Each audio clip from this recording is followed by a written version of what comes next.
Ivan, we're talking to you. What's up, baby? Hey, what's up? How you doing? I'm doing good. Just did some workout while taking a shower, waiting for her to come back so we can watch some good Netflix show. Stuff like that. Hell yeah. Have you ever been in this Telegram before? Actually, I've been a lot, but yeah, I've checked the Harry Potter maybe like when it opened. It was at 10 mil, and now I just got back all check all these coins again. Crazy, crazy, crazy. Excellent. We're over $130 million market cap now. Yeah, We're going to have a space starting in 1 minute on Twitter. Do you know what Twitter is? sure. Excellent. So the link is posted on the main site. You can find me in here 24 hours a day, 7 days a week, 365 days a year. I've been live in this stream for 10 months and for 3 years on the internet, 24 hours a day, 7 days a week, 365 days a year. It's the biggest event in global history. No person has more data uploaded to the internet than I do. Oh, okay. I'm gonna check that, but I believe for now. Well, right now I can tell you you're on 34 different streaming platforms on over 150 accounts. Name someone who has anything close. Oh my god. It's a big deal, Wow. baby. So you can come in here whenever you want. We have people who come in here multiple times a day. We have people who just stay in here, like Tempura. We have people who come in here once a week, whenever you want. But if you can stop in daily, that's the ideal. We want to say hi to you. We want to see what's going on in your day. We want you to have a new friend. That's great, buddy. I'll see you tomorrow morning, probably when I get some coffee. Excellent. Ivan, I've got this friend of mine. He lives in Armenia. Every single morning, his routine is this. He wakes up, he gets a cigarette, coffee, takes a shit, and talks to me on here. I want you to do the same. That's my routine. Excellent. Excellent. I'll add one more step tomorrow. That's beautiful, Ivan. Absolutely appreciate it. I hope you have a wonderful day, and I look forward to talking to you tomorrow. You too, man. Excellent. Take care, baby. Harry Potter, Obama, Sonic 10, Eating to the Moon. Let's go. Ladies and gentlemen, that was Ivan. He's our new friend. Hopefully, he is able to take regular shits and cigarettes and smokes and talk with us live on the Telegram. All right. If you are watching this right now from any of the streams, I see we have Bitcoin, MLK. Anyone else? We've got a Twitter space going on that should be starting up. I think I've got a reminder for it set. So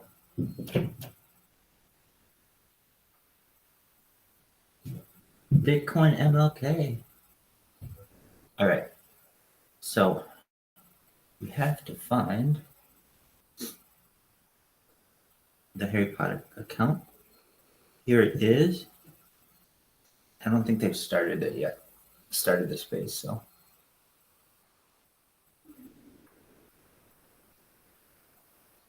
Couple more minutes.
What up, Jacob Scott? Hey, dude, were you trying I think to? you're muted.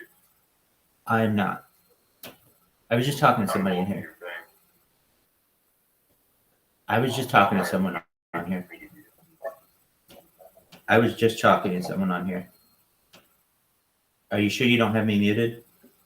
Unmute. Do you have me muted? Yeah, there you are. There you go. I got you. Excellent.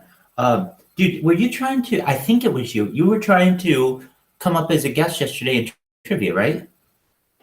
Yeah, but my microphone wasn't working and I couldn't hear anything too. So I kept coming out of the room and coming back in, and every single time I found out I did that, I had to ask permission to do that, to speak or anything like that. So every single time I was doing that, I was like interrupting pretty much. I was trying to avoid that. No, you're cool. You're cool. So I just stopped and it's like, okay, I'm gonna go like listen to it.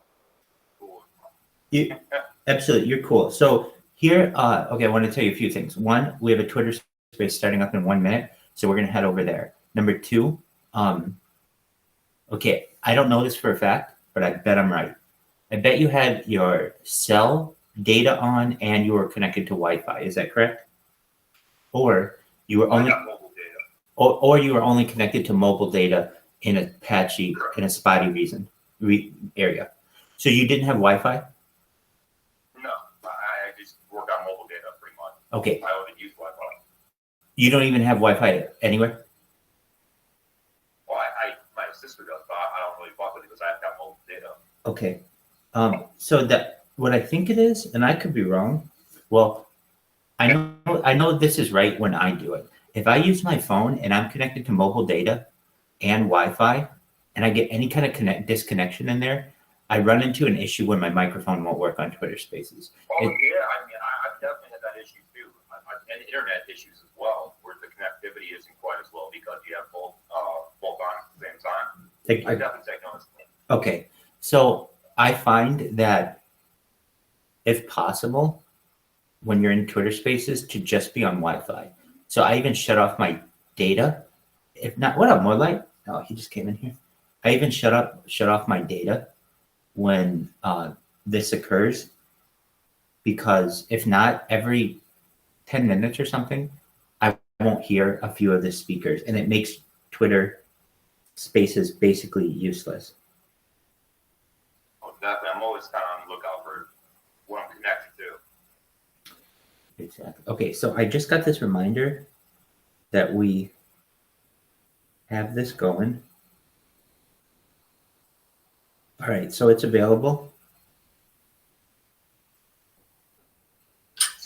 Hello. Yeah, what's up, John? How you doing? You guys hear me okay? Yeah, buddy. I got you. Oh, excellent. God, brain. I needed a space so bad. Me too. It's been a minute. We've done some like funny ones with our Nifty Island and stuff last week, but we got to get down to the brass tacks here between two photos. It's been a minute. Yeah, it's been a minute. I can't wait for to talk to Slumdoge. I have an outrageous thing to tell him.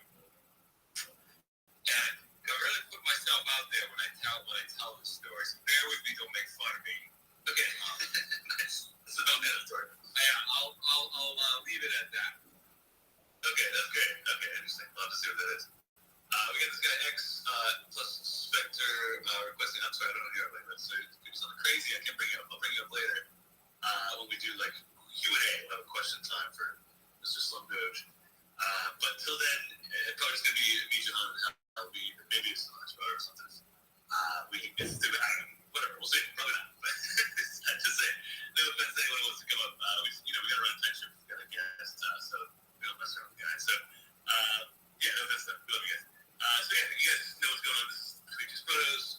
We interview interesting people from all over the place. I guess it's been sort of a gamut of different things, but now we're doing a guy in crypto for the first time, I guess, pretty much, right? So we've been talking to all kinds of interesting sort of semi-dissident people, guys that have done sort of controversial things. Now we're going to get back to sort of our home base stuff, talk to some dudes in crypto about how it's been, I guess, what their experience has been, what their story is, what the whole deal is. So get ready for that. Let me see, I guess we're going to wait until the dude gets. I know he's coming this time, so that's good. It was confusing before, but now we got it. So let me see.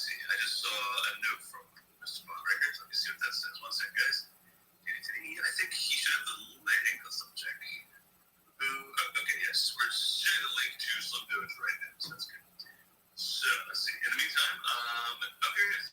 Never mind. Boom. Excellent. I'm gonna bring him up right now. Bit of stuff. Let's see if he can give a sec to connect here. All right. Let's see. Looks like he's connected. How you doing? Can you hear us? Yo, yo, yo, yo, yo. What's that?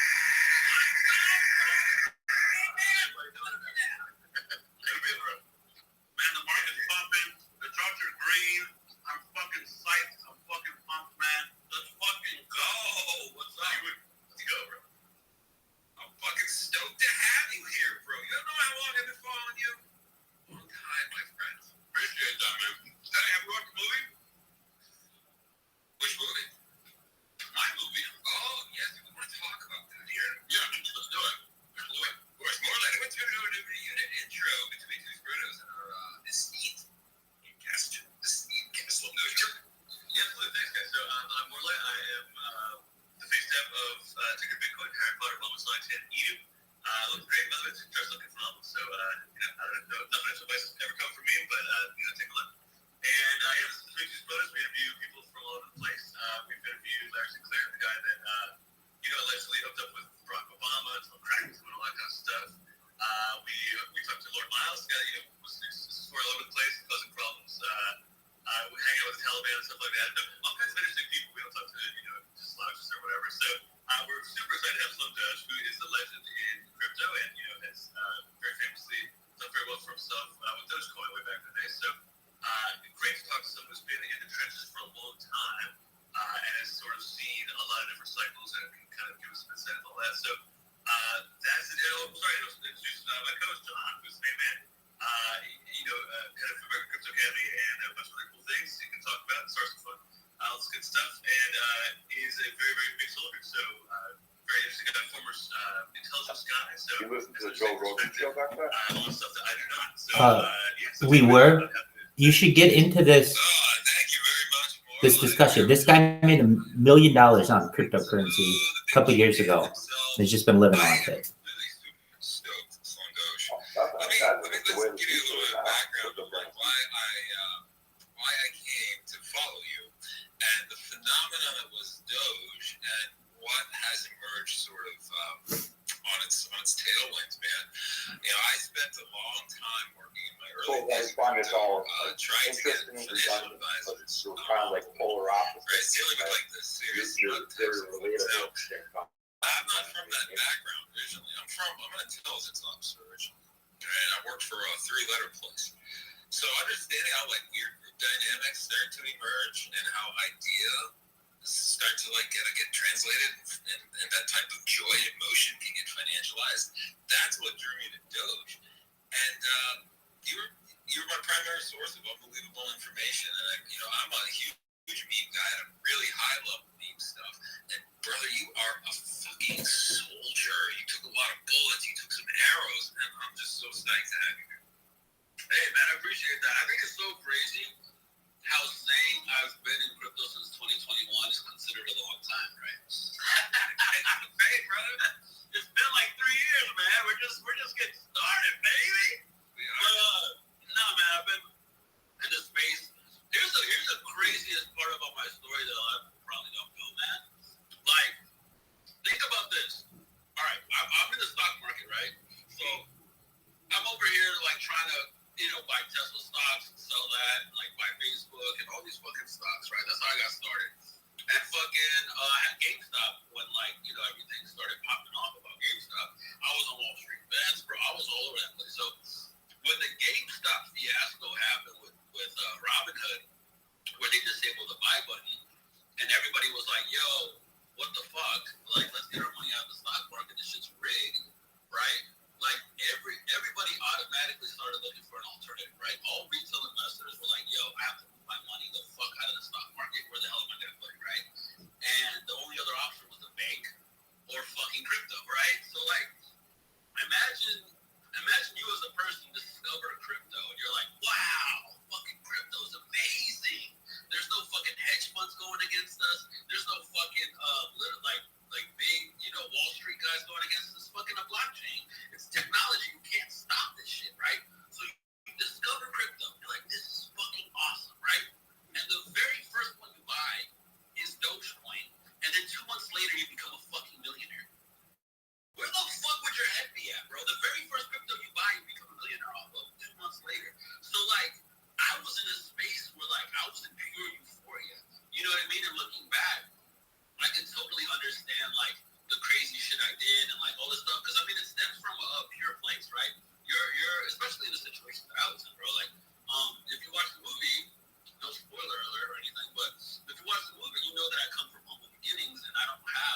Dude, I'm telling you, can you not hear me? Get into this Twitter space. Like I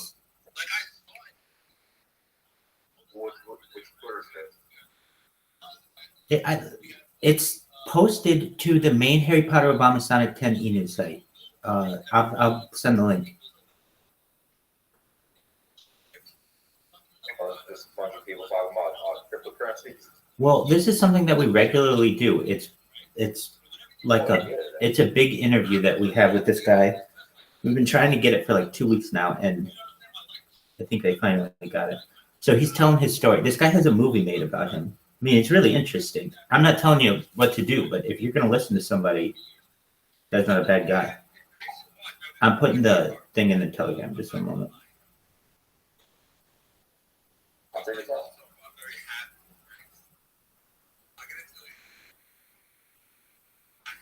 All right, I am sending it to you. So just and in this one, don't come up to speak. No, they already said they're not going to take any speakers except for the main guy. Well, I'm not trying to speak.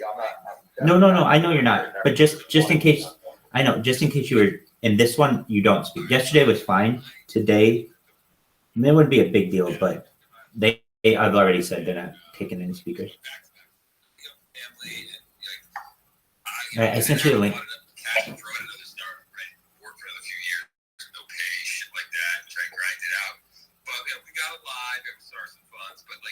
saw similar things, but from a different perspective, but the same. Yeah, last night. And I was like, I got to where you said, and I didn't have I was listening for a little while, where you got this one, where you asked what a window above a door is called, a vertical window. Horizontal. And then that's where my mic started blowing. And then, Transom. and then also, like the COVID, it was like the trail of COVID, right? Like we had to cut staff, so we laid people off. Obviously didn't take salary. Then my wife. I got the link. Excellent. All right, I'll talk to him when it's over. Excellent. Cool. All right, see you. Yeah. It became kind of a heated argument. She wanted to start like some MLM coaching business. So fast forward, little by little, like a couple months before the big rip, I had to like peel it down and basically give her almost all my bags, pay my fucking mortgage, pay my kids' tuition, and help my wife set up her business. So instead of like the millions of dollars I would have had, I get 2 excellent unused pallets of gluten-free health bars. Damn, bro. Here's a crazy part, man. That story is wild. You gotta tell me that's crazy. Like honestly, here's the thing. I feel like if I had bought Dogecoin years before it popped off, that I would have been just like everybody else. You know, as soon as like for example, I don't know if you guys remember this or not, but if you held Doge at the very end of January, I want to say it was January 27th to be exact, because that was the day that I bought $40 worth of Dogecoin just to test it out, just try the waters. It was the day after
that's great. I wish you'd been around at the early Doge days because there was a chat, and if you would just go and talk in the chat, people would just tip Doge. They would just for no reason. It's just this Nemo, you remember? Yeah, there was if you go on the Doge IRC chat, they used to rain Doge on you. I got like 25,000 Doge, but from that, actually quarter of a million Doge. Sorry, just from chatting. But well, this was like in an like you would just it was a long time. Yeah, you would just go like basically like either beg for Doge or like just talk and people like just to talk at all, you would get tips. The more you kind of like set a big, but either way, Slum Doge, I feel like that would have been your Coliseum, my friend. So I wish you would have been there. Back then, because I used to solo mine Doge in 2013 and 14. Initially started on the GE before Biz. I mined 28 million of it, but of course I sold it all in like 2018 because all of the exchanges that were supporting Doge at the time, like Cryptsy, OneBankrupt, Bitrex, Poloniex, they were all like real super shady. I'm like, I'm getting out of this. I'm just gonna. Yeah, but like you could have had all your Doge put in a wallet, right? You didn't have to use exchanges. Oh, I know, but Well, back then though, it did look like there was going to be a way to get out. yeah, it's very. Prices were at a top. Like I didn't make much money from that at all. But anyway, if I would have held it a little longer, of course, hindsight's 2020. But I was solo mining back on. There was this old Doge pool called Doge House, and I just had my dual GPU miner on my PC run 24/7. I had 28 million Doge in 2014. Damn, bro, and that was like you were merge mining Litecoin, right? So you had a bunch of Litecoin too. If I don't remember, to be honest with you. But Did you break that down a little bit? I think a lot of people don't understand the relationship between Dogecoin and Litecoin, and I think it's one that people should keep the same algorithm. Yeah, if I remember it correctly, Lucky Coin was a fork of Bitcoin, and then a fork of Lucky Coin became Litecoin, and I feel like Dogecoin was literally just like a carbon copy, and for whatever reason, I'm trying to remember exactly how they ended up merge mining. I don't know if Dogecoin was a fork of Litecoin, maybe it was, but for whatever reason, it used the exact same power to mine. And people that were mining Dogecoin also got they got a pair. They got the Litecoin pair. And if you were mining Litecoin, you got the Dogecoin pair. And so what people were doing is they were merge mining both Dogecoin and Litecoin. And then they were selling one of them. You know what I mean? They were either selling all their Doge for money and then saving the Litecoin, or selling all their Litecoin, saving the Dogecoin. I don't know exactly how that was even possible at the time, but like I'm pretty sure it's something along those lines. Part of the I can jump in to say that I'm not sure as to, and that's a great explanation by the way. I'm trying to remember what would make it possible. It's just basically like the fact that the hashes can be used across both.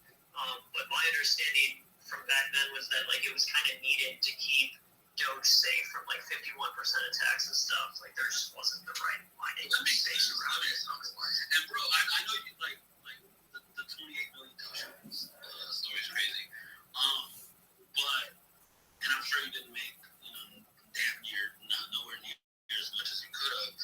But shit, man, like the Billy story was crazy too. Fucking the creator of Dogecoin sold all he had, which at the time was like 5 million Dogecoin for whatever reason, and he bought like a used Honda Civic in like 2016 or something. Like how crazy is that? Isn't that where the used car meme comes from, right? I'm pretty sure that was like the ad, yeah. And if I recall correctly, that was like he said something either like I forget if it was in the chat or whatever. He's like, "Yeah, I'm getting a check from used Honda Civic." You know what? It could be exactly from that. That's crazy. I never really thought about that. Yeah, that's hilarious. That's why I sold. I saw him sell, and there was. Wait. So it was a big deal when he sold, right? Because he created Dogecoin. He's completely out of it. Right. Yeah, the Litecoin founder sold too, and honestly, like he sold it so aggressively that the 2017 top was higher than the 2021 top. And he had a T-shirt that said "Hold Charlie Lee." Yeah, the famous Charlie the Sun. But yeah, that's definitely like it's kind of funny. Like these days, like we're kind of so far into crypto that you don't really have a situation where it's like, oh, I got to dump because like the founder of this major thing is dumping. But like people don't realize like stuff that are like top 10 tokens, like multi-billion-dollar projects. Like it used to be so small that like one person selling. You said the founder of Litecoin sold aggressively, right? So what did he do as far as like price action? Like where did he bring it down to? And how often did he sell? I don't know, I don't know the numbers offhand, but I remember he sold the top in 2017, like his basically entire bag. It caused like someone, can correct me on this, but I think it was over a 90% drawdown. It's like the worst of any of the majors in that cycle. And then they never made, I don't know if LTC's made an all-time high since then. I know they did. Yeah, they did it. Like that's how badly he sold. Like, because to your point with the Dogecoin for your Billy, like he didn't have enough supply where like that sale. Right. He had 5 sections that we never picked up. Yeah. It's like Exactly. Yeah, exactly. But with Litecoin, it was like insane. It was an insanely high amount of supply. Yeah, and it was also like not even And the T-Walk. worst part Yeah, it wasn't even T-Walk. is that they were tracking his wallet and they saw that he was selling. didn't he get a bunch of shit for it? Is he not excommunicated from crypto? Like what the fuck happened? Like nobody got Must have been that base Litecoin community. I mean I guess, but like I feel like No, I'm saying, they never really I never knew anything. that was like sort of I mean, that's like a nuclear bomb to your community like that. No, I don't really think that. I mean, there's a few like pockets of Litecoin discussion. The funny thing is, like I tell like other folks, like besides like BTC, it's at this point now where I guess it's ETH Classic and Dogecoin are the next largest proof of work coins, and it's Litecoin, or they're always floating around in the top 3. how crazy is it that Dogecoin is a bigger market cap than Litecoin? So I love that. I love it so much. Oh, it's not crazy at all. It makes like total sense to me. Isn't that ironic? It's like total like It's ironic, but like honestly, man, like Dogecoin, it's always been innovative. Like when it came out, it actually was like kind of the first, like you could say, like BTC killer, really, where it's like, hey, the cost of these transactions are actually going to be low enough. It's going to be based on proof of work, like. So it does make kind of sense to me, but I know what you mean, right? Like given the way that the LTC people were treating it as recent as like the last cycle, it's just nuts. So I mean, what do you think, Slum Doge? Like, do you see like, with meme coins being such a big deal for this cycle, like, are we going to start to see things being compared to Doge? Like, oh, this is the beta of Doge. It's the crazy part, man. Like honestly, Dogecoin is the godfather of all these meme coins, right? Like you're paying homage every time you create a meme coin, or every time you pump a meme coin or buy a new one, you're paying homage to the original, right? So that's something that I've always thought about. Where a lot of times, like I would do, even today, like whenever I do podcasts, whenever I do interviews and stuff, everybody wants to ask me like, "Hey man, do you think the joke's gonna wear off? You think Dogecoin is gonna be dead?" And I'm like, you can't. The joke can't wear off if it's the originator of all jokes, right? So it's like the same way Bitcoin is the originator of all crypto. Bitcoin is not gonna just go out of style. You know what I'm saying? You can't go out of style being the creator of everything. And so I look at Dogecoin a lot like I look at Bitcoin. I'm like, okay, this is the creator of meme coins. This is the first time, the first meme coin ever created, and this is what birthed everything else. Like the only reason Shiba is in the fucking billions of market cap is because of Dogecoin. The only reason Dog with Hat is a thing. The only reason Bonk is a thing. The only reason Floki is a thing. Like I just named off the top of my head like top 4 dog meme coins that were all based off Dogecoin, all came from Dogecoin. You know what I'm saying? And so it's like, sure, the next cycle's meta might not be dog coins, even though the way it's getting primed right now, I don't see that really happening as far as straying too far away from it. Because just look at Bonk and Dog with Hat. These coins were nothing 6 months ago. You know what I mean? Like 8 months ago. No, you're completely right. And to the dog point too, like I first started my Bonk back when it like came out in January last year, because it's just kind of obvious, right? It's like, oh, this is gonna be the Doge of Solana. It's a dog token. And by the way, you're not wrong. Like you're right about dog tokens and meme the flavor going forward. I think a lot of Westerners don't know this, but in China, they actually, it's very common within Chinese crypto circles, they'll talk about a token either being a mad dog or a golden dog. And like that's like a real thing, right? And like literally Doge is the golden dog. So like you're so hitting the nail on the head when you say like this is the originator, this is the inventor. And if you look, we're Harry Potter along the front and Eden. And that's for a reason. Because, you know, at the end of the day, we're in dog. Exactly. You guys are in Eden. Exactly. That's the crazy thing about it. But honestly, you know, to your point, you're 100% correct. And the thing is this: as much as I believe that Pepe is gonna have a legendary run, and I really believe that. I think Pepe is gonna go to like 70, 80, 90 billion market cap, something like crazy. Just because if I had to be like, okay, pick a new Dogecoin, right, for the next bull cycle. Like, what do you think is going to do numbers like Dogecoin? Outside of the fact that I think Dogecoin is going to do numbers regardless, just because Dogecoin goes off of Bitcoin. So, you know, the more successful Bitcoin is, the more successful Dogecoin is. Like, you know, the boat raises all tides. That's what's going to happen. If I had to pick the next Dogecoin, bro, it's Pepe. Like, just like that's a no fucking brainer. Like, currently, right now in the marketplace, Pepe is the biggest meme coin in the new cycle, right? So currently, right now, I think it's at 3.5 billion, right? Yesterday it was at like 2.8 billion, right? So within a day, it's gone up half. That makes no fucking sense, right? Anyways, 3.5 billion. The next meme coin under Pepe is fucking what? Dog with hat. That's at 2.5 or 2.9 or some shit like that billion market cap. The very next coin is a dog coin. So it's like, as much as I want Pepe to be successful, I want Pepe to go crazy, I want Pepe to have a legendary run. I know for a fact, last cycle, that when Dogecoin went crazy, what did people do? The second everyone realized this shit was going to the moon and fucking taking the fuck off, they felt like, think about this, Dogecoin, you saw it 2 months ago, 3 months ago at a penny, right?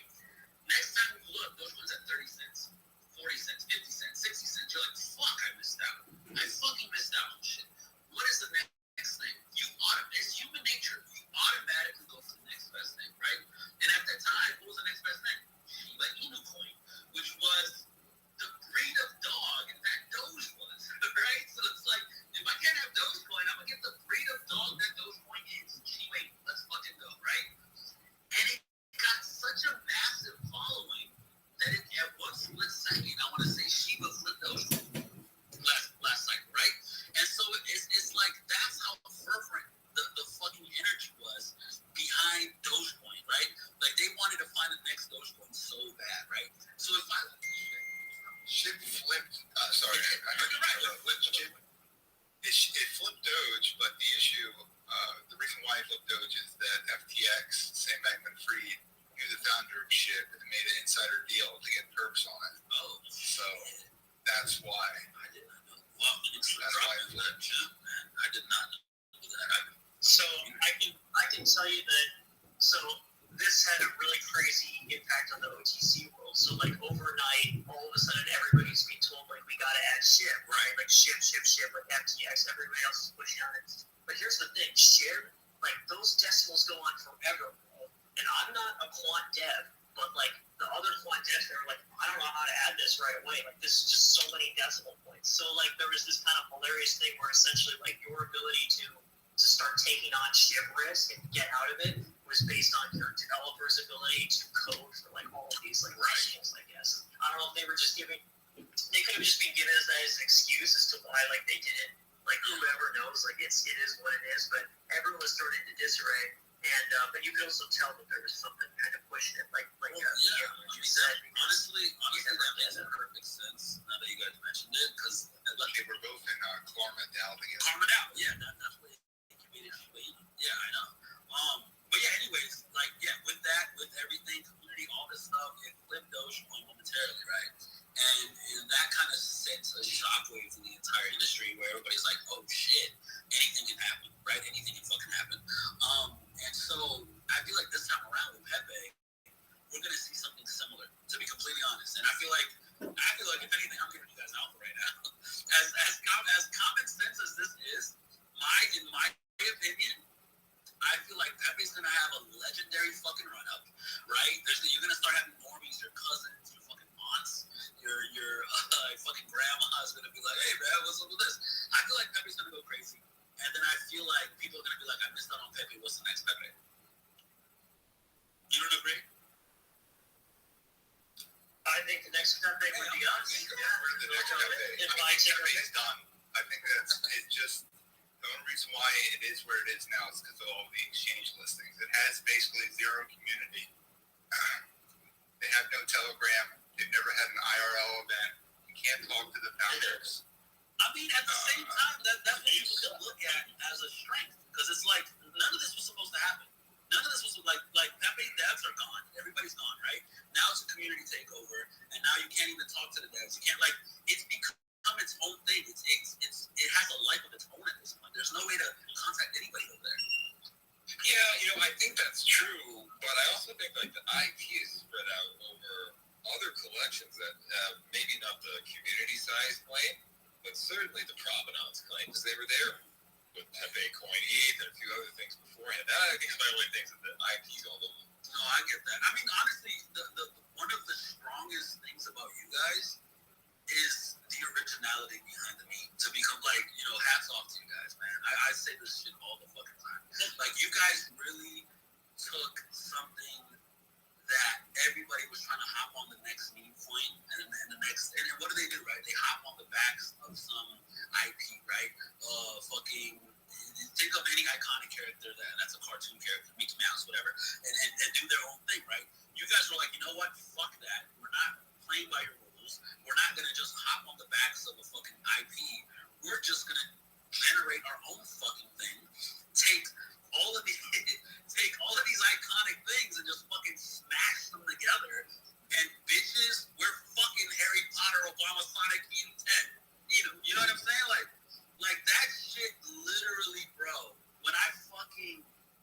When it clicked to me that this is what you guys were doing, everything fucking made sense. It was like you guys, honestly, what you guys did was pretty impossible. Like nobody can do it again, right? You guys were the very first ones who were the originators of taking a bunch of shit and smashing it together and creating something original that nobody had ever thought of, right? Even the logo, bro. The fucking orange, the fucking yellow Sonic, that looks like a bootleg Sonic from China. You know what I'm saying? Like something you find on the streets, like just somebody trying to sell a backpack. I don't know if you guys see that, but I used to see that shit all the time, like on eBay, and there were these like threads on BuzzFeed or whatever that was like the 10 funniest copycat brands or like bootleg stuff you can buy off the streets, right? And then there was like a backpack of like Sonic missing an eyeball or a Hello Kitty with a mouth on her. You know what I mean? Like just shit that made no fucking sense because people were just trying to sell things and trying to come on. Bro, it's just funny. It's just fucking funny. It's hilarious. I think you guys fucking nailed it. You killed it. Even the Scrotos. It's funny you mentioned a backpack because that's literally where the actual logo and name came from. It's an actual bootleg backpack exactly like that. So you would have seen a thread with the image of our original backpack in 2013. Oh shit! So it is where that's from. Yeah, that's actually what it is. Yeah, I think you might have even seen that or something. Yeah, we actually derived the entire thing from one of those great bootleg backpacks. That's like a legendary. Yeah, and I think there's like also stores in China, right, where they try to copy Michael Jordan. And like they spell Jordan wrong or some shit, or like the logo on the clothes, the legs are stretched out too wide. It doesn't even look like a Jordan logo. You know what I mean? Like that whole thing is a meta in itself, right? Out there in China. So it's like there's even stores called like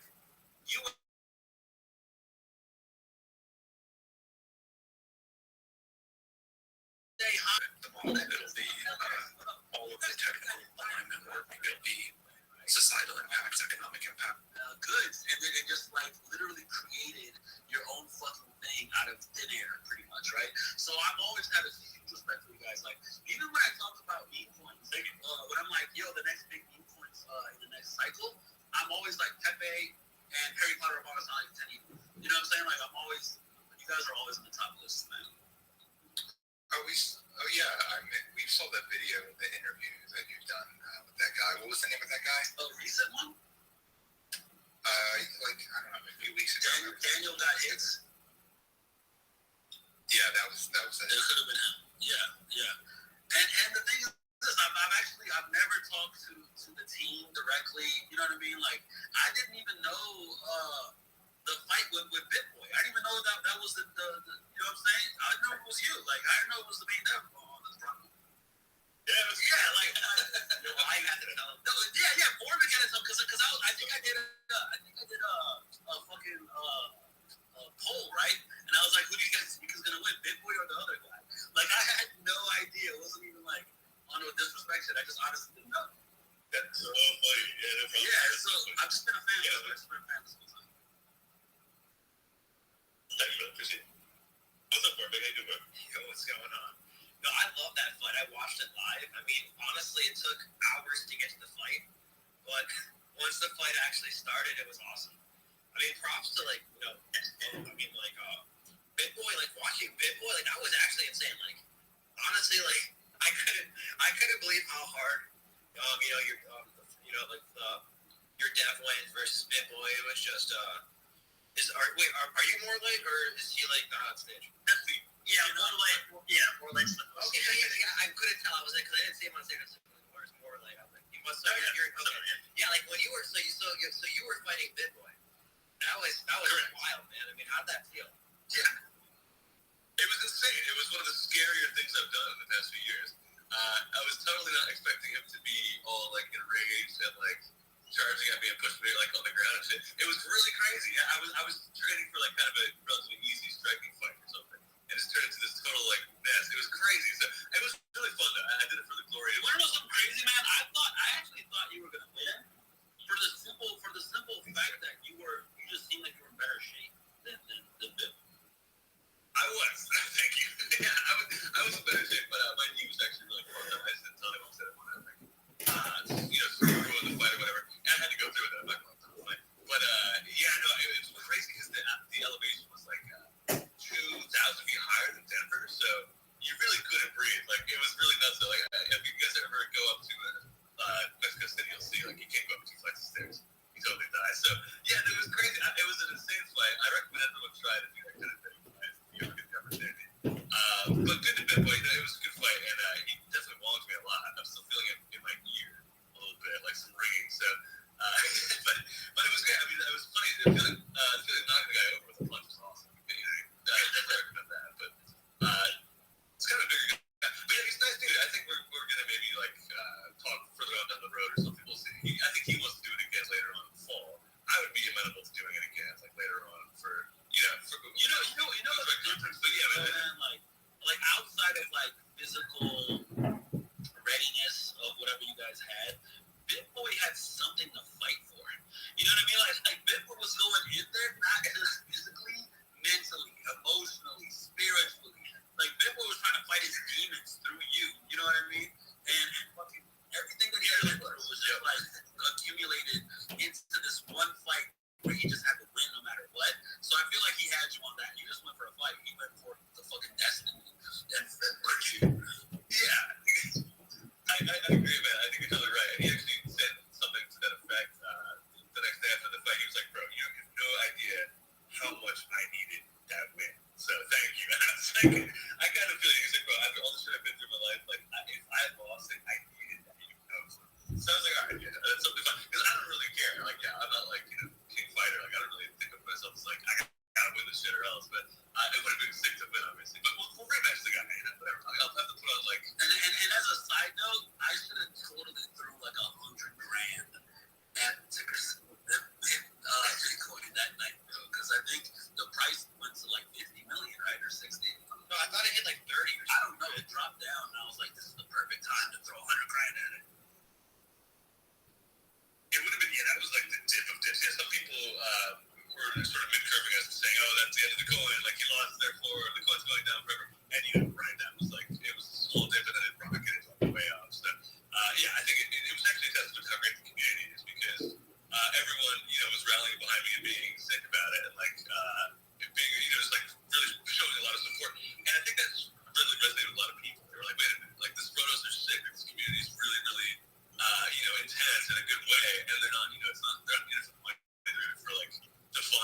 kind of the whole project. So it was really cool. I think everyone got to see how great this was. Here's a random question that I should probably know the answer to, but where did you guys get the name Frodo's, and what came behind the idea of the NFT collection? It's an NFT collection, right?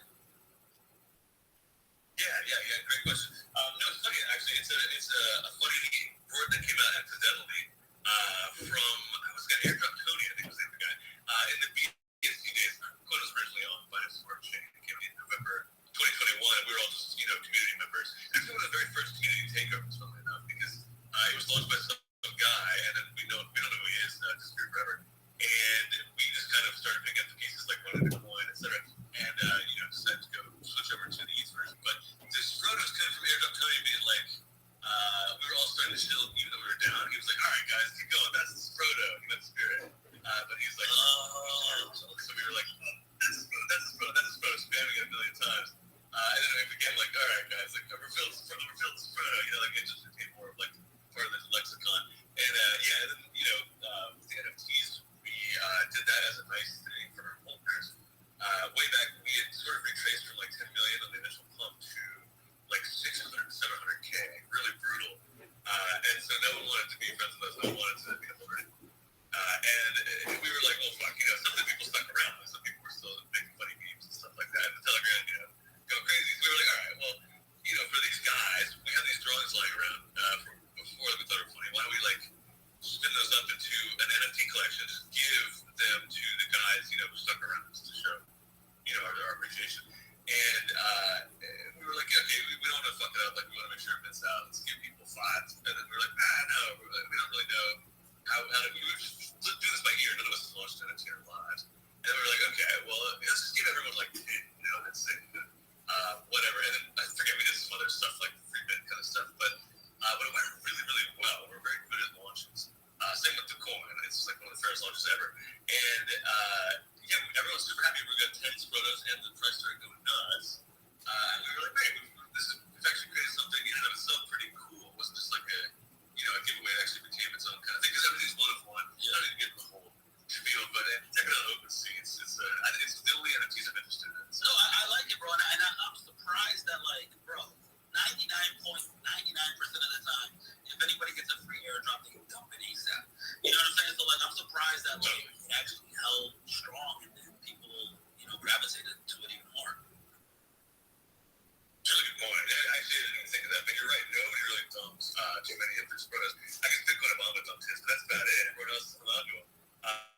That's, again, like another testament to how sick the community is. People are really in it for beyond just, like, let's flip this for 2x, go on to the next, thing with whatever, whatever.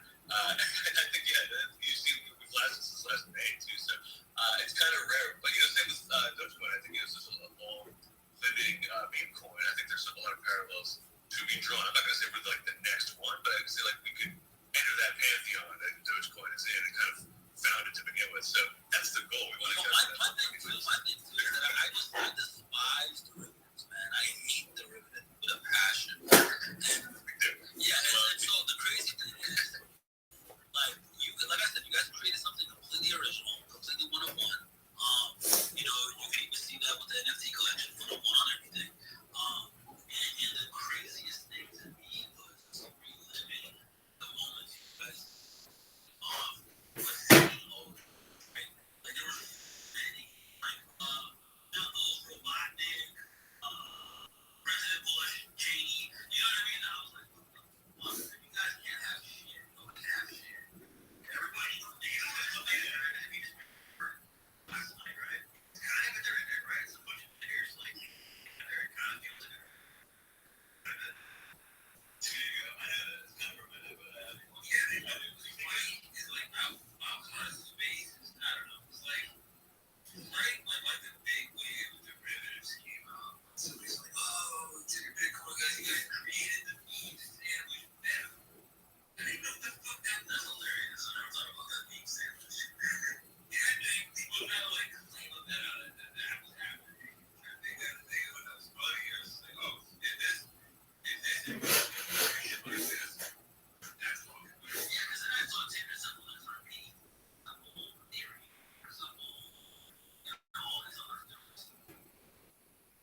say that like I was checking them on the OTC side, I was getting them listed everywhere, and we've gotten pretty much everything done. Gotten them on all the major exchanges, finance, everything done. And the last leg is the North American basic exchanges, right? These North American retail and second place.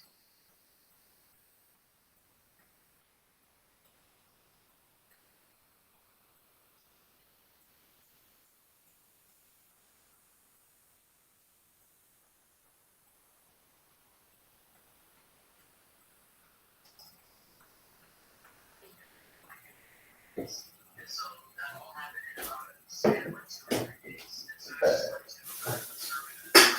And that's why you see, like, for example, Pepe still doesn't face what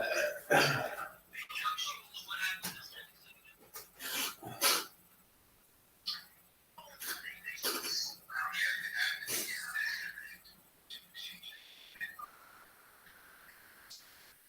yeah, but they do it because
buy Bitcoin. Get the hell out of here. We love you guys. What's going on, No, Jacob? it's kind of promotional deal. I got it.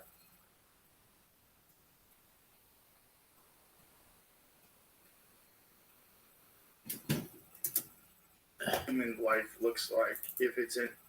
Do you know who Ray Kurzweil is? What's up? Do you know who Ray Kurzweil is? No, I'm not familiar with that name. He's it's like the grandfather of AI. I'll take your word for it. He's brilliant. And this is a really good interview with him. And what up, Nexus, you slut? Nexus, we've been waiting for you. I was waiting here for like weeks. I was like, dude, when the fuck is Nexus going to be here? And Tempura and Jacob Scott were like, dog, settle down, Rabbi. Nexus will be here. Don't worry. And here you are. How you doing, baby?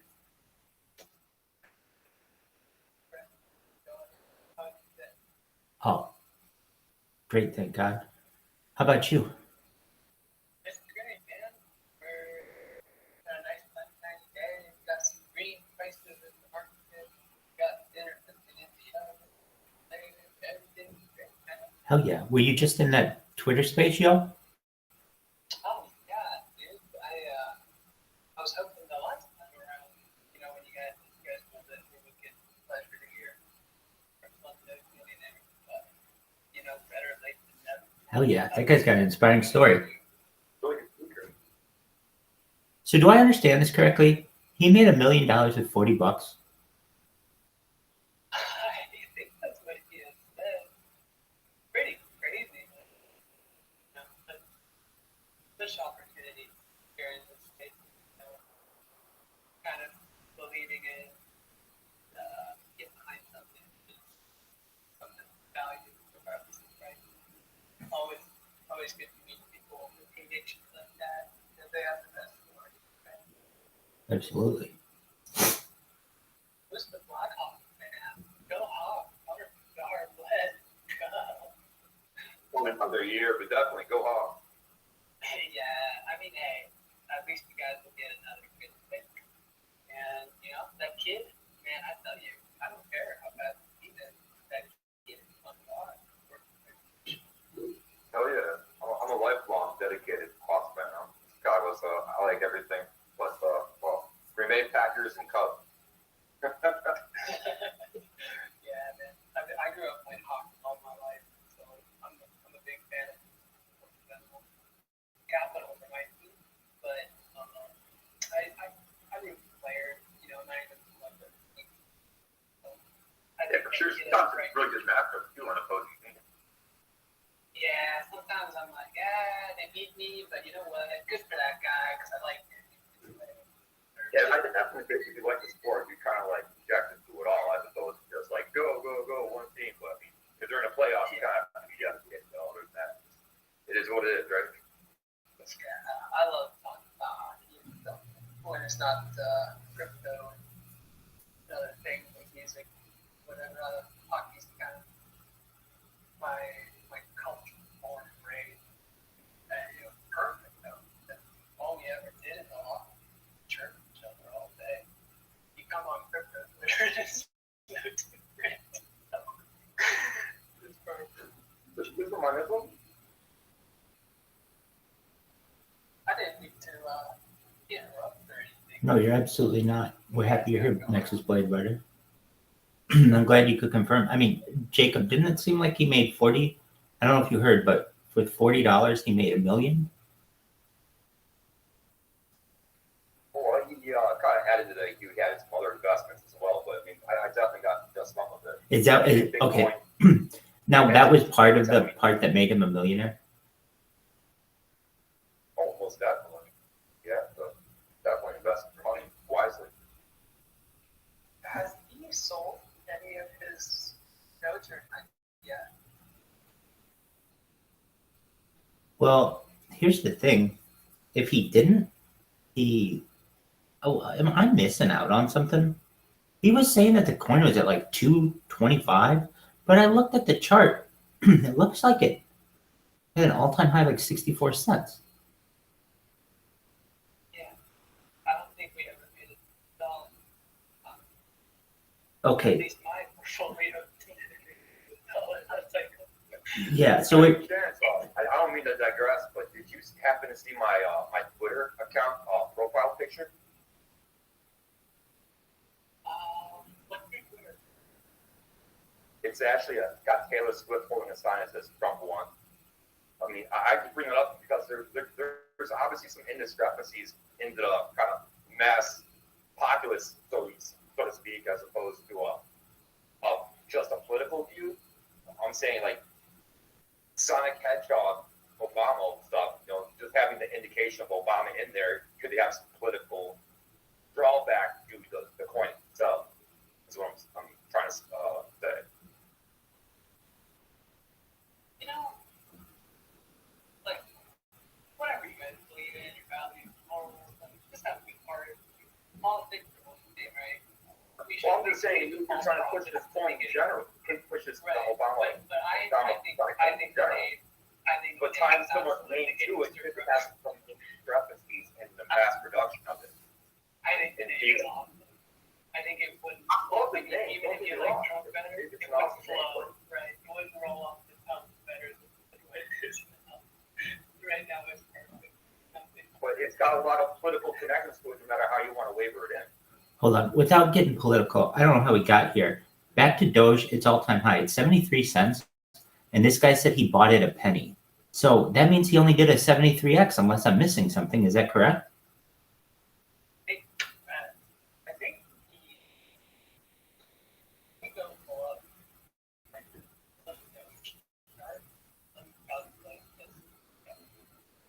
Now, it needs to chart with most data.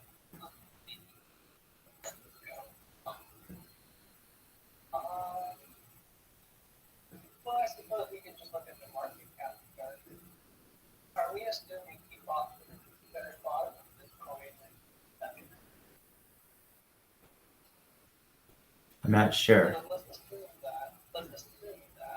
It started at 147 million market cap back in 2020. I'm sure that it makes more.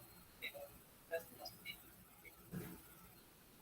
So let's say he only wrote up in 2020. That was a $6. Yeah, you're correct.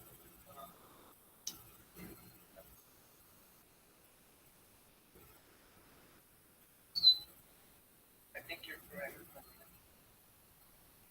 Right. So if he became a millionaire, I don't doubt him, and I think he's got a great story.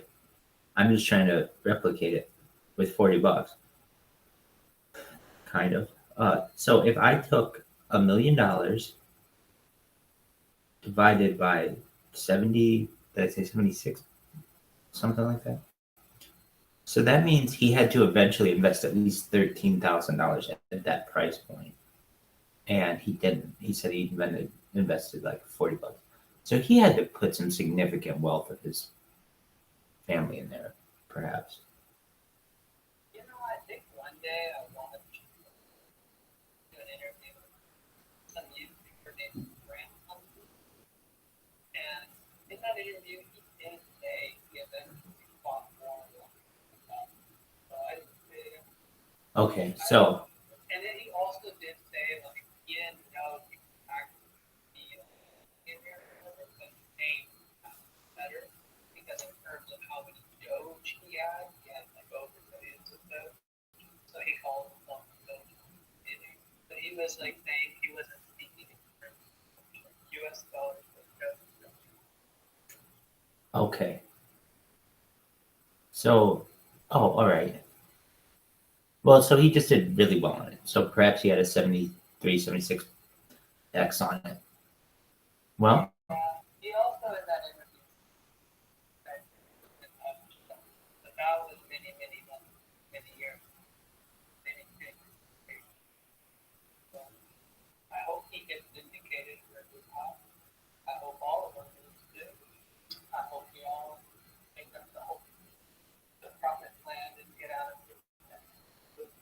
Chasing after something. And we believe in the Lord. absolutely.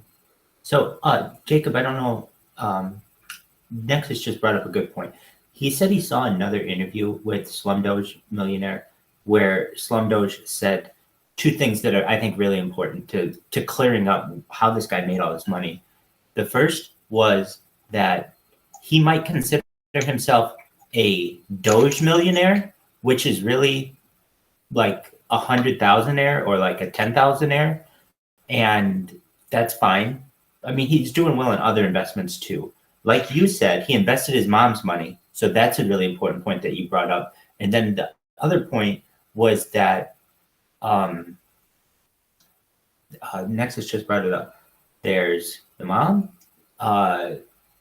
He said in an interview that he invested more. Welcome, Vamp. How are you? What did you think of Slum Doge's interview?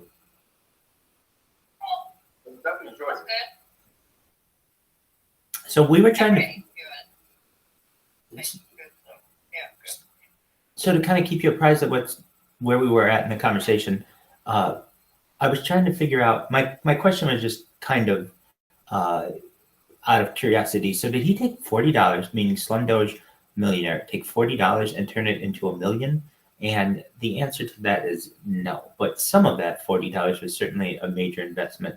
Apparently, what he did was buy Doge at 1 cent, is what he said. And then it has an all-time high at 76 cents. We were wondering, has he sold? We aren't really sure. I mean, no one asked him that question. But let's just say he sold at the all-time high of 76 cents.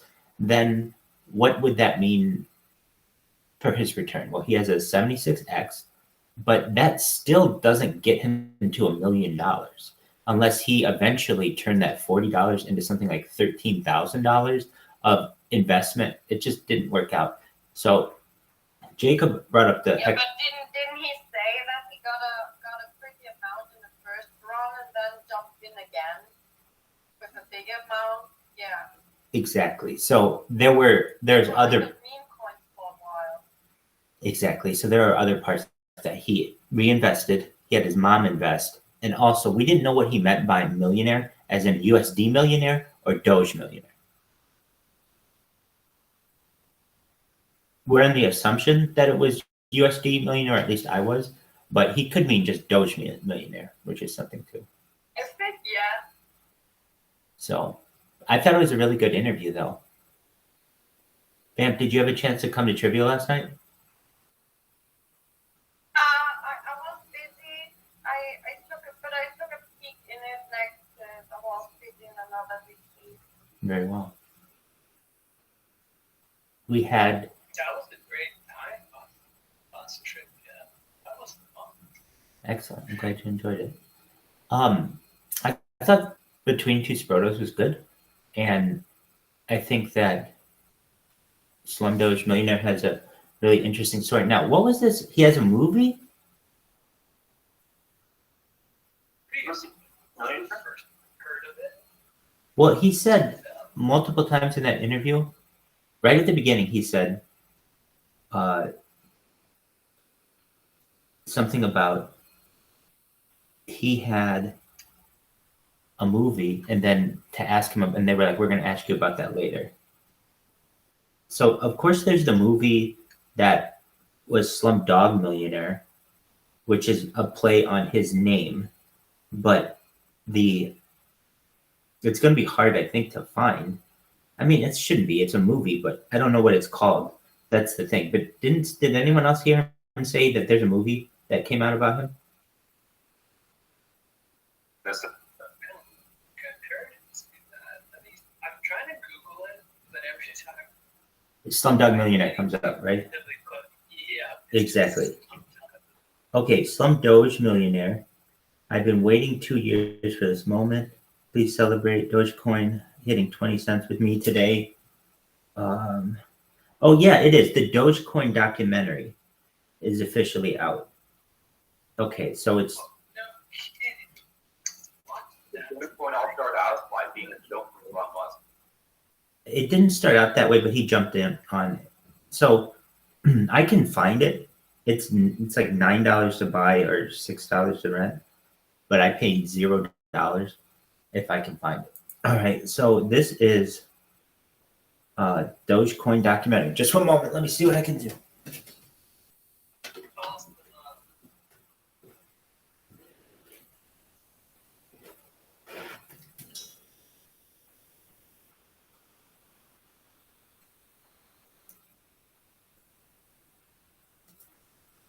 I think I see that they have it on YouTube, Amazon.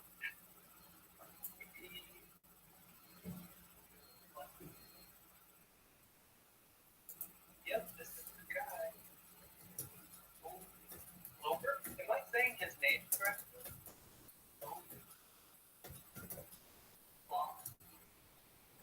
Man.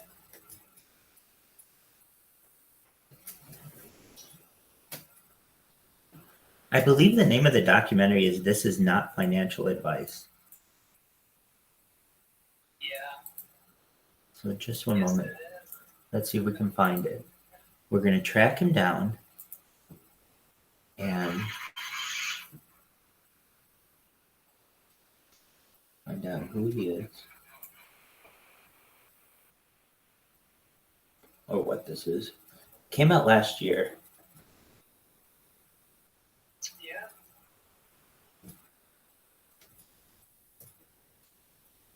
They have another Doge duck.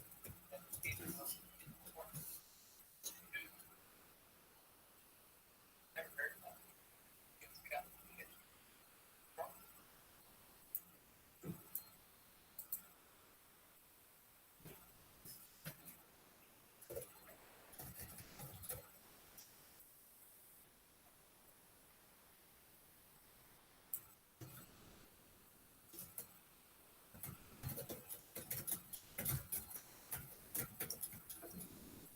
Well, you guys have a great evening. I gotta get going, make some dinner, and walk my dog, do some stuff. All I'll right. be back out later. Okay, guys. Take care.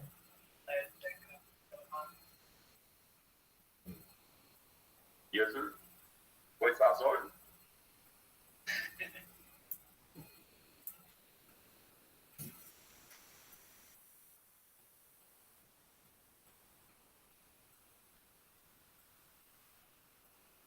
So as you see, I'm looking for it. It's not, it's like still in that realm of being streamed.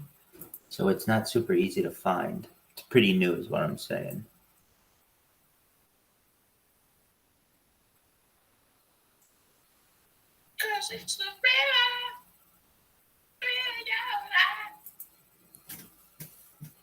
GB, how you living, baby? pretty good. Got fresh weed, rolling one up. That's a great feeling. It's literally 4:20 p.m. Oh, Dog, bye.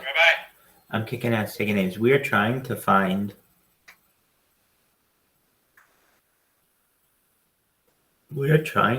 Oh, dude, did I find it?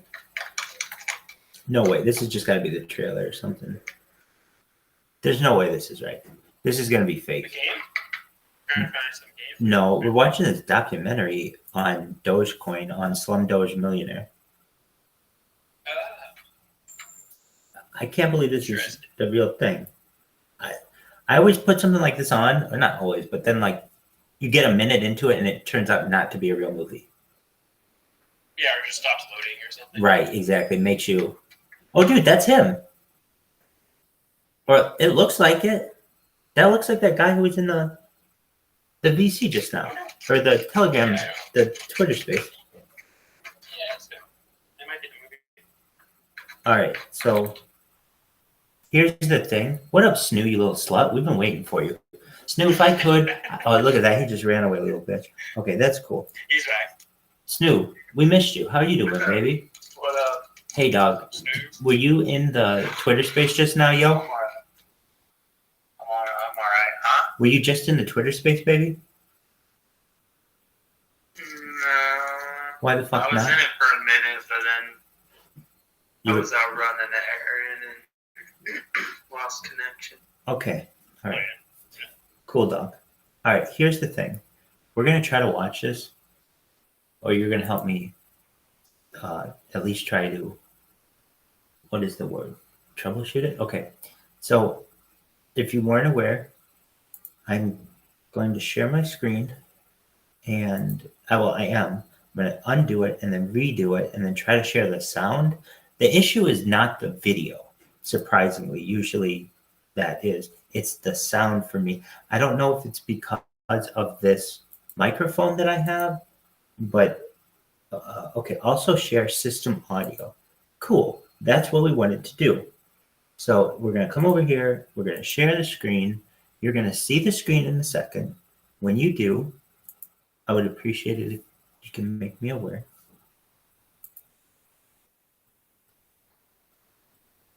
Actually, I might have to have this account come back. All right, let's try this again. Video chat. Rabbi Michael. Well, I'm just trying. All right, here we go. Entire screen. Share. And can you? I think I heard the door creak. So much noise right now. The door creak. So much noise right now. I bought these No, thinking that he's talking now. that I'm gonna want to man cave. No, I can hear it just through your, not through the one you're streaming from your phone. Okay, that's what I thought. That's the issue. Yeah, Just on your mic. thank you. That's the issue into which I run. Now watch when I turn on the sound. You're gonna hate me. Okay, so it should sound okay, and then it's just gonna go crazy.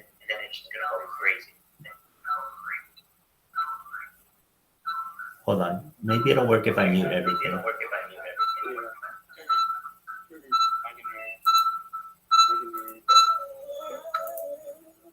Okay, so I have to like adjust. I have to adjust it. Okay. So can you hear it better now? Kind of like just transports you to like a moment in time. Bro, I totally thought that shit.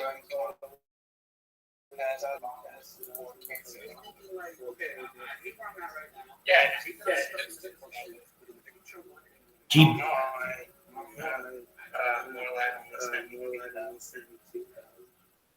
GB, can you hear it? GB, can you hear it? GB. GB, can you hear it? If it is the 4,000, Yo, dog, can anyone hear me? Can you hear me? Yo, can you hear me?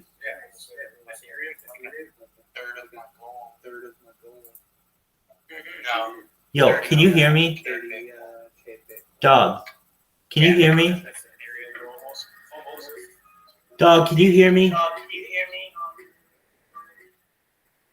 Yo, can anyone hear me? Yeah. Okay, so you can hear me now.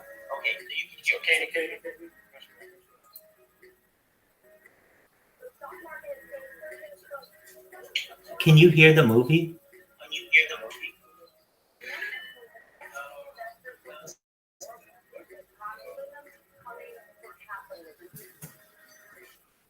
Okay, thank you.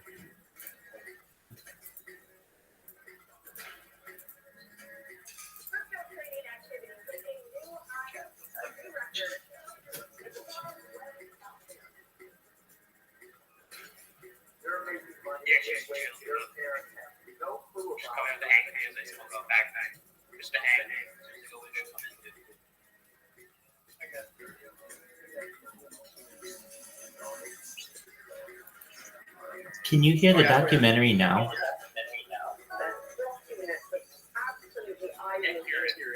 You can't hear it. Interesting. Okay. Just a moment. How about now? Can you hear it now?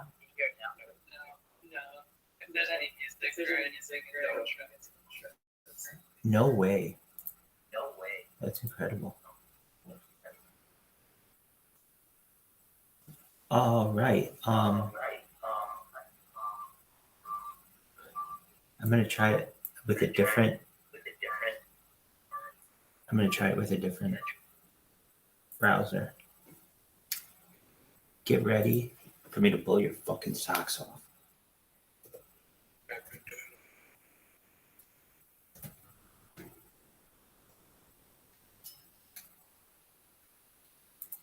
Dog, I made the mistake. I was looking for this link. What is this link? It was like this movie. This is not financial advice. Okay, we got it.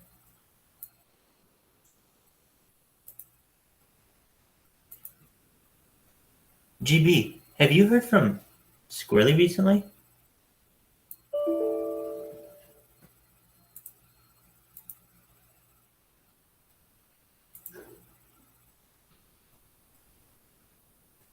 I can get a message to Squirrel. You can attack like a little way. Right, I know. He just hasn't been in the thing.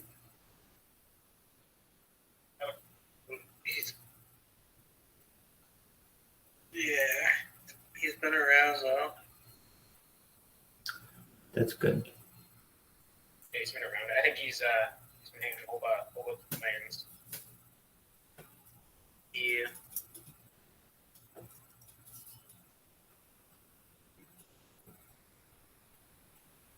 You got a little bag of hope in there, still. Yeah. Nice. Hope it goes well for you. Yeah, I've been doing some work over there for him. Oh yeah, make a beeps or chill it or. Yeah, making memes, and helping out with the TG and with the NFT launch. Nice. That's good. They giving you a little for that or do it for free? Yeah. That's good. I actually think it'll take off like the real ass bull run monkeys.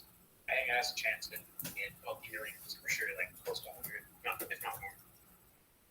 But like the honey badger meme is pretty big with the normies. Yeah, I think it'll do okay. Like I hear it at like the dinner table. The honey badger do okay. Like people know that shit.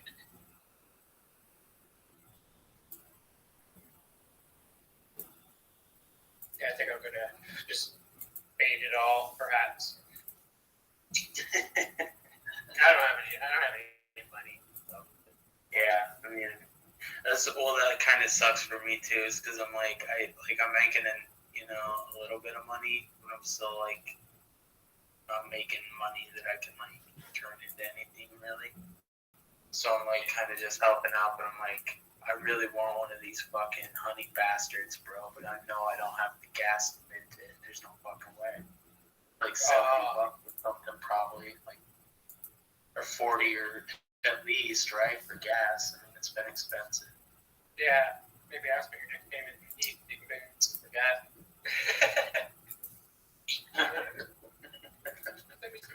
Yeah. No, I don't know. Things have a way of working out. I don't stress shit like that too much. If I'm meant to get one, I'll get one. But yeah, I'm getting FOMO on them. Man. I'm watching them in these little fucking things. I don't know why, but I like them. There's one with a Pope hat. That's the one I want to wear. I want a fucking Pope hat. Oh, there is. Yeah. Calling it. There's free mint for Sprotos. Oh yeah. Yeah, 500. What is the breakdown? Like 1 mint per honey badger holder, or do you need a few? So we got 500 set for Sprotos, and I think we're gonna allow two honey bastards per Sproto, or probably per wallet to hold Sproto. And then there's gonna be 500 free mint, like free public mints. Oh wow. And then that's where most of the people like that hold the Hoba and stuff are gonna get theirs. They don't get a free mint. They didn't. Only Boba. No, we didn't allocate that for whatever the fuck reason. I don't know. That's the underside I'd say it. Yeah, right. Yeah, I don't know what all that about. Fear of. I don't fucking know. I don't know, honestly.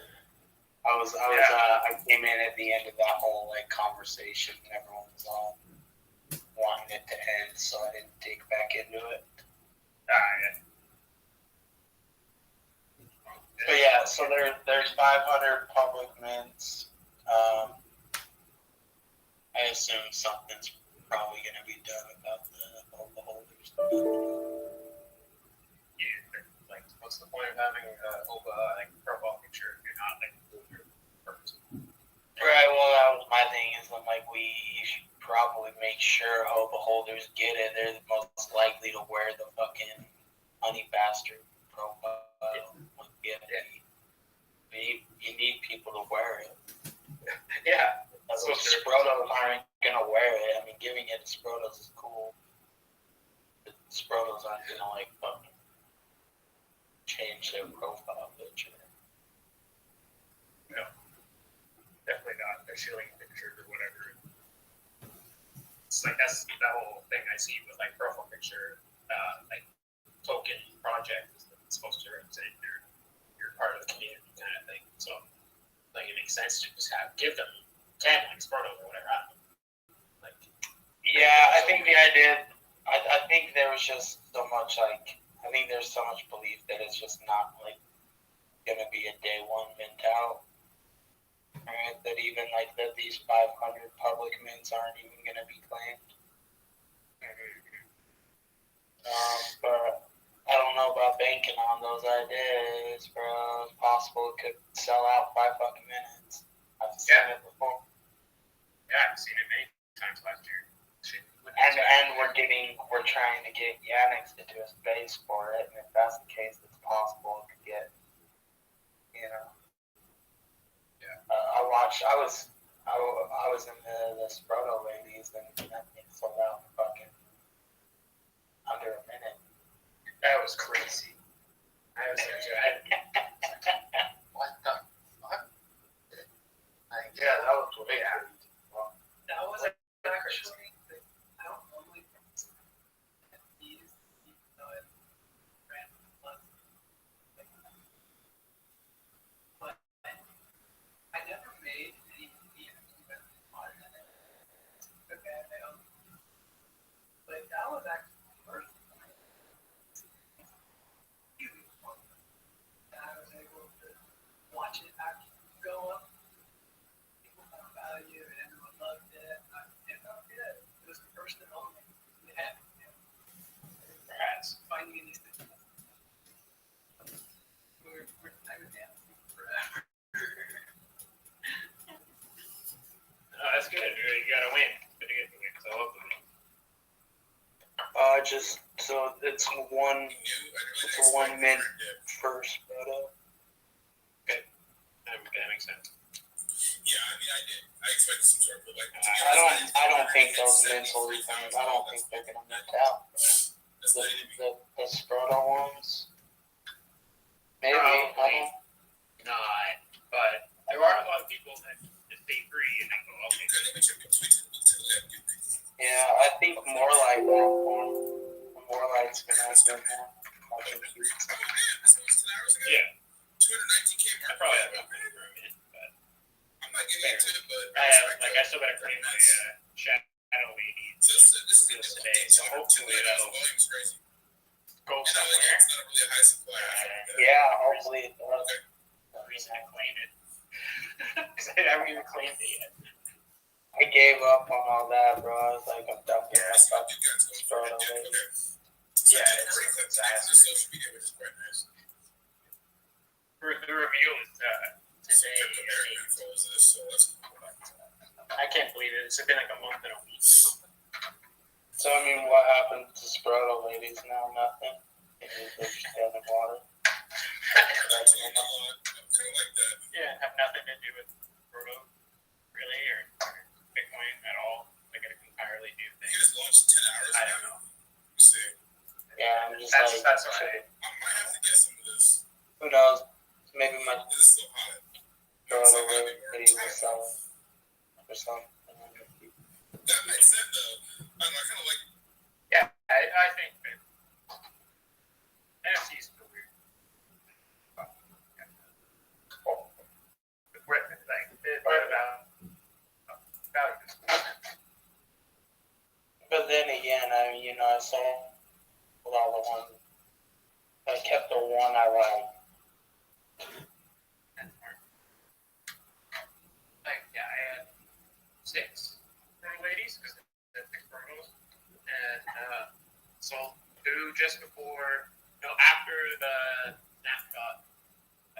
But I don't know if they still got counted or not for the chaos of this all. So I got 4 left, just chilling there. They'll just be chilling there. I would easily sell them, like no problem. The 2 I sold, I took as a win. Sweet, finally. Little NFT win, because I definitely got broken so many times in 2023 or early 2023, late 22. But I was learning about the NFT, so that's what happened. But yeah, I'll probably pick up on it. I actually am like those. Like, I believe in Dumb Star. Sent a couple missed up last year, but like not a bad dude. And making art, actually putting out an art project, is like that's kind of sick. The guy actually does draw like crazy stuff. So I could see maybe like Kato or one of them picking it up and chilling it for him. One of those art big accounts. Our chick said she was in a mint. So she might.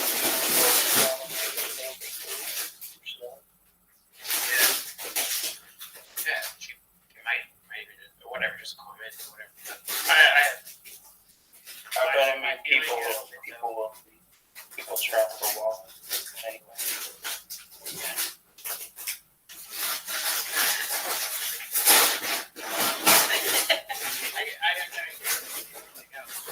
Especially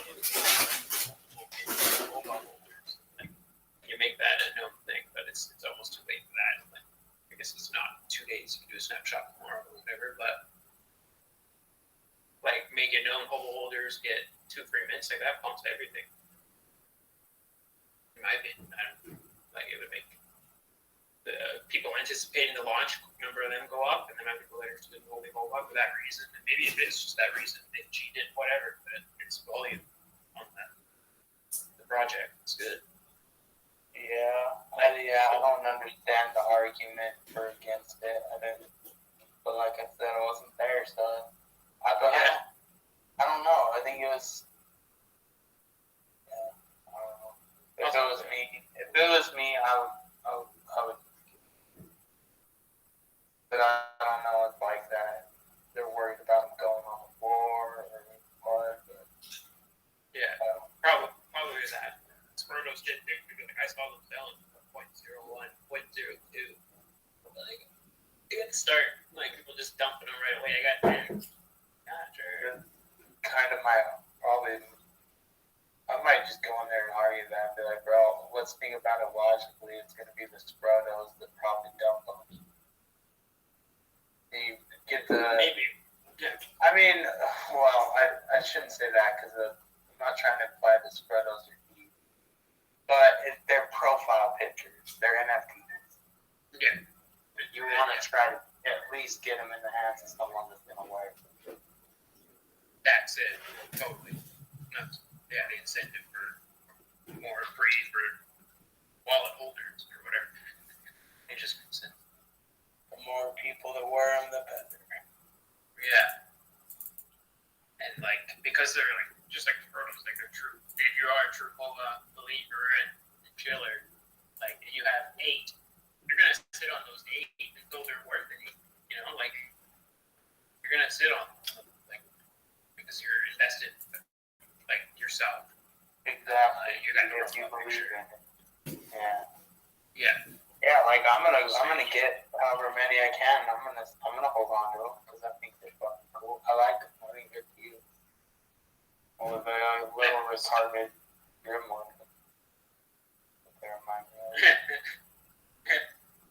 There was a picture Fab did of all of them like in a movie theater, and it just reminded me of that scene from the Grim ones where they're all in the theater. Yeah.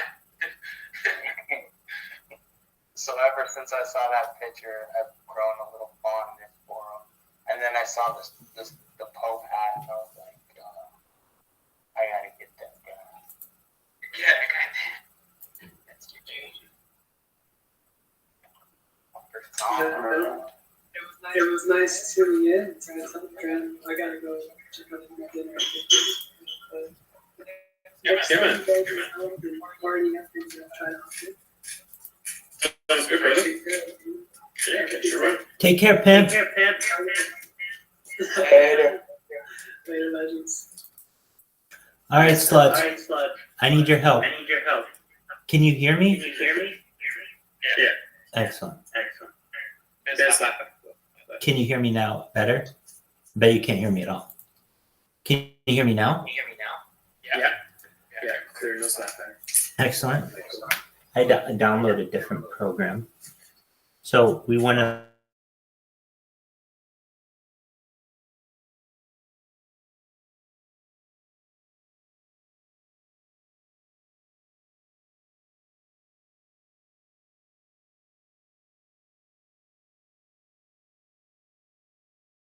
I rugged again. Somebody rugged. We all wrote.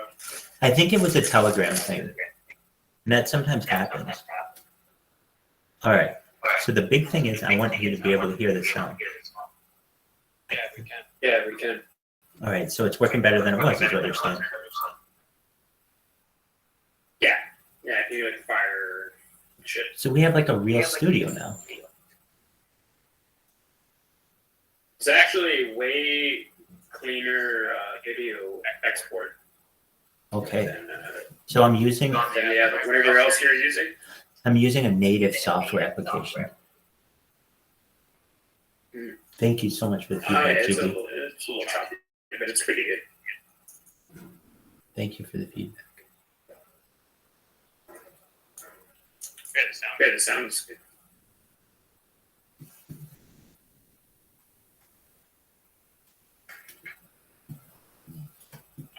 I watch it like full If screen. I watch it, like, I don't know my songs trees, but it's pretty smooth. Excellent. Thinking ahead into the future that I'm gonna want to name for that. Oh, that's tight. Clear. So I'll put it after Thanksgiving, we have Yeah, perfectly clear. kind of like just transports you to like a moment in time. This stream is great. I agree. This is cool. This opens up a whole new opportunity.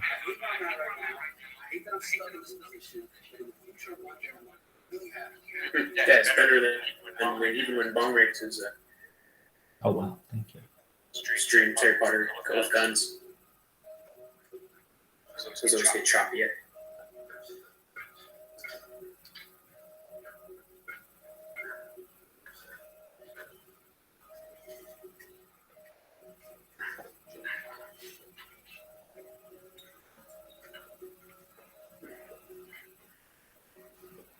Dog, that thing looks heavy as fuck.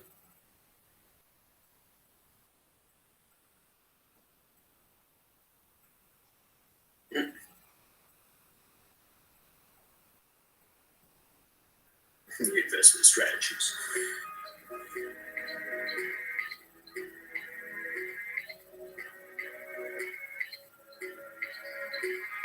I just don't understand why this guy matters. Oh, he's got a nice story. I suppose the documentary will explain it, but Yeah.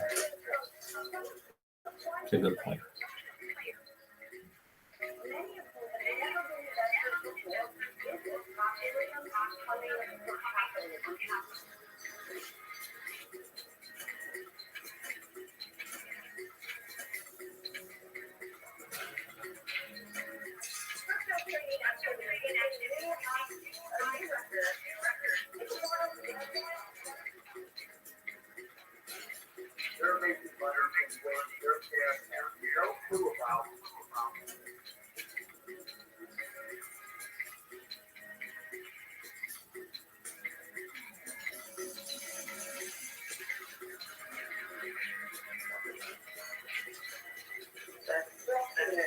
Absolutely eye-watering.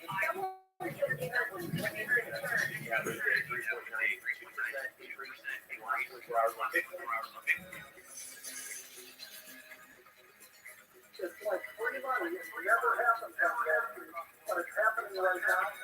We have new people finding participating in the market. They are the future. They are the dream to be able to make $1,000.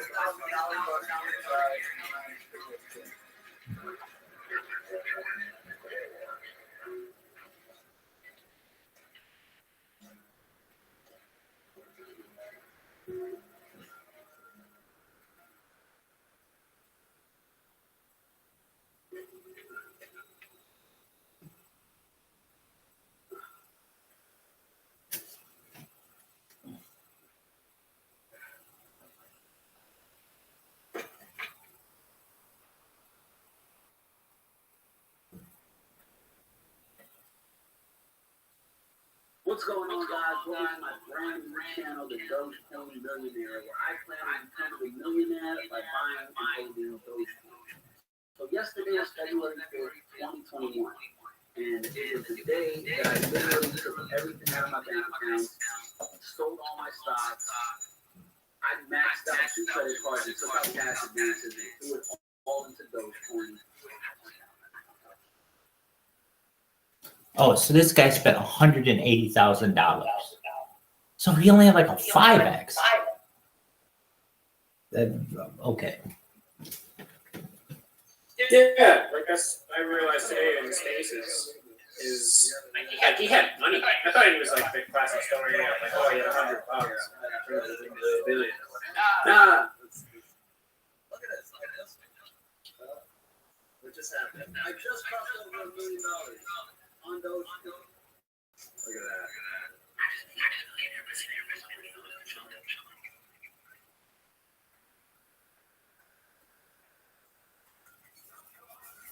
Who made this? Do you know? I missed the company. Who put this out? I would say that it's like a bunch of different distributors. It's not like an independent. Well, they might be independent, but it's not like he made it. Sorry. Go Sure. It seems like it was a bunch of people. Specifically, it's, I don't know. I'll look up the IMDb in a second. It just seems maybe like, oh, he had a partner and his friends maybe people with money or like interested in Doge going up. Because like he seems like he's the example that people use or whatever, but you can make it off of coins or whatever. But is it was it because he has like a cult of personality or this production or like I wasn't there during that. But it's funny the spaces today, like some of our scrotos were in Doge like so early. So early that they knew more about it than him. Right. You know, I thought he was the guy. I don't even know. I'm just learning about him. It looks like the production companies are Legion M, Optimist, and Mr. Wizard Productions.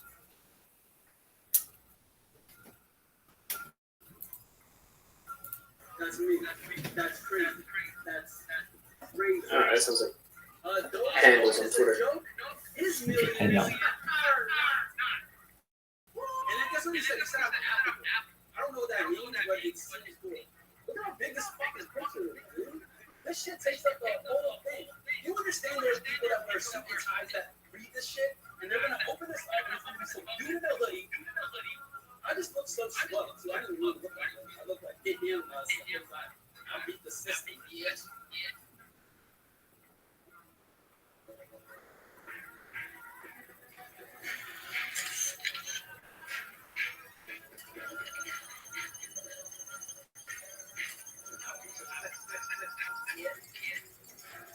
If you think about history in terms of just these long periods of time, it is an overtime, that's in charge of everything.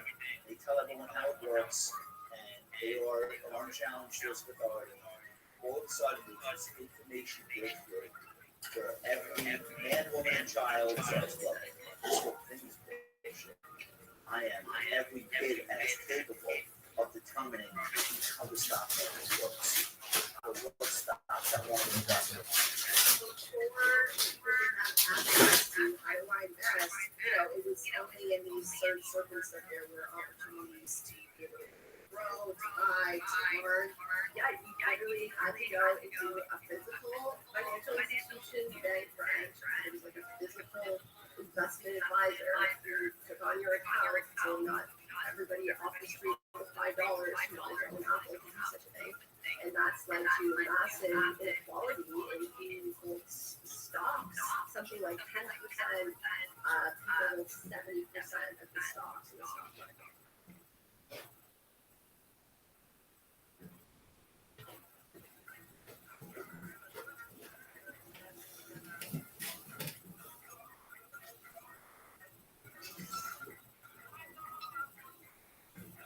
Welcome everyone. Here to see. You guys are encouraging investor / businessman. We're at a very pivotal moment in time in history where access to the stock market has been democratized because we have that ability to the bank that we never had a financial plan. Never had a stock market.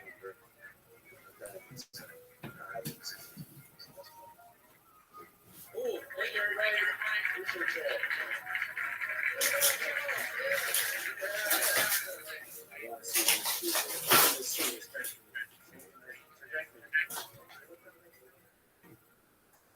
Local here in Long Beach. Cameraman in this neighborhood. I spent 11 years of my life working in a warehouse.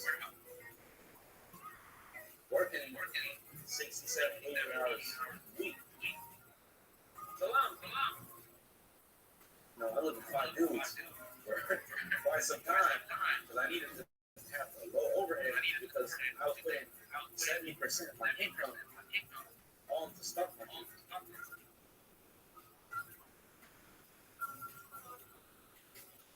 My investment principles is kind of different than probably the average retail investor. Like one show that I like to watch on YouTube is filled with charts. It's filled with P&E ratio. It's boring, right?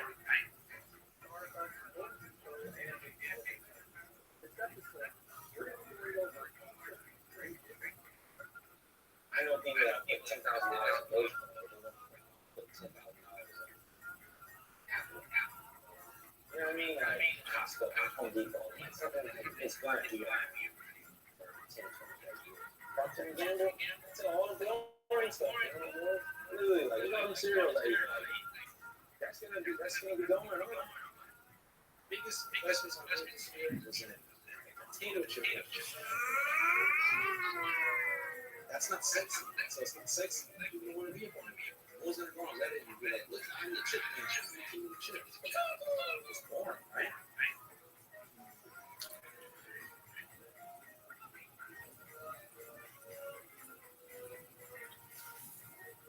More kids, more lunch. I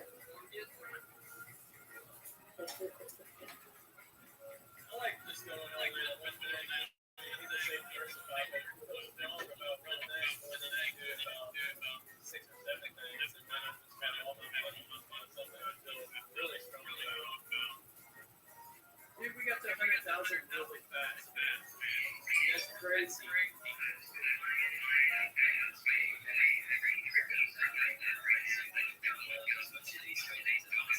appreciate the knowledge, man. I'm glad you're a part of this. It's really cool. Yeah. I've always had that millionaire mindset. My wife doesn't really get it. She doesn't understand the day trading. My money's her money, my money's my money. I do what I want. She does what she does. And, everything's cool. I mean, it is different when people ask me what he does for a living. It's hard to explain. People don't understand.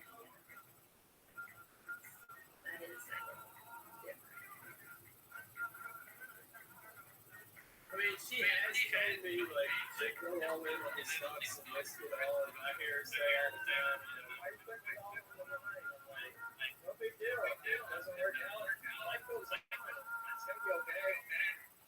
There's a break point, and this time, you're looking at a huge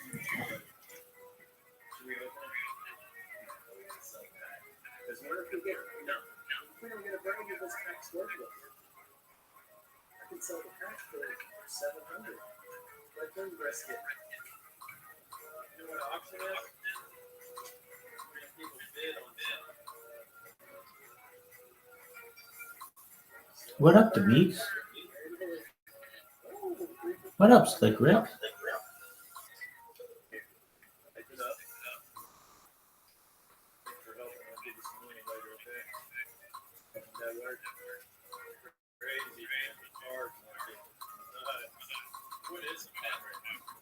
What are you doing? We're watching the Slumdog Millionaire documentary. You doing? Slumdog Millionaire documentary.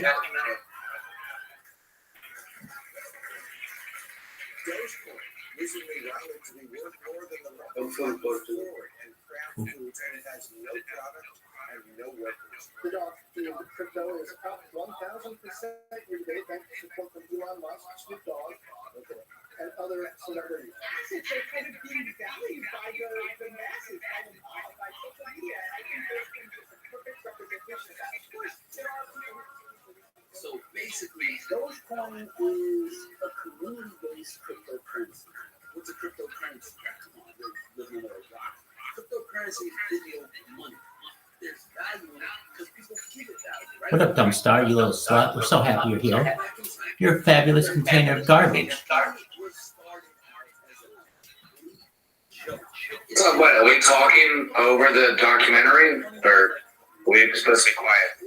Be quiet. Whatever you want to do, baby. You're on mute, buddy. No, I'm not. Other people can hear me. I'm gonna shut the fuck up. Oh, I was just chilling on Twitter.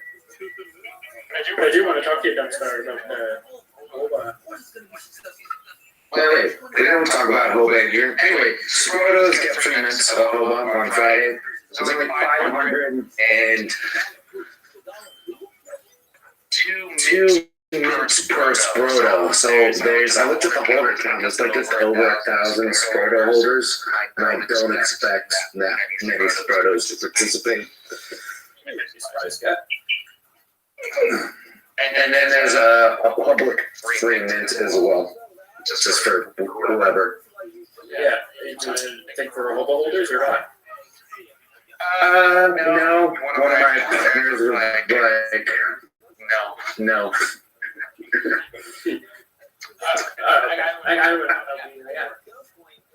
Well, the Hoba holders get lumped into the free mint, so. Yeah, how many are there? Altogether, there's 4,444. They're the kind of derivative of the Bitcoin puppets in the style. And we made more traits in each category than they did.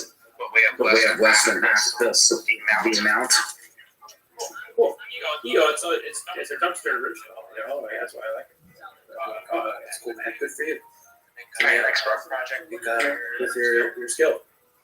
That's awesome. Yeah. Thanks, bro. To me, is significant in itself. That has some value. Scope them out. But yeah, I was wondering about that. I was like, oh, they should light them up. Light them up. Get them away. You know? Because, like, those are your guys that have a football. I mean, well, nobody does anything in the Hoba community. There's like three people that do stuff. They don't deserve it. All right. Oh, that's I'm gonna make sure I acquire a bunch, and I'll just give them to the Hoba guys that miss out. Yeah. Okay. Yeah, like Snoop. He's like talking. I don't know if I'll have gas for it, man. I'll get you one, Snoop. Let's do. Okay, we got it. He wants. We've got a special trait for Snoop. They've got a cool pack. Yeah, is that gonna be airtime? What? I don't know. It's all mixed up in the thing. The only person who knows the order is Old Man. Yeah, he's doing mix and match and all that shit. Hey, Rabbi, the fucking psychedelic shirt looks cool. Thanks, baby. I appreciate it. Yeah, it's actually so sick.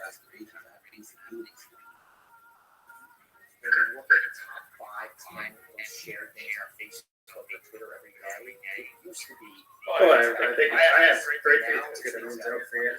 I'm pretty confident. I don't know where you guys are coming at, but I think it'll be fun. It's gonna be good for you. Well, what we did was like, I looked at the Ethereum puppets collection, and they're kind of ugly as fuck. Yeah. They're like little frogs, and nothing lines up into the hands and shit. Yeah, it's all intentionally really bad, like MSK. Yeah. So I don't know. In my mind, in comparison to the, I don't know, it's like the difference between Nintendo Family System to the Super Nintendo. It's like a little bit more quality. Oh yeah. It's made by YouTube. It's, you're making a name for yourself in the artist world and things like that theory. So it's good for you, man. You got a lot of people. Like, have you talked to Kato about it? I have not. I definitely think about her whenever I hit them up, and they got a big community. And you've been making so many Bitcoin memes and shit out there every year. Like I know they've seen them. They know your style. I don't see why they get a little shout out. I might hit him up on Twitter. Yeah, it's made by hand drawn shit. And he's into art, art projects, and learning about artists. So I don't see why. Hey, it's worth a shot.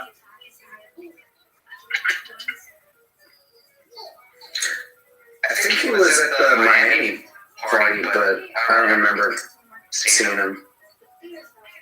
Okay. What? You into that? Yeah, I went to it, but I fell asleep. Yeah, I was standing in the wrong circle. I thought I was standing in the Coke circle, but it was the weed circle, and I fell asleep. Yeah, I'd be in the weed circle there, bro. That's too bad. What's up, Zoot, you little slut? Zoot, you little slut, how are you?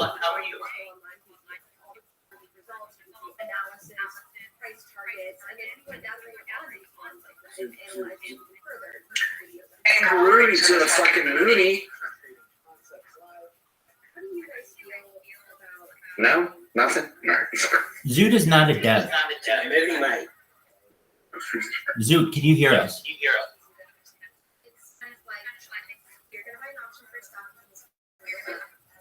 Wait, what's this PFP now? It's like a, is that a platypus? No idea. Platypus wearing a trash bag. That's kind of cool. I should have done that trade. Trash bag.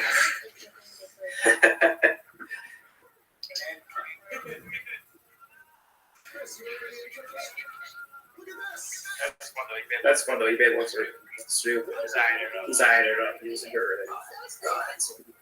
He likes them. Who likes them? Snoop. Oh, Snoop, yeah. Oh, Snoop. Snoop. Yeah, Snoop. He won the contest. Yeah. Can you hear me now? Yes. Hell yeah. What the fuck's going on, Zoot? I got a platypus wearing a trash bag. Why don't you have a platypus wearing a trash bag? I'm too cool for that shit. I don't know. You should send it to me. It's like a dumpster, but it's a bag version of a dumpster.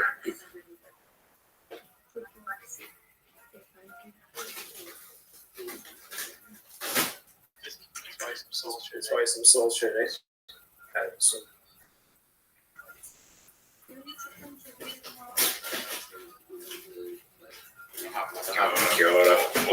Jack on dice and it's going down. Jane Chasen, there's haven't heard. Oh wait, what's going on? Are they making a community pool to bridge the base or some shit? I don't think so. Like there was a nose earlier in the chat room, but I don't know. It sounds like Early's interested, or at least he put a poll out or whatever. That's the only way it would happen. Yeah, like a community liquidity pool. Honestly, why didn't you have any kangaroo? I'm on one team, I don't bridge around. I mean, I don't know, it's too complicated having other chains. For my brain. No, not on Solana. I'm not gonna lie. I go into Solana TGs just because all my friends are now on Solana. So I have to go in there and bud for shit that they're buying and then get kicked out. What the fuck am I looking for? I don't know, what are you looking for? I'm back. 400. Yeah, I'm looking at that as well. I always are. Michelle.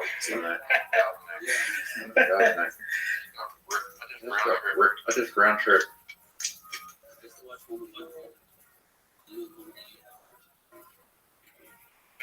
That's what happens when you juggle too many bags.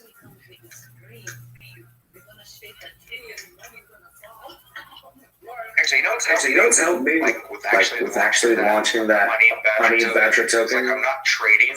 I'm not at all Yes. focused.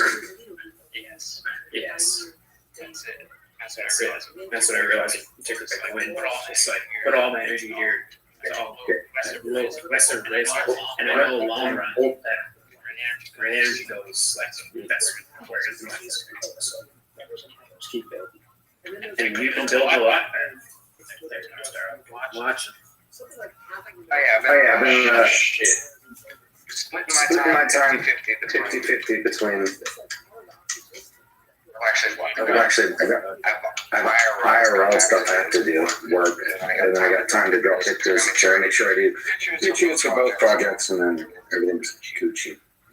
So nice. That's what else. But it's worth it, like especially like when you have something. I really do believe that Honey Badger is a name that is recognizable enough. Like I've sat around Honey Badger, don't care. You know, like it's on the tier, and then like during the real bull run, when shit goes crazy. Like I definitely see it going to be a successful project. Yeah, I gotta work out the meme better, because we got Bobo, which is the bearish one, and then we got Moo Moo, and then we got Pepe, which is for the frog, and then there's Harry Potter on the which is like the everything thing. And then there's Honey Badger on the side that just doesn't care about it.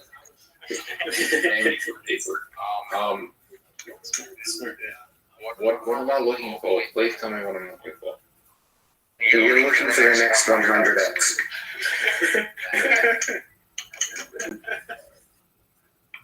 I'm looking for I could have this trading shit.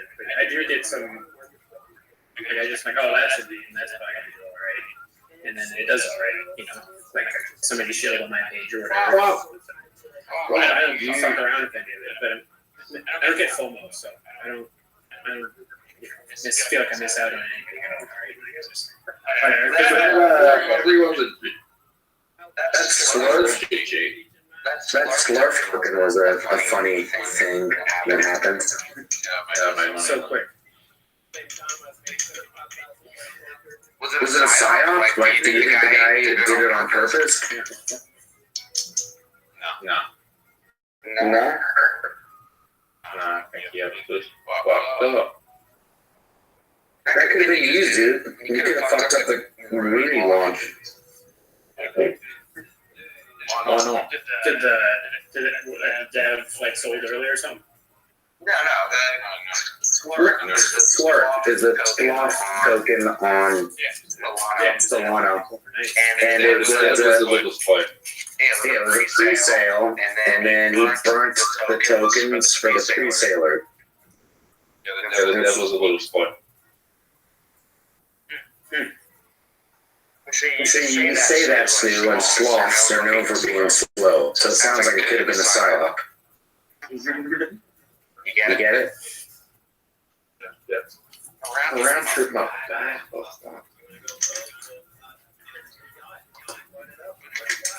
I'll got half an egg.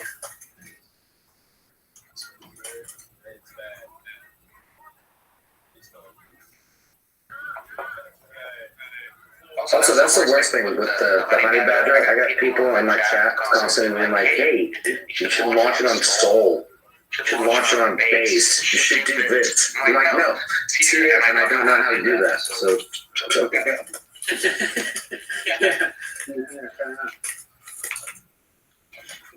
I see that every day in this chat.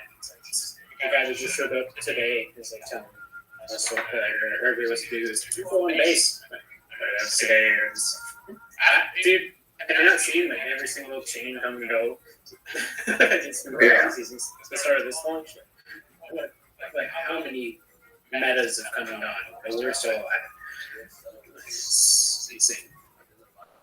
My chance come and go. Solana's gonna honeypot everyone in there. It's gonna be funny. Like FTX connection is just too much for me to even think about touching it. No, it's worse than that. You know that Solana's running off one validator is pretty much running off one network. Really? No. Is that why it goes down every once in a while?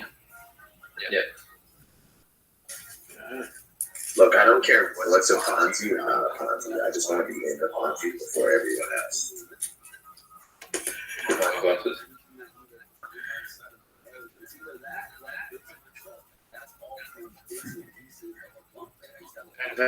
It's just strategy. It's just strategy. Just risky for me. I feel like I'm in like a fire tower, a watchtower, just watching everything. Oh my God, come on. When did you get into take Bitcoin? Day 2. It was like 2 that cheap. Yeah. I sort of 30 at 1.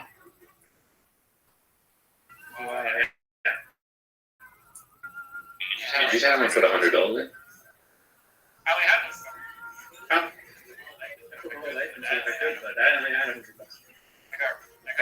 I got trained in March, so I had to make it back then.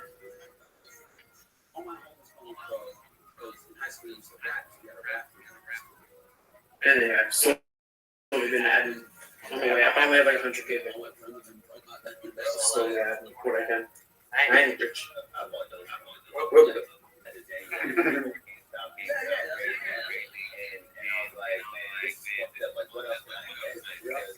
Oh shit, so like, Pro the Doge just tells the same story. Well, I guess he's only got his story, so his story is always going to be the same.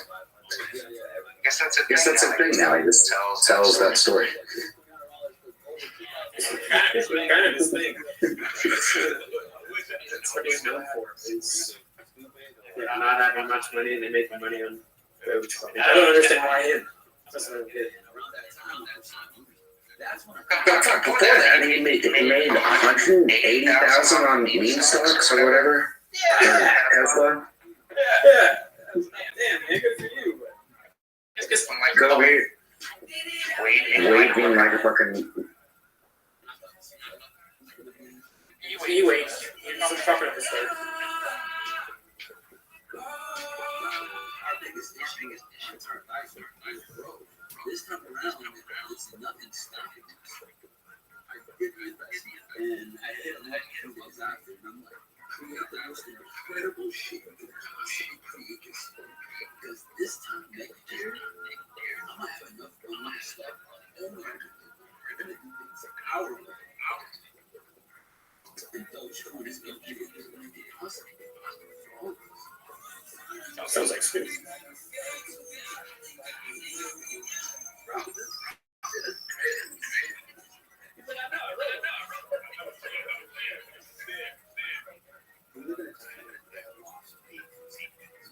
I was just left. He's probably buying some more base tokens.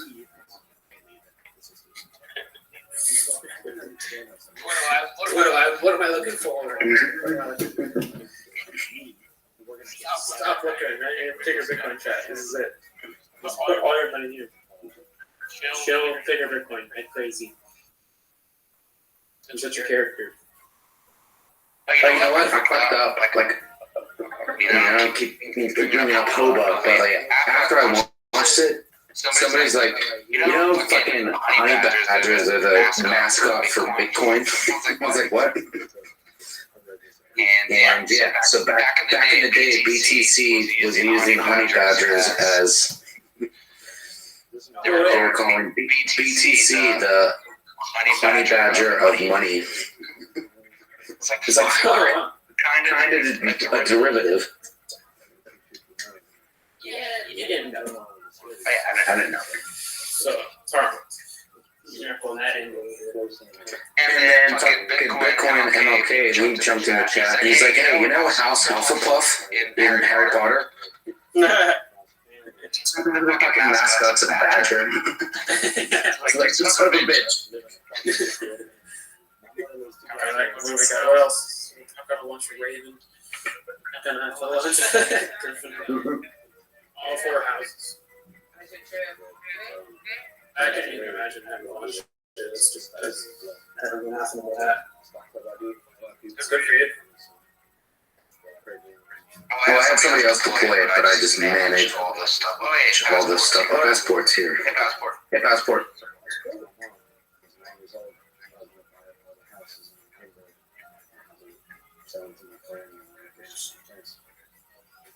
I'll be the Bitcoin millionaire.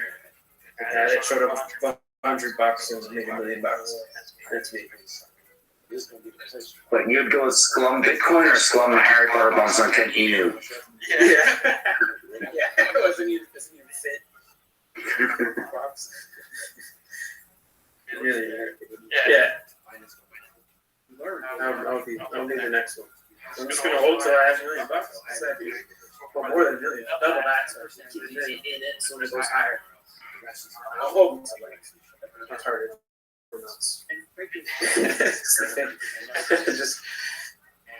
the autism, man. Hyper focus. One thing. What's going on, guys? We made it over here with another video. We're gonna go get yeah, that's what's happening. Like, share, subscribe, hit the notification bell. Let me play some brand new Lambo Anthem before I wrap the video. It's called Roller Coaster. I would say I was playing some boom stuff.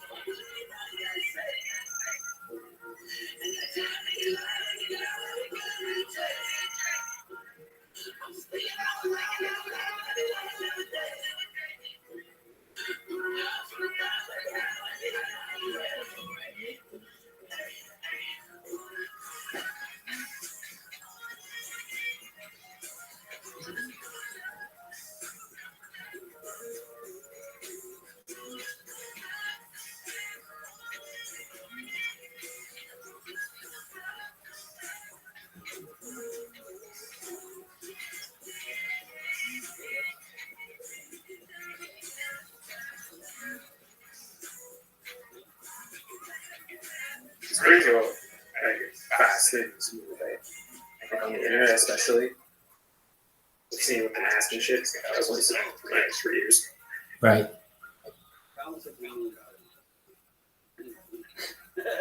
You went to go buy Hey, do you know anything about that token book of meme?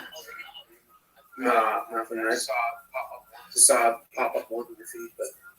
Alright, guys. It's not ticker me or something? No, it's ticker Bone, B-O-N-E. And that's like that one that started, I guess, the pre-sale meta. Not meta, or whatever, pre-sales. I have no idea. $5 million now. Group chats are going crazy. And we'll probably see it in as soon as I hit 3 million, that's another milestone. Definitely. The phone's been bad. I drop out here. Catch you later. I don't want to watch this shit. Oh, just completely fucking made up. That's fucking sick. There are no rules. Say a thing is a thing. Are we excited about crypto and digitalization, right? It gives control over something that never before in human history has been democratized. When did we start? Precious gemstones evolved into metal. We realized it was too heavy and bulky and expensive and hard to protect, and there's a lot of downsides to it. So we attached this paper money that represented this metal. The only reason it has value is because we believe that it's something. Now we have the digitization. That's what's going on now. We're going through the next step of evolution. It doesn't need definition. It just is. It exists. There's no off switch. There's nothing anyone can do to stop it except the internet. Are you selling everything you own and putting it in the Dogecoin? I wish we could just not talk about Dogecoin. Forget about the get rich quick nonsense. Focus on this as a technology, an innovative one that's going to improve global commerce in an unprecedented way. It ain't going away. It's really hard to watch a lot of people seemingly make a lot of money by not doing very much. That's sending Dogecoin. Wow. Soaring today, it is now more than 6,000% for this year, still off its all-time high.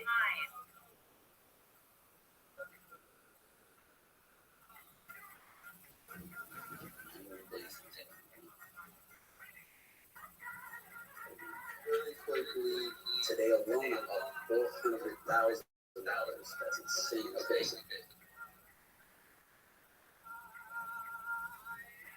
You guys don't miss the next time I hit an all-time high, which could be very soon. Very soon.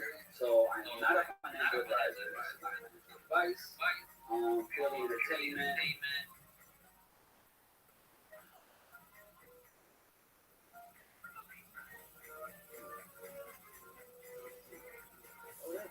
It's public. I got 55 views already. Look at this. 13 comments. I got 10,000 subscribers when I was literally watching a 2-minute video when I got this notification. Glad you didn't feel like everyone kept telling you to do. Glad you have your own money. Congratulations. Thank you. Your hands must be tired. You got this whole auto bigger games coming soon. Talk about after you get money.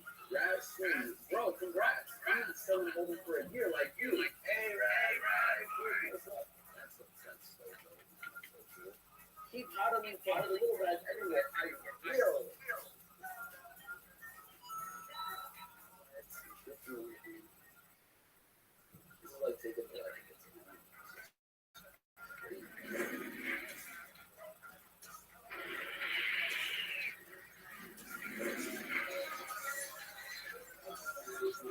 Right now. But at the end of the day, if you don't want to double the Dutch, just hold.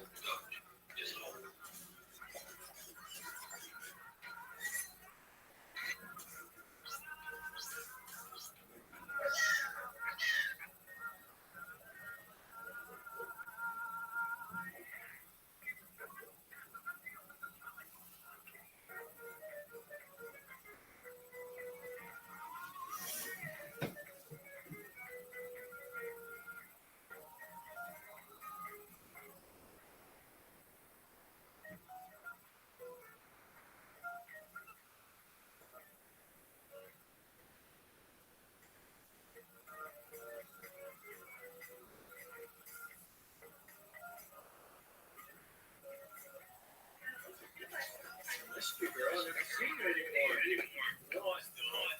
when you leave for work, and then see you at this hour. You didn't want to hang out with that anymore. We used to play tennis. Guys, come over here and get your bed. The couches, like, that big stuff. So yeah, we'll do that. Cool clothes. It's office planes. Our house is going to be there for 7 months. Typical night, 9 o'clock, home like that, time for bed, still got things to do. Keep the tables on ready. Cars, are you going to sell these cars? Car shelf, are you going to have a website? Yeah, those are stinky. Oh, look those cars back on.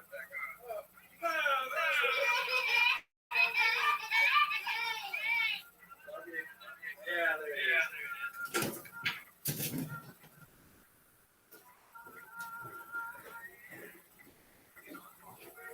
To be honest, I don't think the investing in stocks have much to do with it.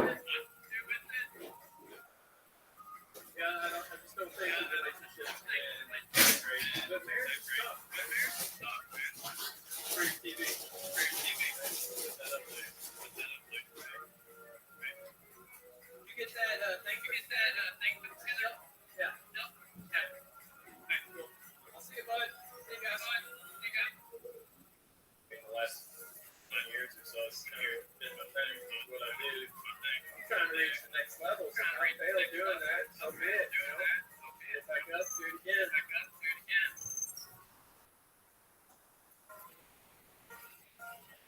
Every spare dollar I have, I'm just going to live with marriage.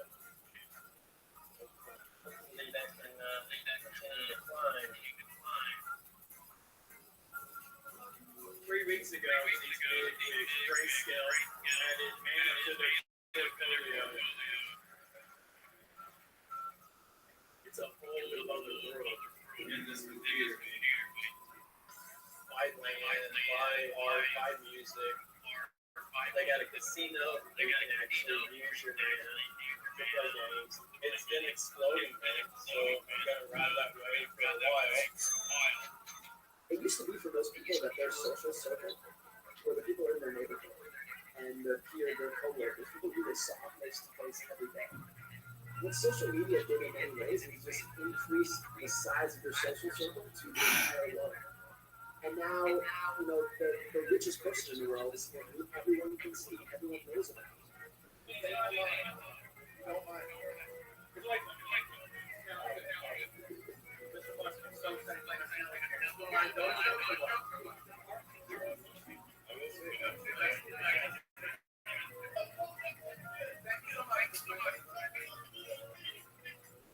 When I think of George, I think of like a meme for like the entire cryptocurrency world.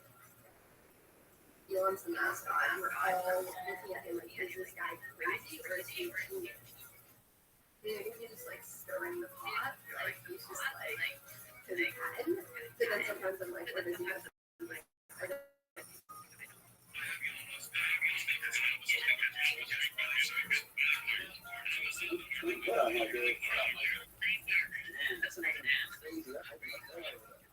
We also heard from Elon Musk, who's promoting the upcoming hosting game on SNL, with a tweet, the Doge father. I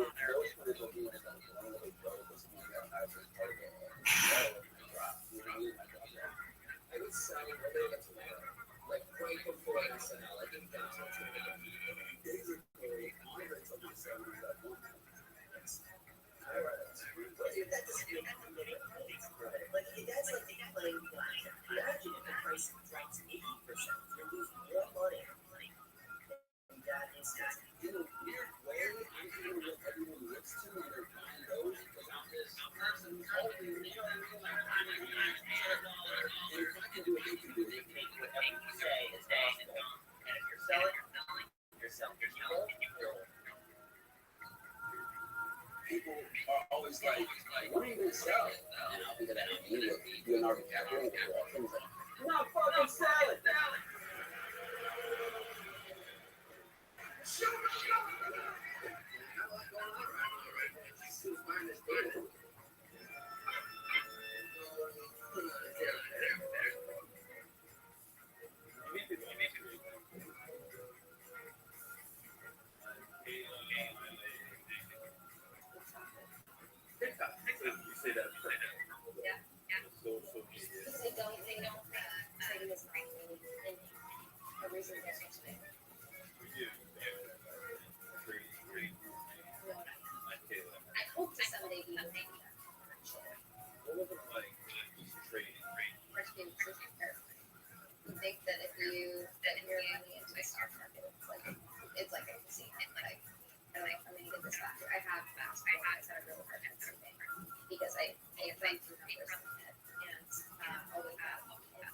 Specifically because people trades overnight. That has been one thing where I just can't. I'll have to if I wake up and I feel like an instinct, I just check it. Often my instinct is actually right.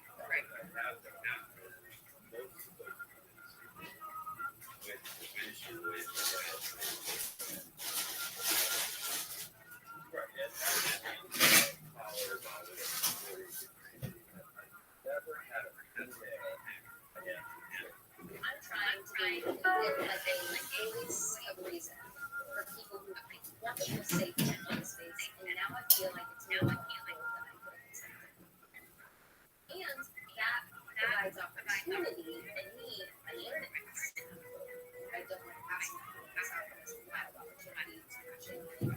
There's two types of TikToks that are supposedly viral.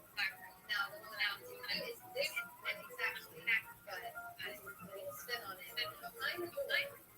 I think we should have instead of Doge, like it wasn't gambling. Okay.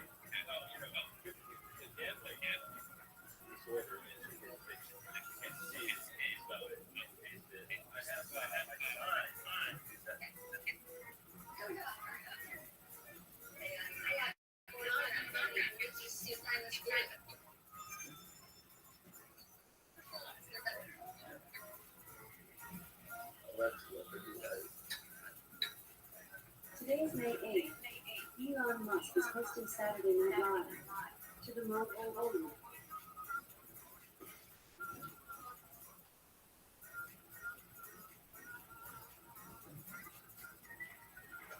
I could catch up right now and just, go about my life. But I would feel like I'm ready every day.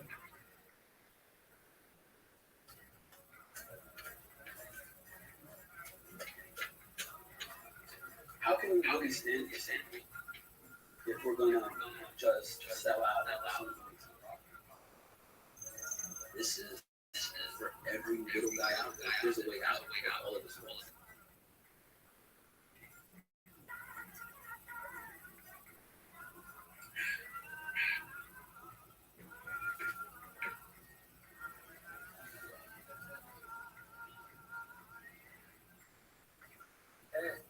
Hey, I'm live streaming.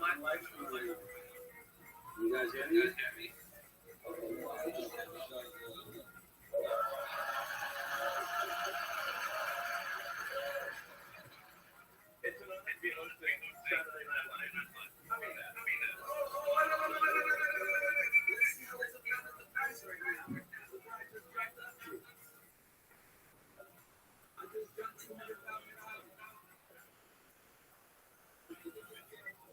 That was a nice little roller coaster ride right there. You guys see that roller coaster ride? 40,000 people that are currently watching it live. 40,000. I just dropped 300 hours. I guess that I didn't mention those. Go on about two. I'm surprised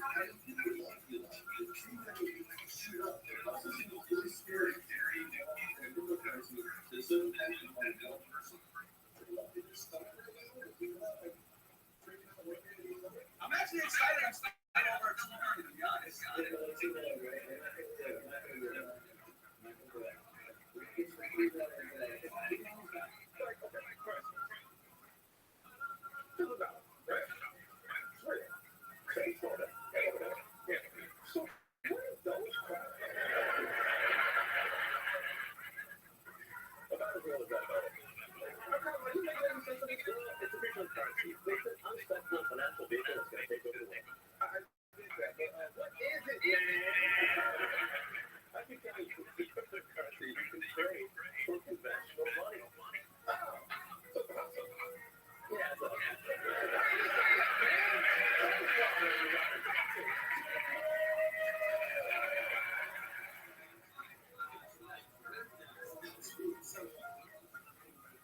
I'd be disingenuous if I didn't show my pics and yell at the memes.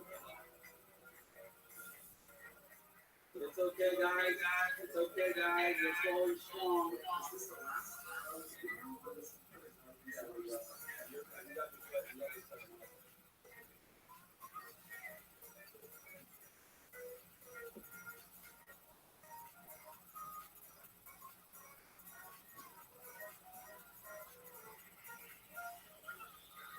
My account is $2.8 million, so $2.7 million. Now, the lowest point, like I said, it was $1.8 million. It fluctuated exactly just about $1 million an hour. That's a scam. Just think about it. 1 hour. I mean, this is what we do. So we're just going to take it in the machine. It's going to be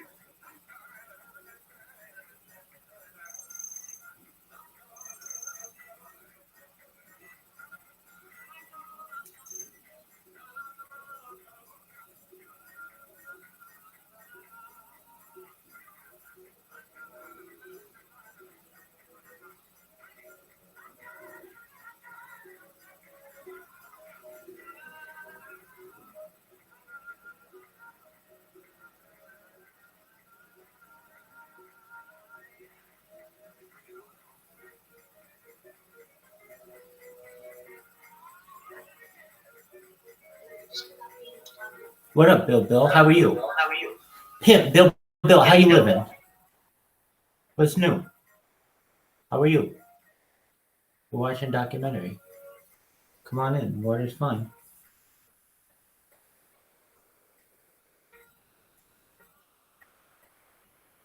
What up? Can you hear me?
This is your moment, and every single minute you win it, try not to wonder if you win every game that they get. So while you're in it, try to get every shit as you can. The way you run is over, just to hit when it's in the 10. Cause I'm at the end of my list with half the shit that gets in. Get out of this. Here's my order of the list of the 10. It goes Beijing, survive your baby, I'm making all that shit, rap nines and then you did it exist. There's a lot of industry. Since the shit was not a thing. So when you see me walk around like nobody's bothering you, even though you still got a fucking problem.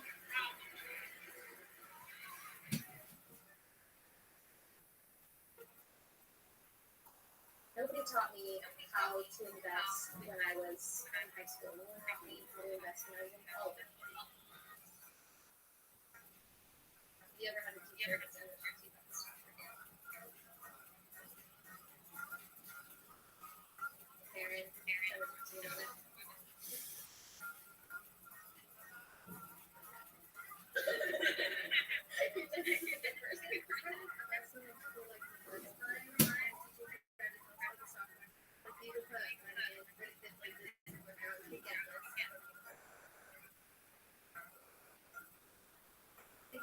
I want to get my own house. I'm like, I just want to get my own. It's like impossible. I'm sick of living in the living room. You're sick of this. 5 people, 1 bedroom, 1 bathroom. The possibility of you know something like that, like I agree. Yeah. And you don't know. It's more like driving.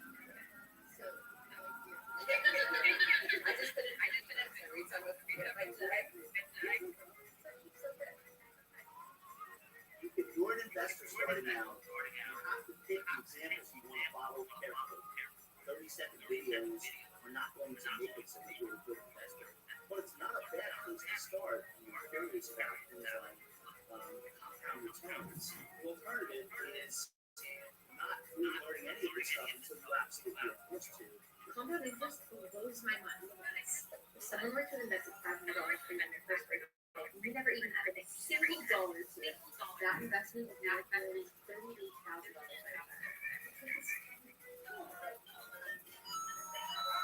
What's going on, guys? We're going to go here and say,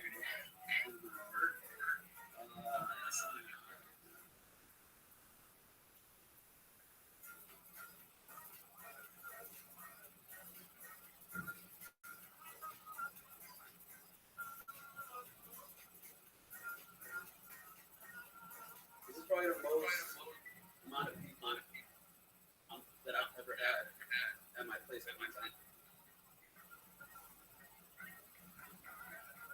And then people could just sit here and on the chair.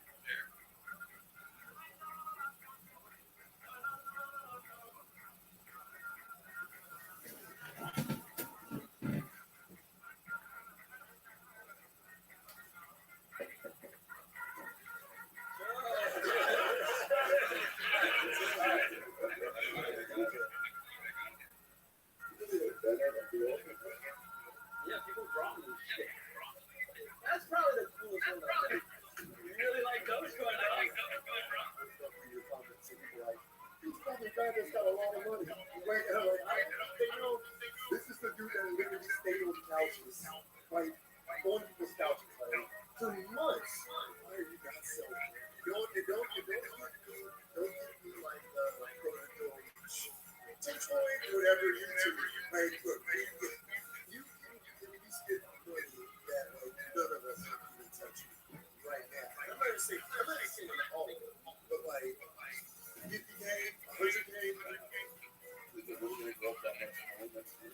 Part of it is the fact that I'm a little overwhelmed with like the amount of things that need to happen. I don't want to get to the point where I go my family stuff. But fuck, I'm not gonna play this stuff around. It's back to the ground. I need a little bit more. Like it needs to get to a higher place. You know what I mean? I get the struggle also, stuff like that. Like, you're not even trying to make the fiscally like responsible decisions still. That's like security.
This is my storage unit.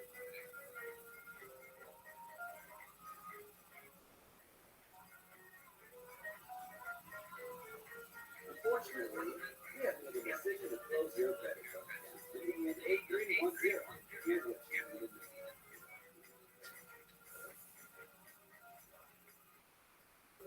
Oh wow, I didn't even think of 5,000.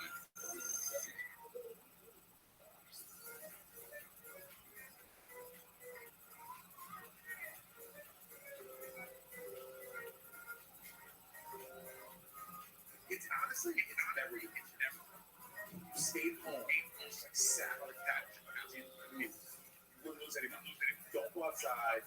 Don't wind up with like a Harrison thing. Like, stay in your house. Emotions will be fine. Now it's like there's no easy place to find. You lose the most money in your house.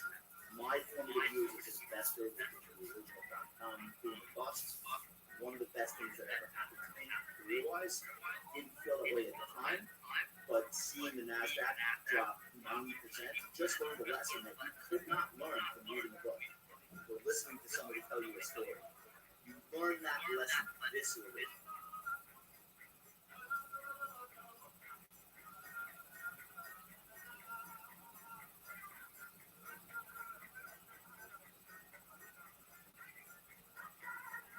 This is so much.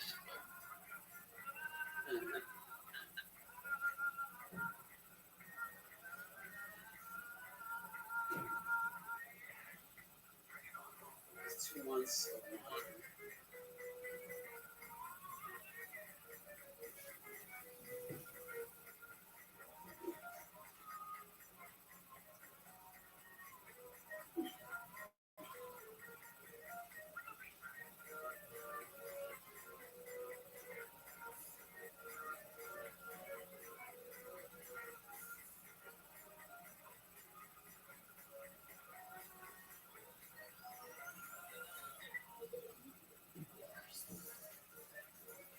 One of the big draws of those communities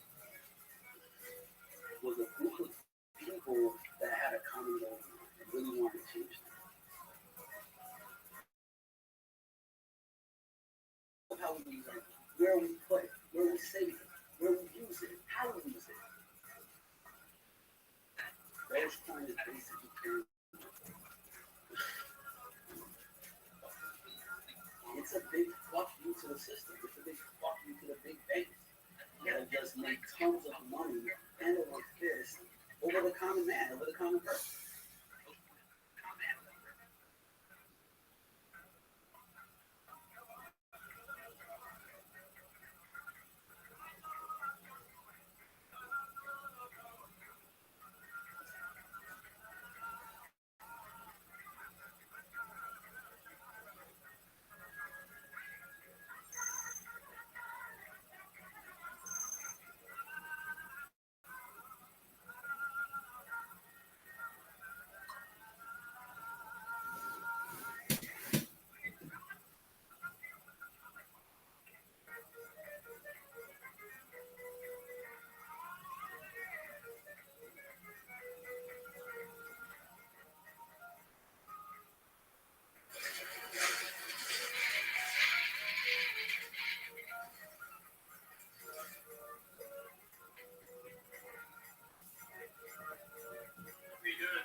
city thing, right? I don't know if you guys have heard of this wonderful man. Not your ordinary DJ. He has his own bookstore, community space. He also teaches finance. He has a stock market club. All right, so he's gonna be speaking for us here. Let me introduce to you guys Sinai Kirkman. Give a quick shout out to everybody for being here. Let's get to it.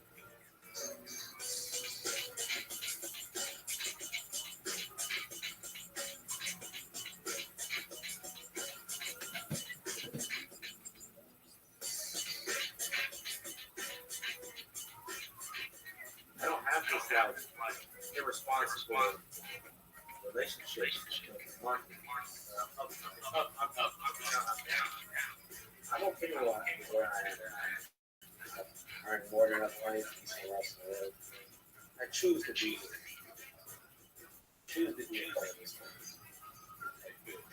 We're pretty good, man. Color. It's that. Black and white. It really is that simple. It's like black man owns this building.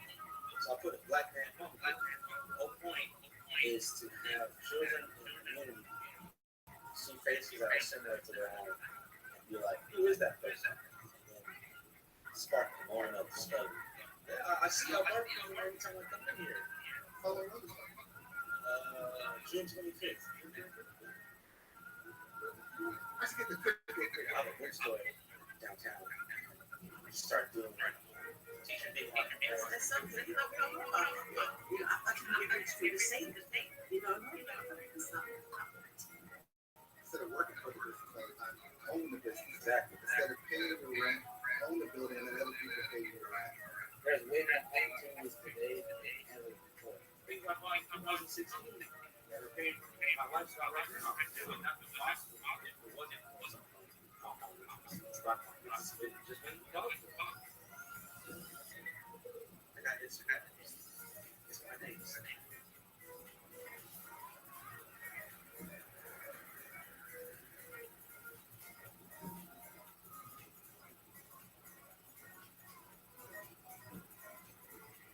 I just got an email from this company wanting to pay me to do promotions and marketing. They were like, look, we can pay you $8 a month. Oh, that's a good deal. That's a good deal. Like a lot. Like a lot. I a lot of over 6 figures. So It's cash. it's You need cash. it's those Could they have paid in cash?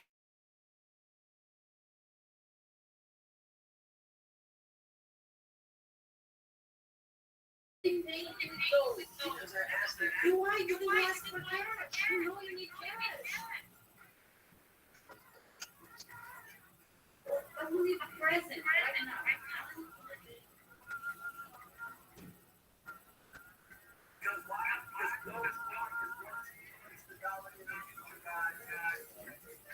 It's just a matter of time.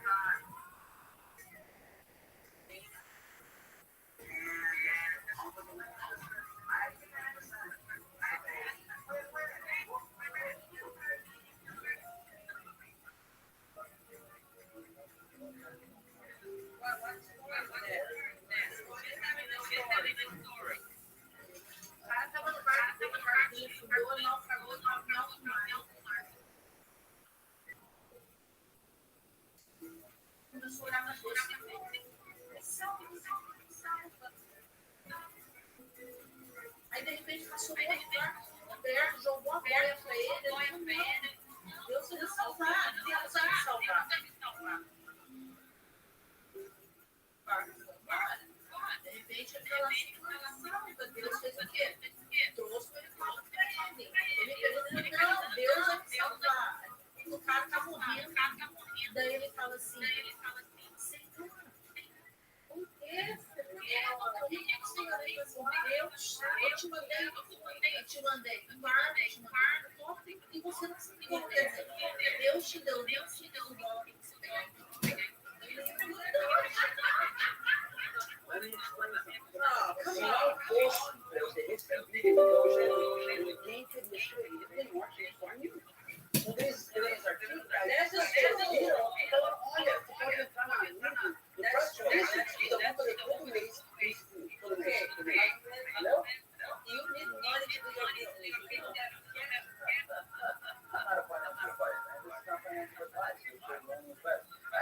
guys can do your own due diligence research. But anyway, here's the crypto world. Every content creator, they just want attention and recognition. More retweets, more likes, more views. And what wins in that world is just whatever's most provocative, whatever's most entertaining. We're now in a marketplace where like social currency is just so powerful. Like, what's the value of that? You know what I'm saying? It's hard for you to know. We have like multiple accounts. What's the value of a like? What's the value of share? What's going on, guys? Cardo here. We're gonna talk about that point. Everything's Bitcoin's so you know, the thing is the crypto space right now. I'm pretty sure we'll have a good one soon.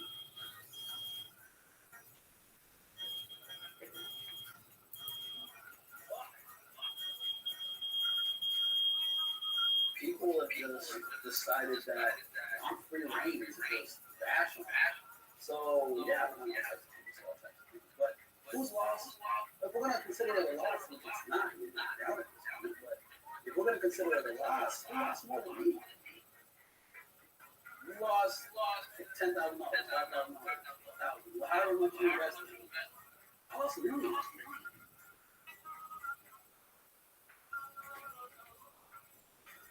What are you talking about?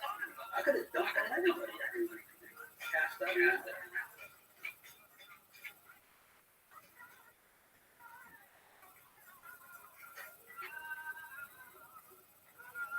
Check out the new design. I literally came up with this like 10 minutes ago. I sat down for it and Yoshi on the computer. This all was the long play for me. This was all like, okay, I can monetize the fact that I'm still all in. Everyone thought it was like 15 minutes. No, this is not like. We got the celery juice shirt. Nice top and green right here. Put a little cartoon my face on there. Honestly, I've been living for years. If your life is cool on the internet for cannabis are what you do it for the fucking views. And the funniest, most ridiculous outcome is probably the most likely end next. That's in my answer.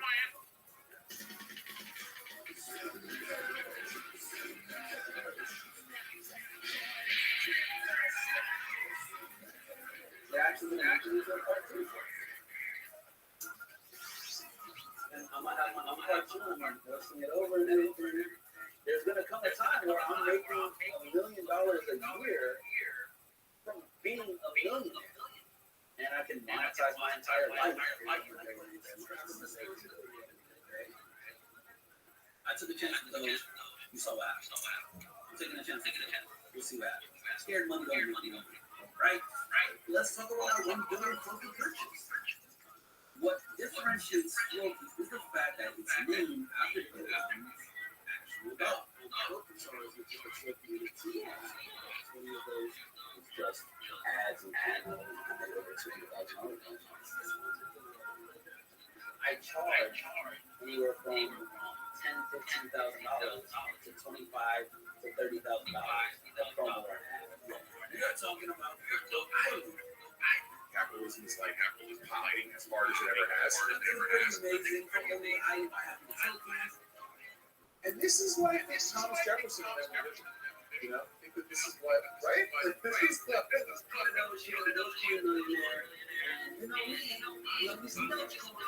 guys do too. The best way to get started, holding some of those songs, is getting the dough. So tight, but so tight. Like we had a good fucking over. You may soon be able to pay for your Taco Bell meal and go nothing. Honestly, at this point, anything is really possible. The simulation is simulation.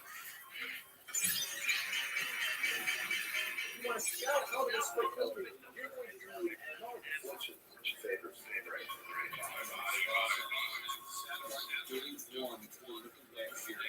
Coca-Cola has a new flavor that's just virtual.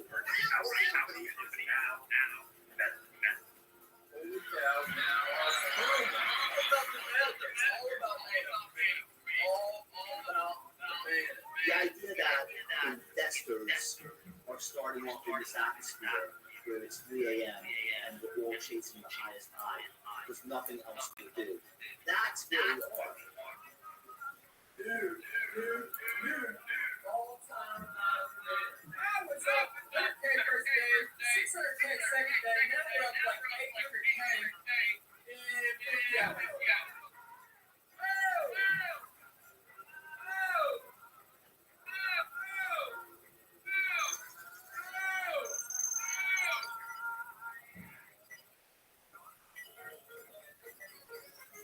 So remember, guess what? Guess what happened? I was a millionaire for like 5 minutes. 5 minutes, I was. And then, you okay? It breaks your fucking brain. You can no longer operate as a even-keeled, responsible investor. And you could say, you have $1 billion. Nope, I don't. And I fully admit, you can't take the money away from these people. They shot their shot, they hit, they got the money. God bless. That's not investment success. That's lottery success.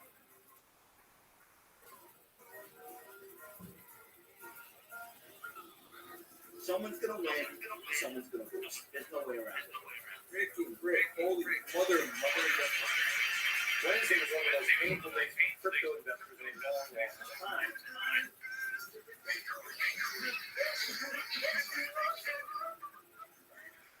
Listen, guys, I am down bad. I'm gonna go for you. I lost it. No mask. I say I'm down. And it's gone. I'm losing money. I'm crazy. I don't even know what I'm even in. I don't even know what I'm doing. How much Bitcoin did I buy? Spoiler alert. Welcome everyone tuning in to my TikTok live. You are just now tuning in. Drop in the comment section where you're tuning in from Young Booty God.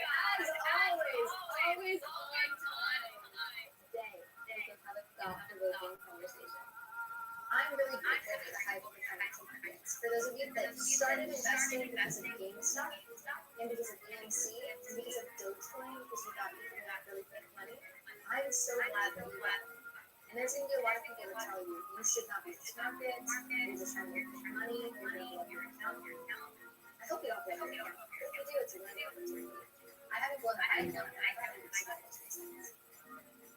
I basically just came up with my 1-year anniversary of investing. My goal is to convince people to buy or do useless products. To make decisions, to be able to provide for themselves for their future. You can participate in a system that isn't perfect and it has misaligned incentives. But I think it's getting better because the more voices that there are, the more diversity that there is, the more different ideas about investing.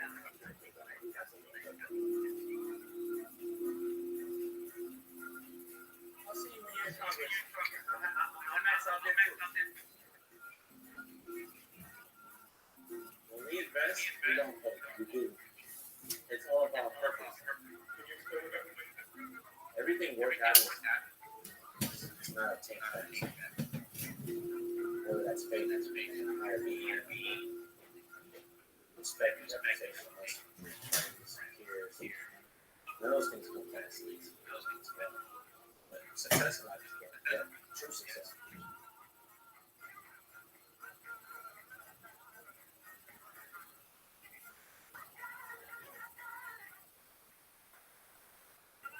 Before we continue the video, let's talk about the sponsor of today, right? So, Magic Spoon Cereal. I mean, this is like high protein, keto friendly, grain free, soy.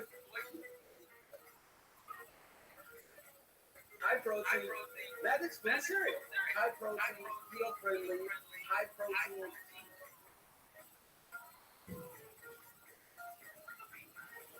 You like it?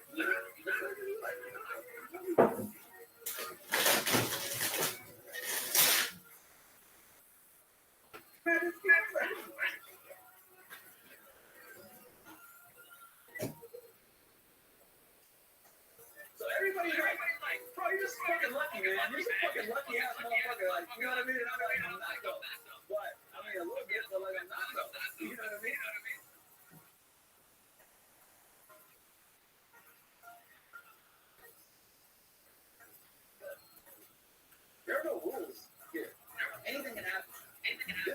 again, like nobody doesn't have to do that.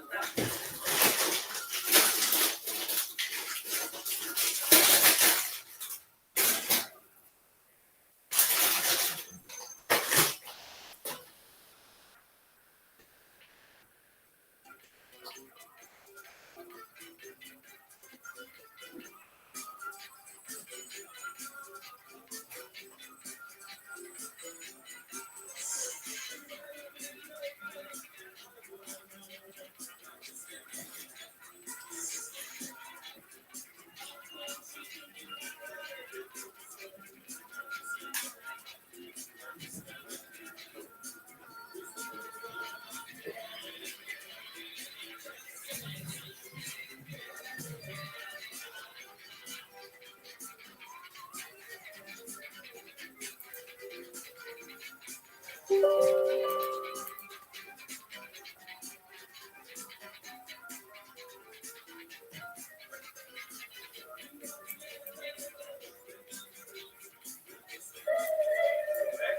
we made off Dana, the million we made off Dana. Thank you.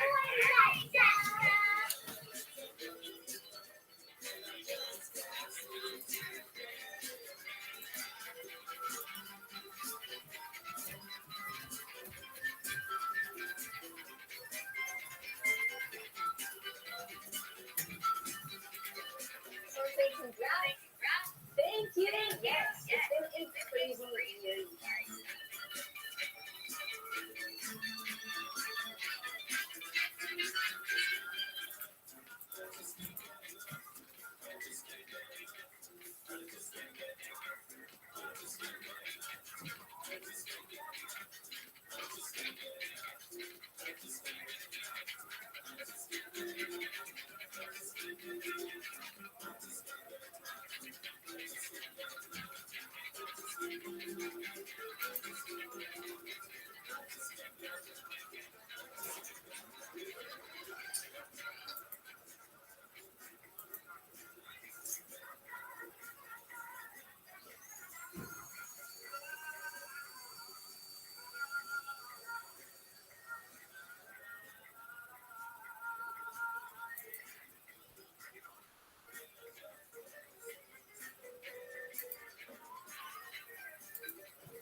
Cheguei aqui, tá aqui, olha.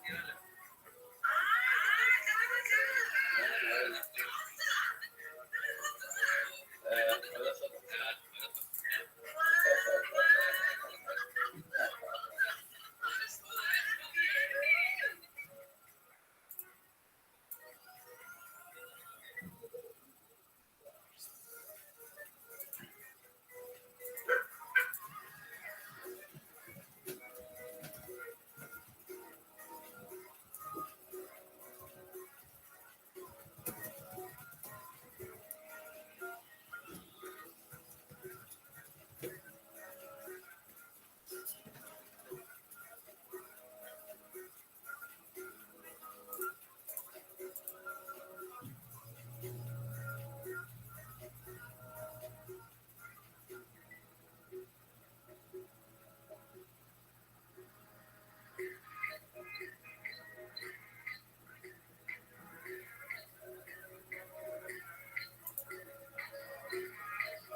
And if they could, I'm going to want a man cave at the pool side.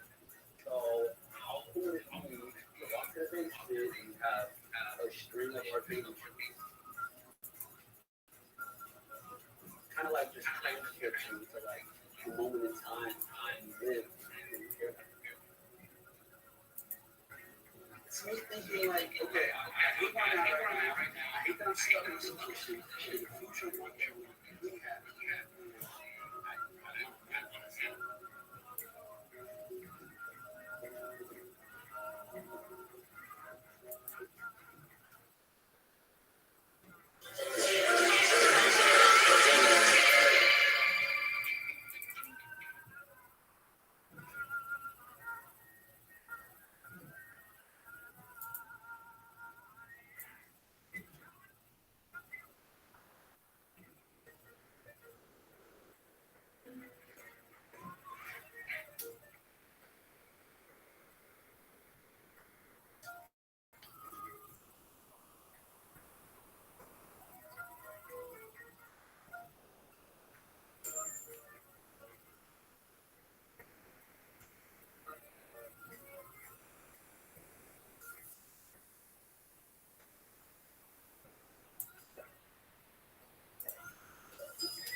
Somebody call the pastor, this bastard is so possessed. This meeting just begun.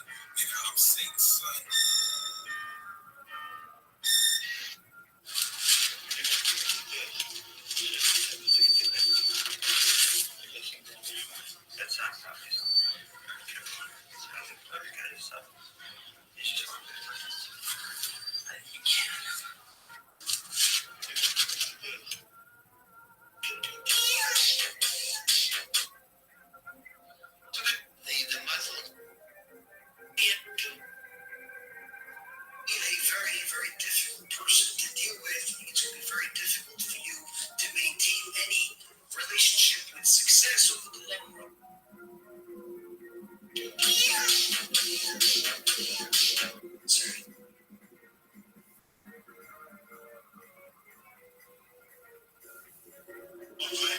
We've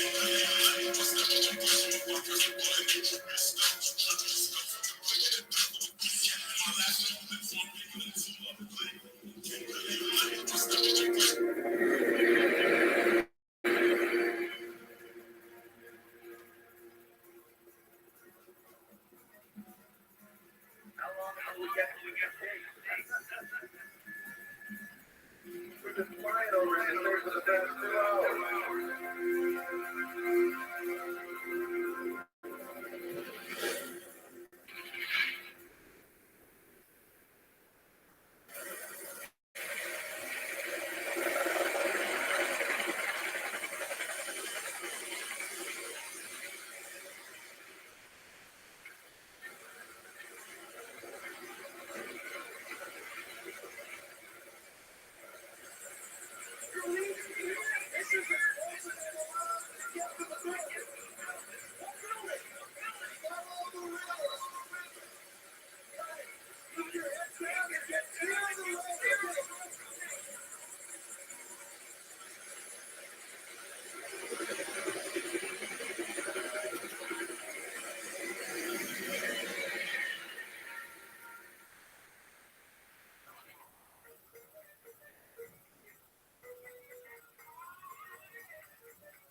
Look what I found on the side of the road. Look what I found. There's a bunch in there, and then there's also leaves and dirt and stuff in this box.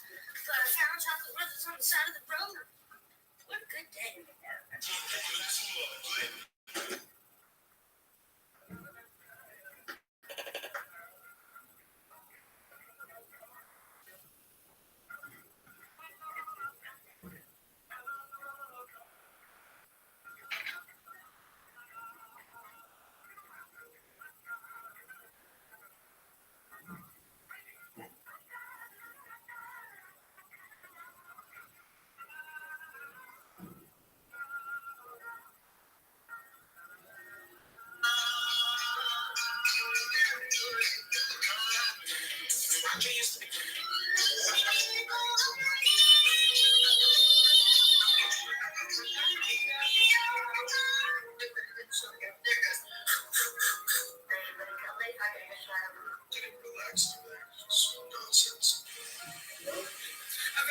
It smells so good. Health pushing, yeah, thanks. I'm so healthy. It smells so good. You're following me, thank you. You're following me, thank you. It smells so good. You're following me, thank you. You're following me, thank you. Corn, so delicious. You're following me, thank you. You're following me, thank you. You're following me, thank you. You're following me, thank you. Hello, welcome. Thank you so much for joining. Don't forget to tap the screen. Tap the screen. Tap the screen. Ew, spicy. I don't like spicy. You're following me, thank you. You're following me, thank you. You're following me, thank you.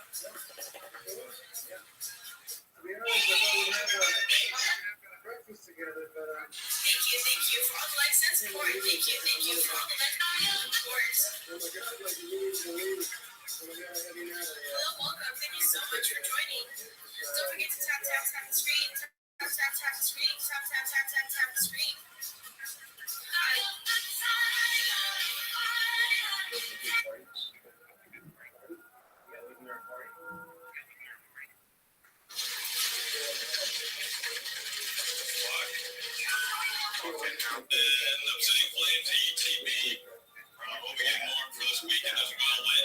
Friday, we will have temporal forces reptilian hit, so we will have some of that.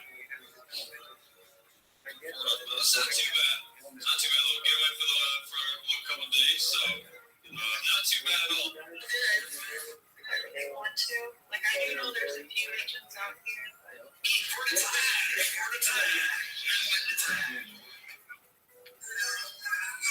Hey, Jessica, Jackson, thank you for following.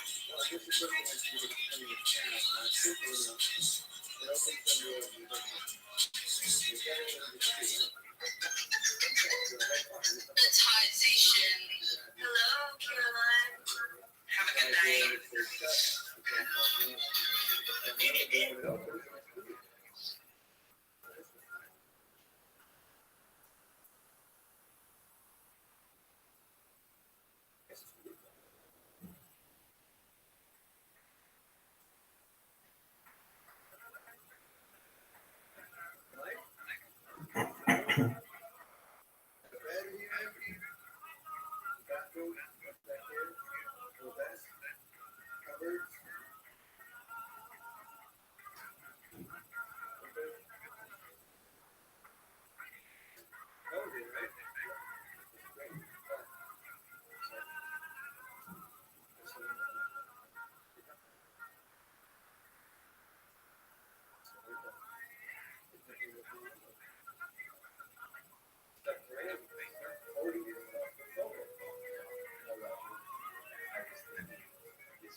Unlimited access. Public or private ground using any means of communication, including but not limited to that which is disclosed orally or in written or electronic form. Standard. Okay, it's not. What can I say? You know, spend the next few days together. Maybe discover what you missed out in about a year. You know, for the rest of the life.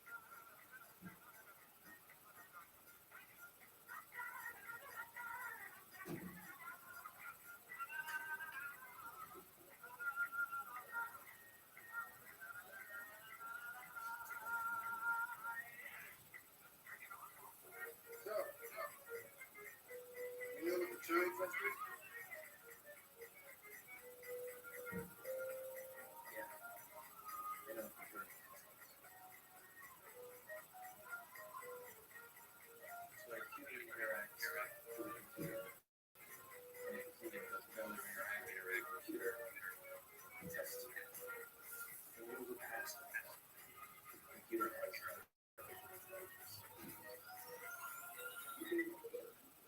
already over the next few days.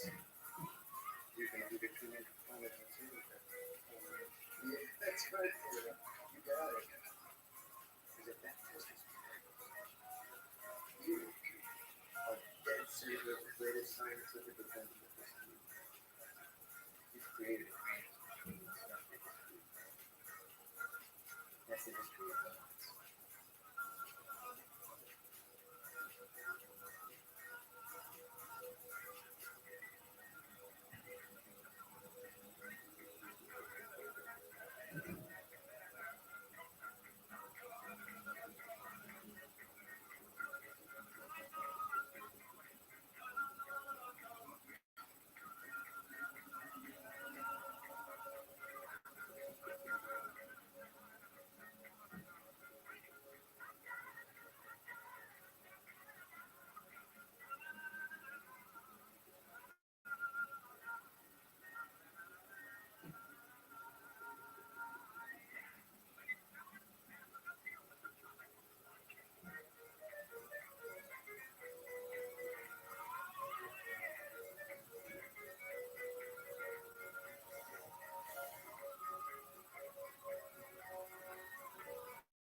Never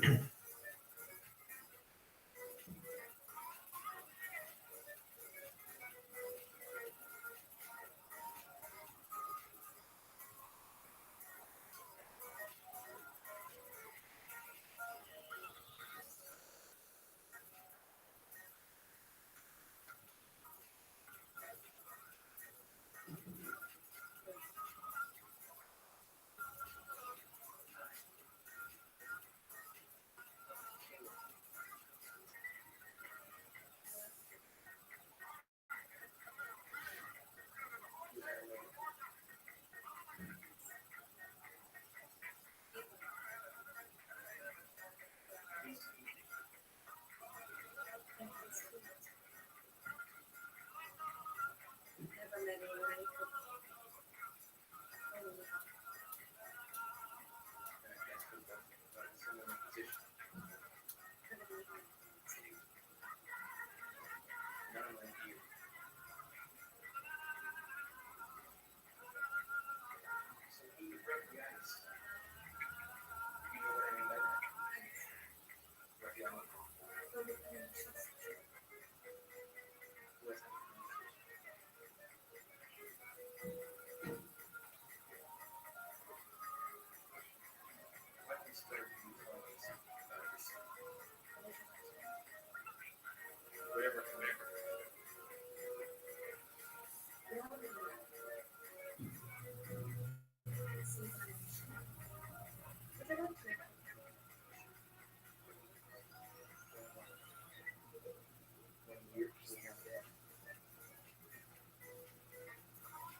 You know, I wrote down about how I've invented a machine that teaches me something. I just thought, fuck, man, that was so good. When we get to tell the story, I tried to cater it. You look like yeah, I didn't see it. So, anyway. You're a guy. Yes. Although, there's a qualification, you know, there's no qualification for it's just, it's very interesting. The machine shouldn't be everything exact. We're way past that. I get things that you should avoid you past. The real test is to show you the profile and see if it's the proof.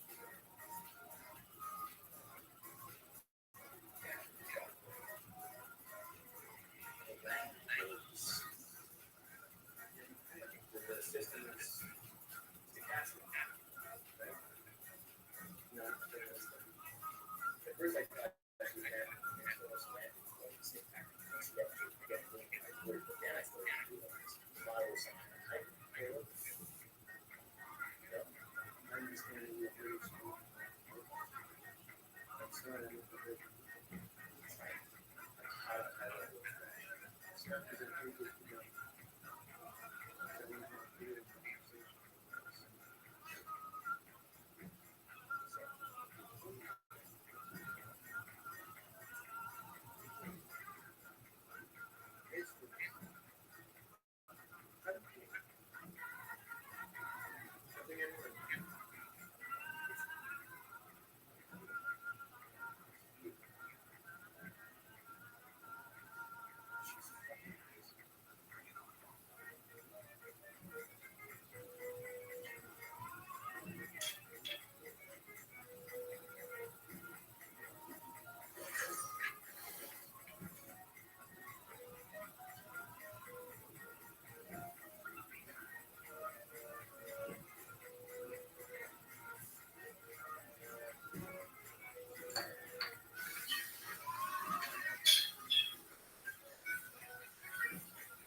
You don't have access to use your phone.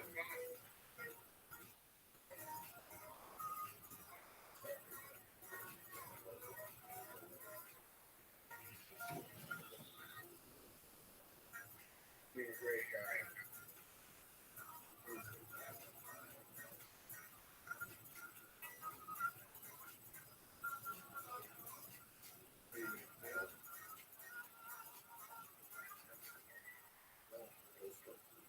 We gonna call Ghostbusters? Movie. Movie.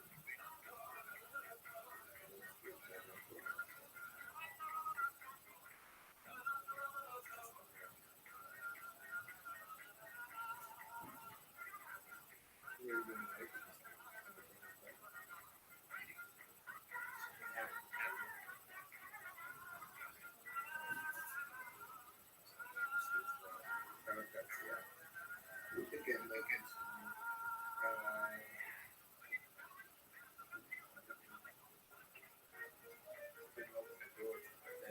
That's a security murder. Automatic lockdown of the roads.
Good morning. Sorry, so quick, but I like the thing.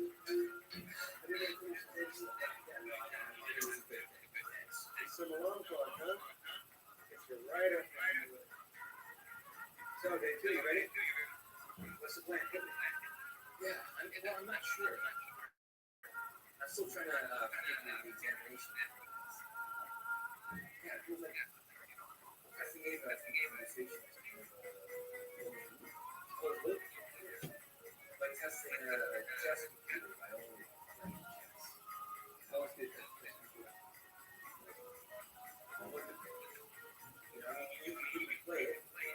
I know it's good news, but that won't tell you if it knows that it's playing chess, and it won't tell you it knows what chess is.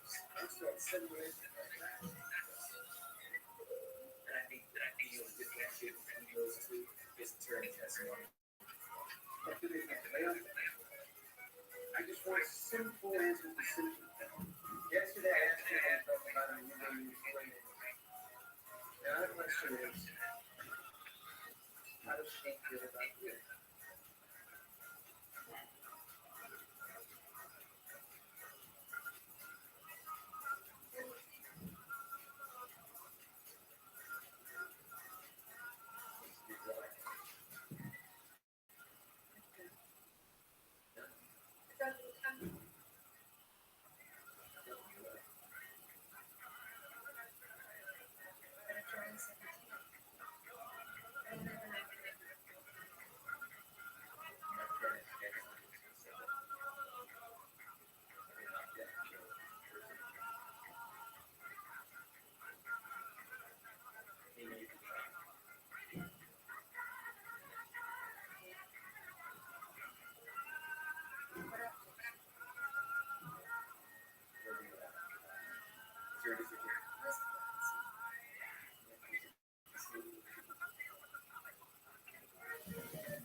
no fucking possible way. I mean, you know, people.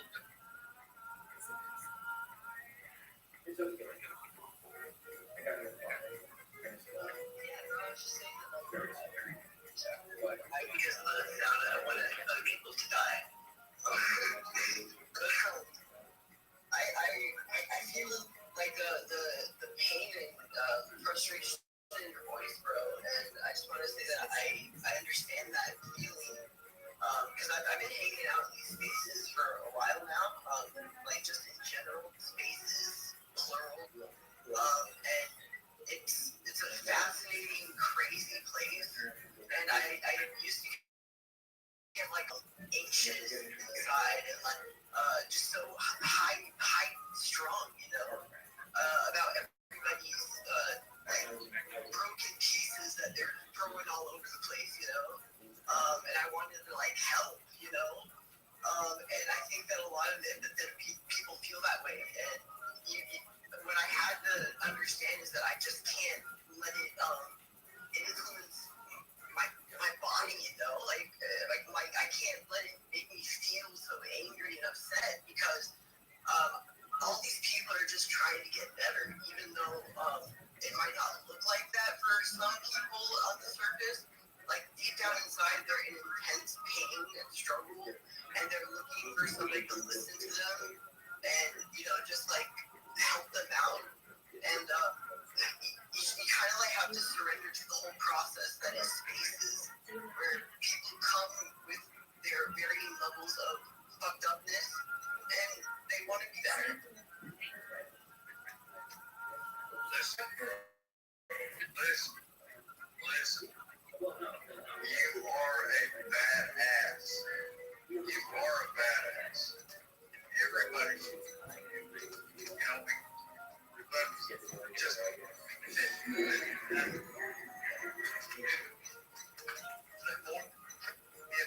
you've got to pick them down more than everybody else that's got it figured out. You know, it's about love. It's about understanding. It's about connectivity. I mean, dude, you've got to figure it out. Everybody else is out of their fucking minds, man. And I did you straight up, man. I've got your back. And everybody's got this and that going on. All this bullshit that they think they're fucking important with. Fuck them, man. You got heart. You got heart, man. And I got your back when it comes to that. And fuck ufology. You are the conceptualization of everything. Everything. Because that Hey, I want to tell you something.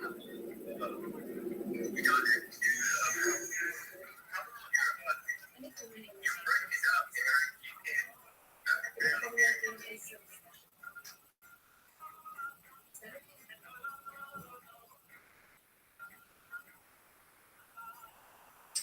Yeah, while we have a break, let me just say, I know what you're saying. I think it's that's like somebody that's like people like me, like I have like this like all blame falls on me. Well, yeah, anything that happens, it's okay, right? For sure. Anything that happens, like I can be all for it, whatever it is, right?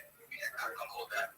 But also, it's just like there's so many characters on Twitter, right? And the motivation to make someone want to be a speaker on Twitter, oftentimes it involves a little bit of being intoxicated, I think. And a lot of people get that motivation when they're intoxicated. And so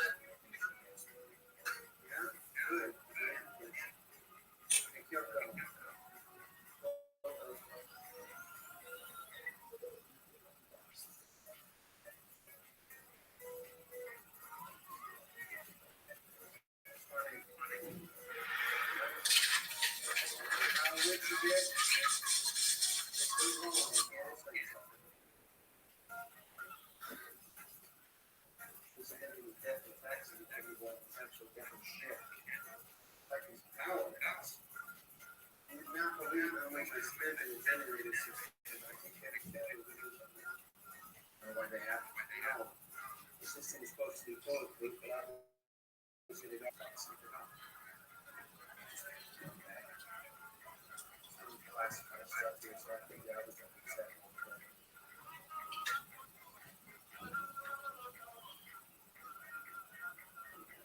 Here's to your second date, man. Cheers.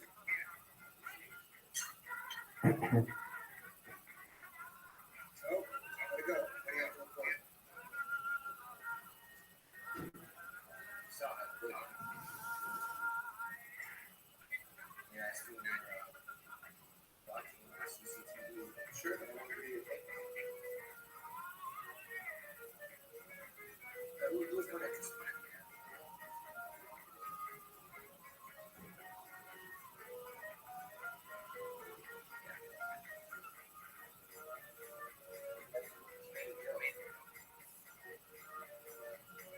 Right. We learned that. We see what you choose. Yeah, I know exactly. And it got me thinking of things. In ways, that's what they are. Gorilla. He was dragging that toy's head dude by the freaking hair, dragging him in the spirit world. So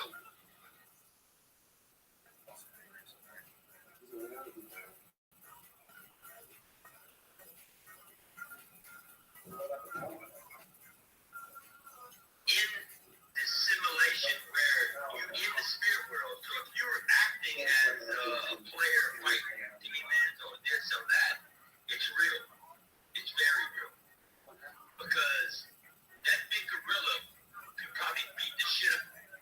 He's dragging him by his freaking hair. I mean, the best thing I could do is tell him to cut his hair off, and maybe he might get free from the gorilla or something. But I want to talk to the Reeves dude, because if I don't help him understand that all these cards that he's playing is very real, I mean, the human race has to understand.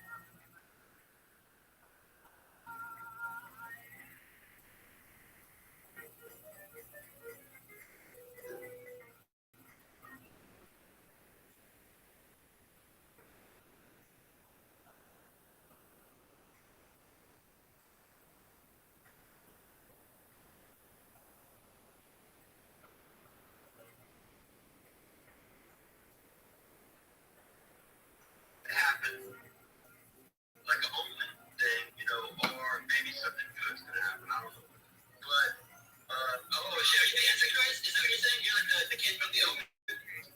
No, not that. No. The thing is, people that believe stuff, you don't know nothing. Okay, this is how I found out stuff. Cause I know stuff. I don't believe in nothing. I don't believe in nothing. Period. Everything that man has said in religion or politics or even some science stuff, I don't believe it unless I see it for myself. Okay? That's how it works. That's how I roll. I either know it or I don't know it. You know? And the thing is, what I do know is you cannot love something. This is a law of nature, okay? In the universe, in the spirit world, no matter where you at or what dimension you're in. You cannot love someone you don't.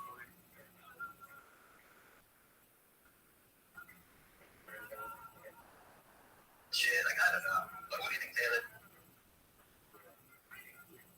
I was gonna ask Rabbi a question, but now his mic just went off. Yeah, all manufacturing, right? They pick a huge meaning out of it.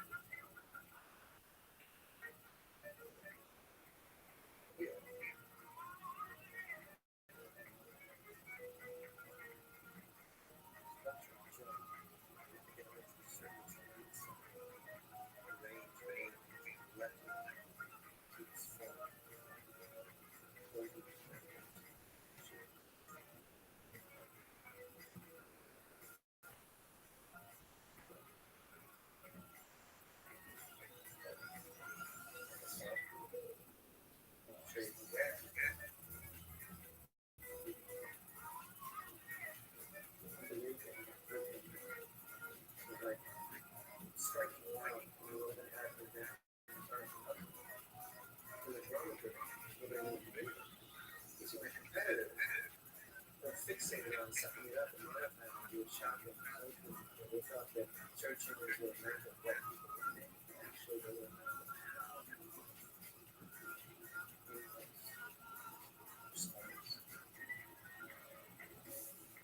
food,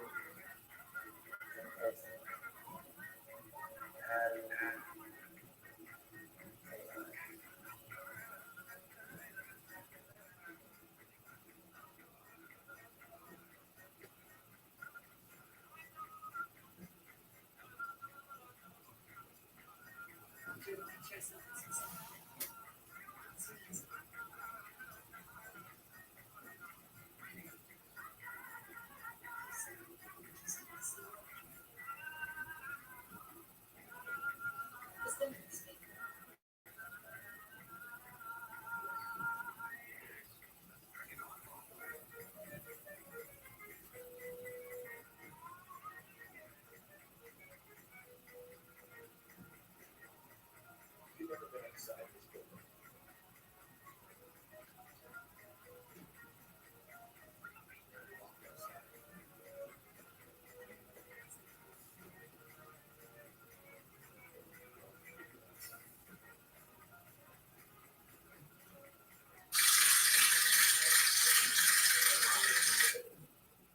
Maybe wanted to touch him, and he said, absolutely not.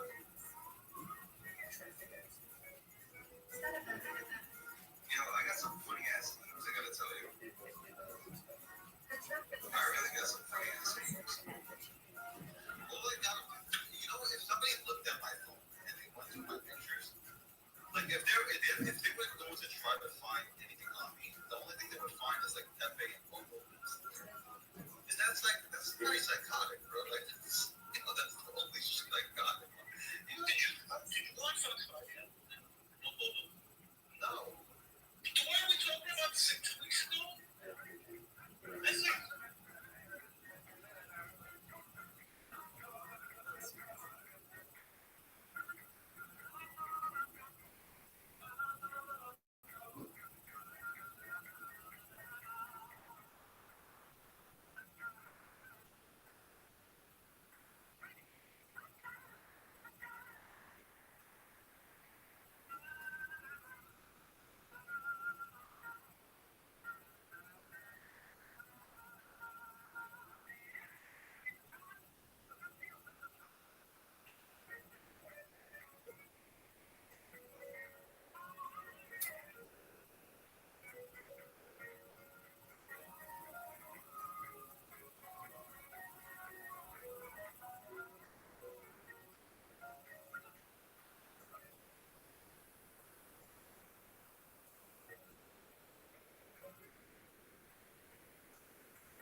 said any of it, human or animal, that exists without sexual may have sexuality and evolutionary reproductive needs. What imperative does a great mind have? Yeah. All right. We need the. No, I can say we're calling this right. Throw that shit in the trash and eat it. Yo, why don't you call me collect from people? Damn. I mean, what's more? This or painful? Are there any painful left in New York City, by the way? What's that? Either I know it, but maybe. Yo, by the way, let me stop this down. If anybody's going to NFT NYC,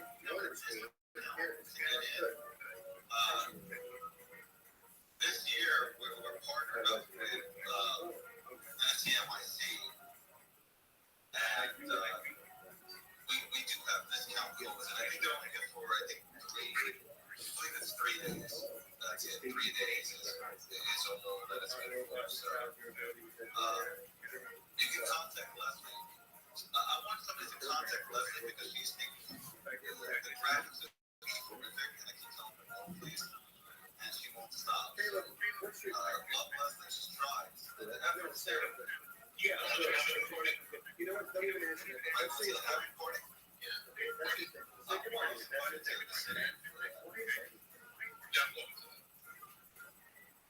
So you go to the happy recording at the center. Yeah. Like, what do you do that? You've never been to the city, but usually I know you've been to the city, but what do you do at a Bitcoin having party? So what do you do? You meet up with friends? Like, I don't know. I'm pretty sure that whatever I do with my friends is not what I do. Just like you at a having party. So, you decided to stay? Yeah. Please do your program. Nature and nurture. To be honest, you understand that it's a human space. It's not your intent. Part of the celebration. Your parents just been cut in half. It's a big fucked up.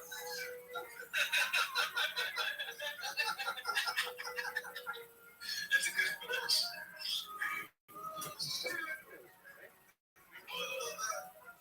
That's a problem. Go ahead. You can take it from there. Random someplace where we can hold it automatic. Let's make this a thing. Engage. Engage intellect. What if play has a good sense?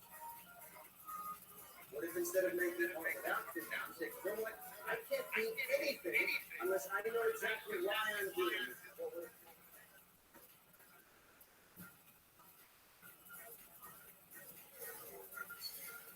Yes, see them.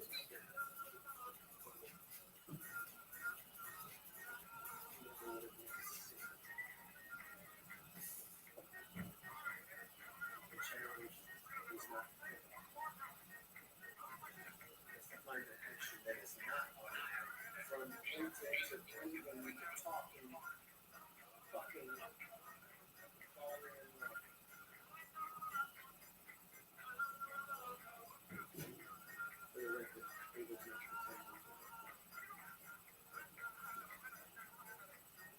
Jordan is on an algorithm. The first day she's never this clean. I'm like your dad.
based on Mary Rothschild. This is a blue sky. That one here, all her stuff is blue color. Luring to see.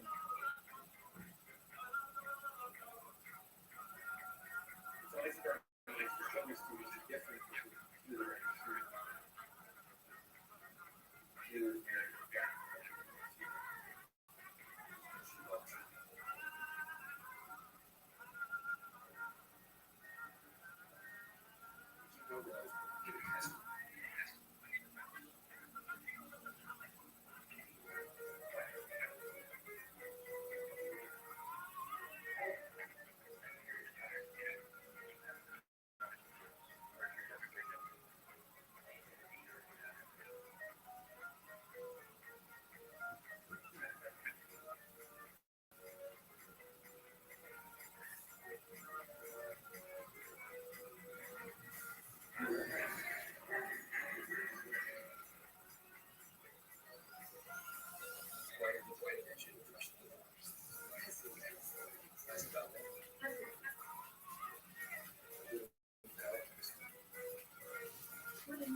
The Joe Rogan Experience.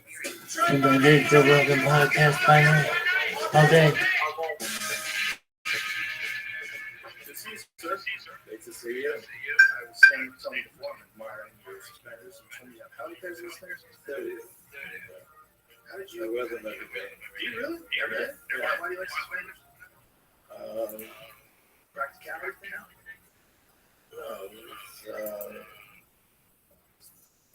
This is my personality.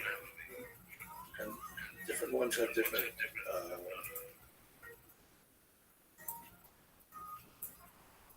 different personalities and express how I feel. That's it. I see. So it's just another style. Yeah. The reason why I was asking, you don't see any painted suspenders. Have you ever seen one? I don't know. Not noticed. I only noticed because you were here. I'm not really a suspender.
your vision. But the reason why I'm asking is because you're,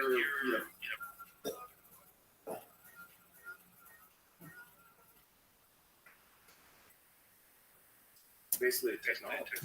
You know a lot about technology. And you think that suspenders are kind of outdated tech. Well, people like them. Clearly. And I'm surprised I haven't caught on. But you have somebody who can actually paint them. These are hand painted suspenders. So the ones that you have, these are right here, these are hand painted? Yeah. Interesting. Okay, so that's part of that. So you're wearing art. Exactly. So, and I was part of technology, and we use it. Technology pretty advanced. That's true. It's in fact the very first. I mean, I've been now in AI for 61 years, which is actually a record. The first thing I did was create something that could write music. Writing music now back with AI is a major field today, but this was actually the first time this had ever been done. Yeah, that was one of the many inventions. So it's the first one. So why did you go about doing that? What was your desire to create artificial intelligence music? Well, my father was a musician, and I thought this would be a good way to relate to him. And they actually wrote me up. You could feed in music, you could feed in, let's say, Mozart or Chopin, and would figure out how they created melodies, and write melodies in the same style. So you could actually tell this is Mozart, this is Chopin. Wasn't as good, but it's the first time that had been done. It wasn't as good then. What are the capabilities now? Because now they can do some pretty extraordinary things. Yeah, it's still not up to what humans can do, but it's getting there, and it's actually it's pleasant to listen to. We still have a lot to do art, both art, music, so on. Well, one of the main arguments against AI art comes from actual artists who are upset that essentially they're doing is they're, like you could say, draw a paint, or create a painting in the style of Frank Frazetta, for instance. And what it would be they would take all of Frazetta's work that he's ever done, which is all documented on the internet, and then you create an image that's representative of that. So you're essentially, in one way or another, you're kind of taking from the art. Right. But it's not quite as good. It will be as good. I mean, I think we'll match human experience by 2021. That's been my idea. It's not as good. Which is the best image generator right now, Brendan? They really changed almost day to day right now. The journey was right. And then Dolly. Mid-Journey is incredibly impressive graphics. I've seen some of the Mid-Journey stuff. It's mind-blowing. And not for boys. It's so much better than it was 5 years ago. That's what's scary. It's so quick. I mean, it's never going to reach its limit. You're not going to get to a point, okay, this is how good it's going to be. It's going to keep getting better. And what would that look like? If it can get to a certain point, it will far exceed what human creativity is capable of. Yes, I mean, when we reach the ability of humans, it's not going to just match one human, it's going to match all humans. It's going to do everything that a human can do. When the game, it's going to be better than the human. Well, that's already been true. They have invented moves. AI's invented moves that have now been implemented by humans. In a very complex game that they never thought that AI was going to be able to beat because it requires so much creativity. Also, we're not quite there, but we will be there. By 2029, it will match any person. That's it, 2029. That's just a few years away. Well, I'm actually considered conservative. People think that will happen like next year or the year after. I I actually said that in 1999. I said we would match any person by 2029 for 30 years. People thought that was totally crazy. In fact, Stanford had a conference and invited several hundred people from around the world to talk about my prediction. People came in, and people thought that this would happen, but not by 2029. They thought it would take 100 years. Yeah, I've heard that. I've heard that, but I think people are amending those. Is it because human beings have a very difficult time grasping the concept of exponential growth? That's exactly right. In fact, still economists have a linear view. If you say, well, it's going to grow exponentially, you say, yeah, but maybe 2% a year. It actually doubles in 14 years. And I brought a chart I can show you. Look at it really illustrates this. Is this chart available online? So you can show people. Yeah, it's in the book. But is it available online? That chart where Jamie can pull it up? So I can see it. Just so the folks watching this podcast can see it too. If I could just hold it up to the camera. It says price performance of computation 1939 to 2022. Yeah, the climb is insane. It's like what's interesting is that it's an exponential curve, and the straight line represents exponential growth. And that's an absolute straight line for 80 years. The very first point, this is the speed of computers, is 0.0000007 calculations per second in constant dollar. The last point is 35 billion calculations per second. So there's a 20 quadrillion fold increase in those 80 years. But the speed with which it gains is actually the same throughout the entire 80 years. Because if it was sometimes better and sometimes worse, this curve would bend. It would bend up, bend down. It's really much a straight line. So the speed with which we increased it was the same regardless of the technology. The technology is radically different at the beginning versus the end, and yet it increased the speed exactly the same for 80 years. In fact, the first 40 years, nobody even knew this was happening. So it's not like somebody was in charge saying, okay, next year you have to get to here. People would try to match that. We didn't even know this was happening for 40 years. 40 years later, I noticed this, for various reasons, I predicted it would stay the same speed increase each year, which it has. In fact, we just picked the last stop like 2 weeks ago, and it's exactly where it should be. So, technology and computation is certainly one form of technology, increases at the same speed. This goes through war and peace. You might say, well, maybe it's greater during war.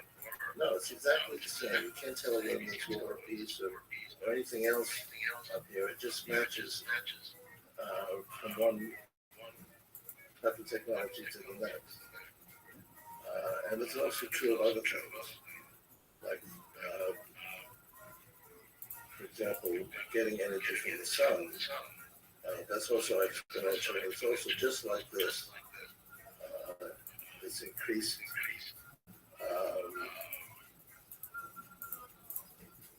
We're now getting about 1,000 times as much energy from the sun that we did 20 years ago. Because the implementation of solar panels. Has the function of it increased exponentially as well? The function of what I had understood is that there's a bottleneck in the technology as far as how much you could extract from the sun from those panels. No, not at all. No. I mean, it's increased 99.7% since it started. Right. And it does the same every year. It's an exponential curve. If you look at the curve, we'll be getting 100% of all the energy we need in 10 years. The person told me that when Elon was telling me that this is the reason why you can't have a fully solar-powered electric car, because it's not capable of absorbing that much from the sun with a small panel like that. So there's a physical limitation in the panel size.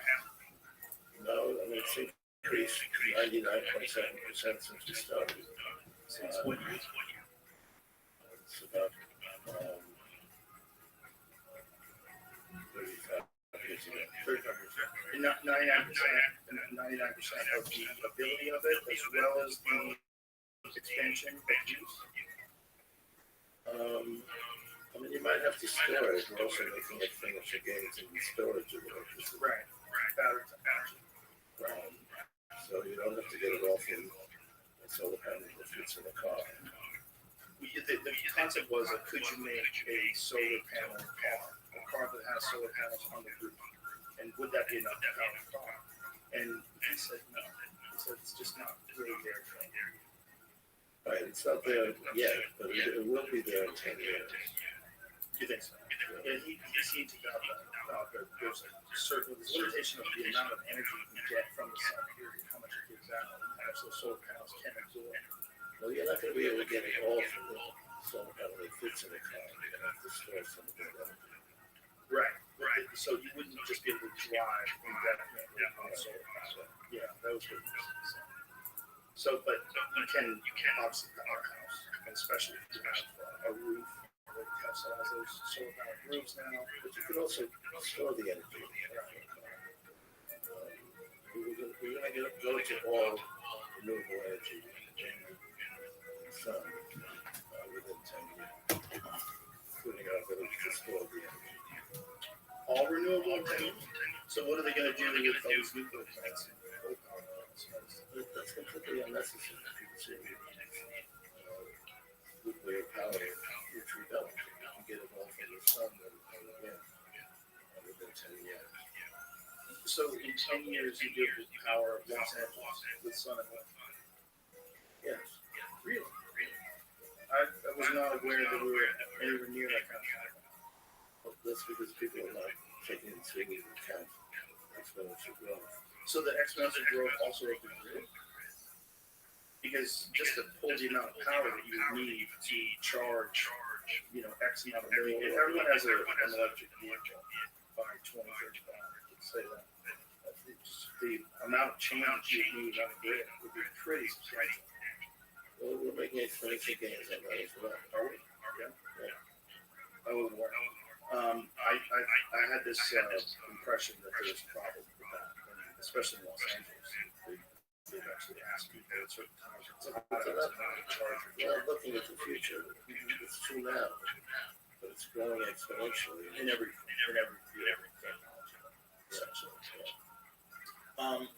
Is the bottleneck battery technology, and how close are they to solving some of these problems, like conflict minerals and the things that you need in order to power these batteries?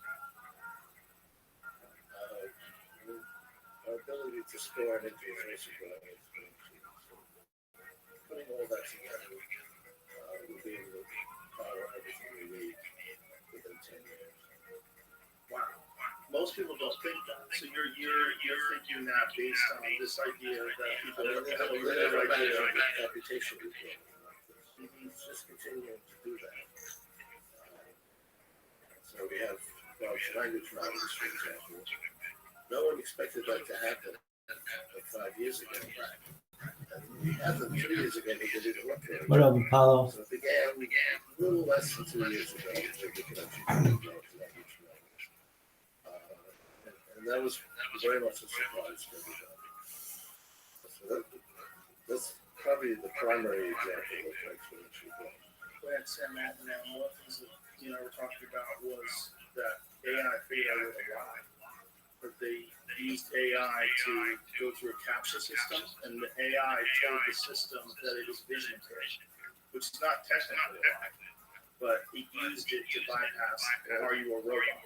Well, we don't know now for large language models to say they don't know something. So you ask it a question, And if the answer to that question is not in the system, it still comes up with an answer.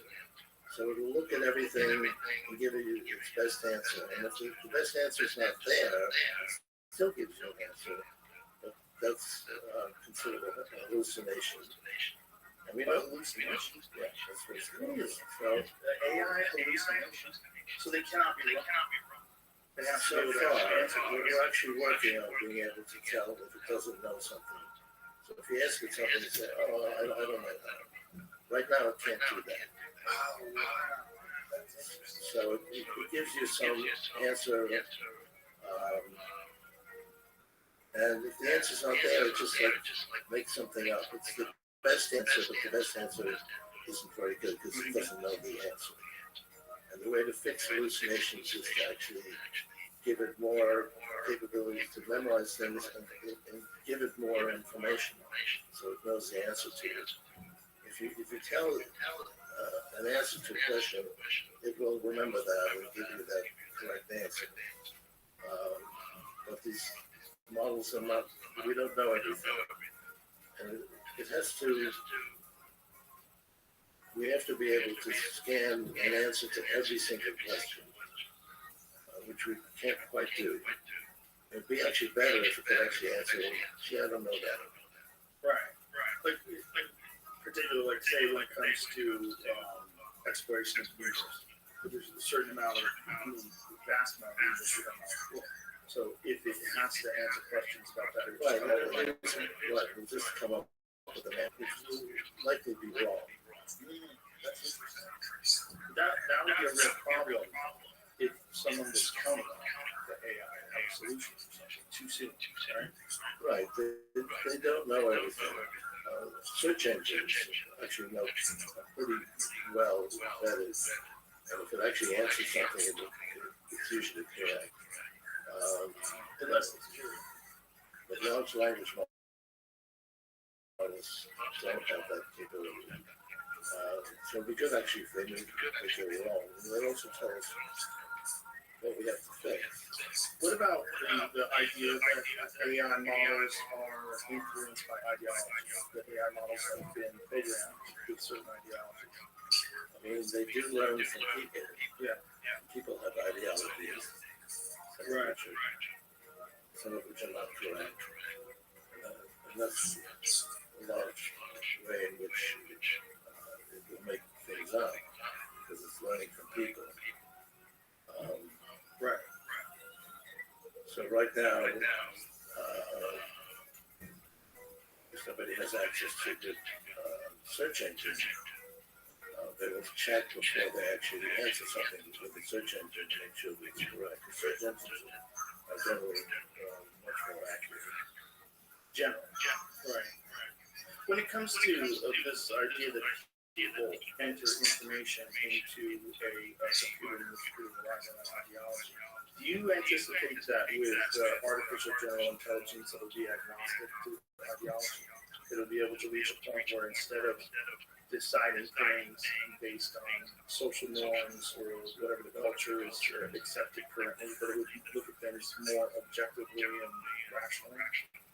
Well, eventually. So we still call it artificial general intelligence, even if it didn't do that. But people certainly do are influenced by whatever their people that they respect feel is correct, and will be as influenced by as people are. We should call it artificial. We are starting to check what large language models come up with search engines and what's actually making them not correct. But we have to actually continue on this curve. We need more data to be able to store everything. This is not enough data to be able to store everything correctly. This is large amounts of large language models which we don't have storage for the data. So that's what's holding us back with data and storage? Yeah, we also have to have the correct storage. So that's really where the effort is going. hallucinations. That's a fun thing to say. Hallucinations in terms of artificial intelligence. Well, we usually come up with wrong things. Like large language models is not really the correct way to talk about this. It does know language, but there's a lot of other things it knows. We're using them now to come up with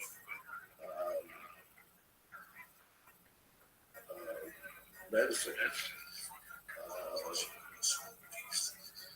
For example, the Moderna vaccine, we wrote down every possible type of medicine that might be it might work. There's actually several billion mRNA sequences, and we then tested them all and did that in two days. So it actually came up with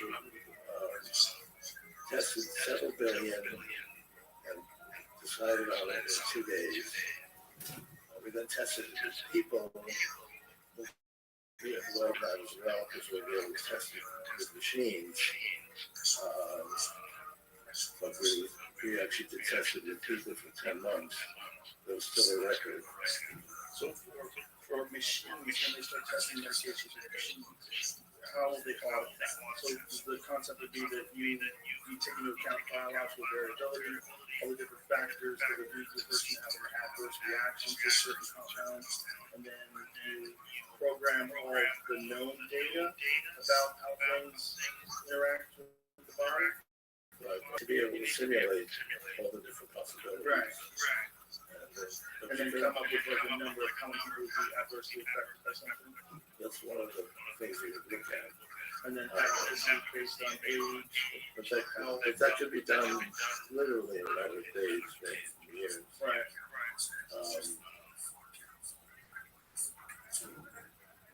But the question would be, like, who's in charge of that data, and like, how does it get resolved? And what if artificial intelligence is still prone to hallucinations, and they start using those hallucinations to justify medications, that could be a bit of an issue, especially if it's controlled by a corporation that wants to make a lot of money. Well, that's the issue. Should be able to do it correctly. So we'll have to come, there's going to have to be a point in time where we all decide that artificial intelligence has reached this place where we can trust it implicitly. Right. Well, that's why they take now the leading candidate and actually test it with people. But we'll be able to get rid of the testing with people once we can have reliance on the simulation. So we've got to make the simulations correct. But right now we actually test it with people, and that takes took 10 months in this case. When you look at artificial intelligence and you look at the expansion of it and the ultimate place that it will eventually be, what do you see happening inside of our lifetime, inside of 20 years? What kind of revolutionary changes on society will this happen? Well, one thing I feel will happen in 5 years, by 2029, is when we use longevity escape velocity. So right now you go through a year, and you use up a year of your longevity, within a year older. However, we do have scientific progress, and we're coming up with new cures for diseases and so on. Right now you're getting back about 4 months. So you lose a year, but through scientific progress, you're getting back 4 months. So you're only losing 8 months. However, the scientific progress is progressing exponentially. And by 2029, you'll get back a full year. So you lose a year, but you get back a year, and you pretty much stay in the same place. So by 2029, it's down. And past 2029, you'll actually get back more than a year. You'll get back. Can I be at the weekend? No, but you'll, in terms of your longevity, you'll get back more than a year. Right. So you'll be able to essentially go back in biological age. Telomeres, changing elasticity of the skin. Eventually, you'll be able to do that. It doesn't guarantee you living forever. I mean, you could have a 10-year-old and you can compute, okay, he's got many decades of longevity, and he could die tomorrow. So, But overall, there'd be an expansion of the exactly.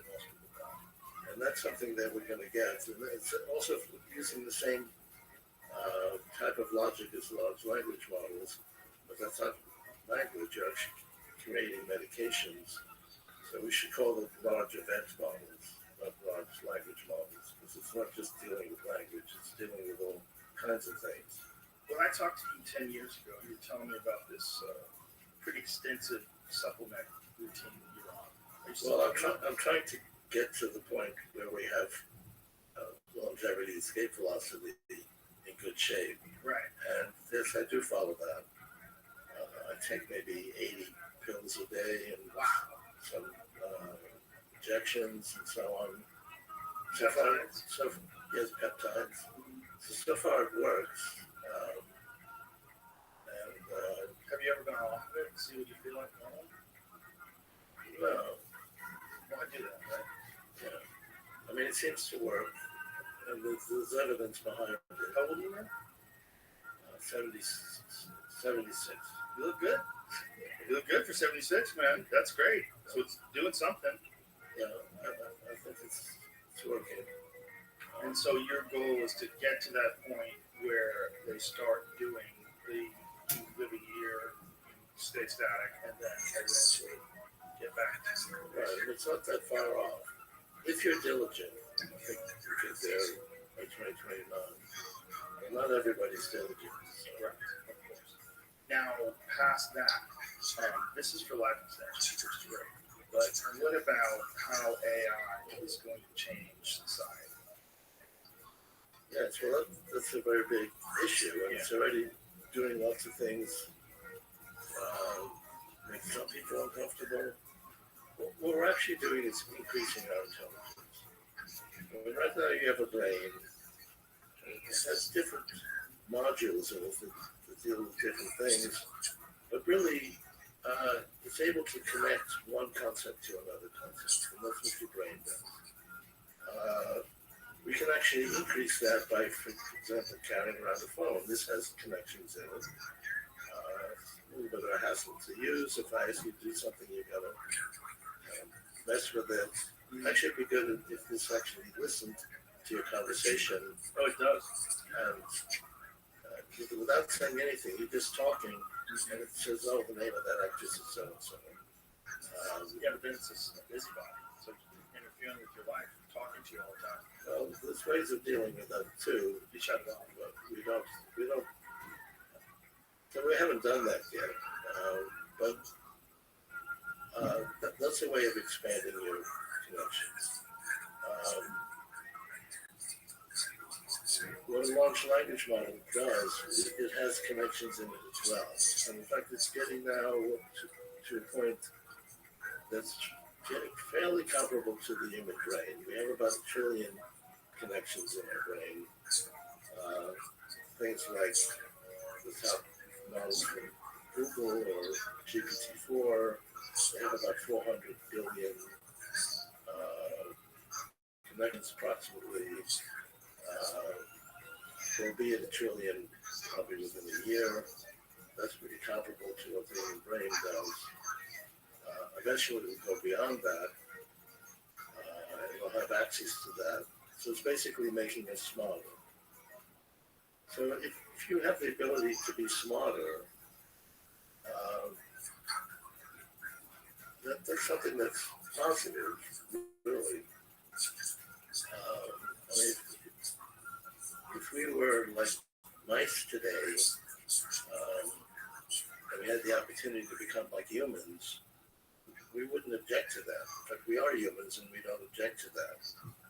It's true. And this is going to basically make us smarter. Eventually, we'll be much smarter than we are today. And that's the positive thing, to be able to do things that are today that we find bothersome in a way that's much more palatable. the idea of us getting smarter sounds great. Yo, Rabbi, what's good? What up, Pip? How are you? Because it's like competition. Can you hear me? Chilling. Yeah, I'm just chilling. You can hear me? Yeah, I'm just chilling right now. That's tight as fuck. Were you ready to have your mind fucking blown? Yeah, what's up? Hell yeah. Here we go, baby. See if this shit works. Large language models already can code. Yeah. Boom. We're watching Joe Rogan. But how long is that going to be? It's not going to be 100 years. It's going to be a few years. So people see it. What do you think of that, Pen? I have a slightly. Oh, which episode is that? Ray Kurzweil? Ray. I haven't seen this one. All right, well, then we're going to start it over from the very fucking beginning. Get your popcorn ready. Get comfortable. Here we go. Joe. I'm not gonna lie. I gotta go for a little bit, but I'm gonna be back. I just wanted to drop in and say some stuff. Absolutely. We'll come back and we'll watch the rest of it. Yeah. I'm holding you to that. See you in a little bit. Take care, buddy. The Joe Experience. Train by day, Joe Rogan podcast by night. All day. Good to see you, sir. Great to see you. Oh my lord. Let's see this fucking episode again.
What's up, you little sluts?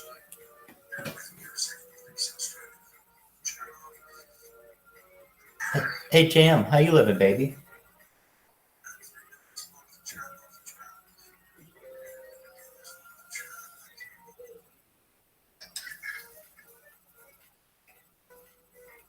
What's up, Tim?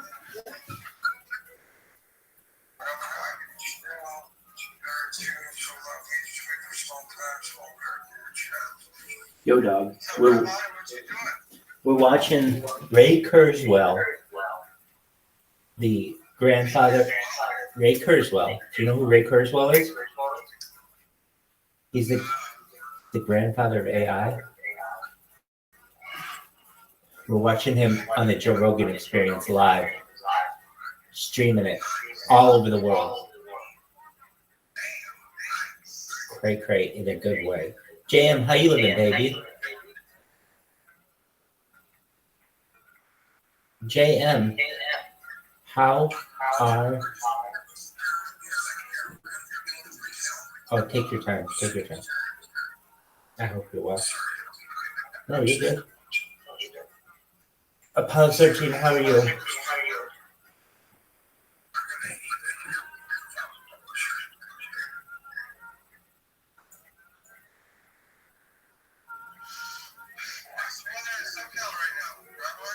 It's been raining. No, I mean, it's cleared up today, but it has been.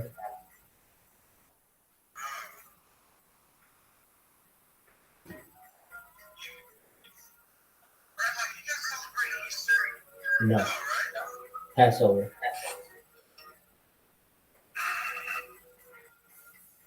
Apollo 13. You were saying you were going to launch a coin, correct?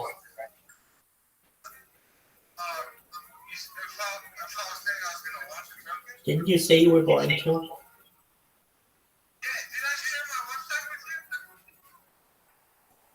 I would have gone to it if you had sent it to me. What is it?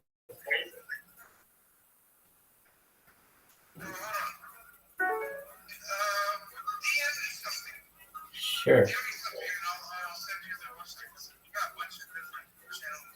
Yo, dog. Did you sign up for March Madness? Yeah. Here's the thing. It has an auto pick function. So it'll pick all the best teams for you. It's through ESPN. You can make $125,000. You also get bragging rights. And it'll make you...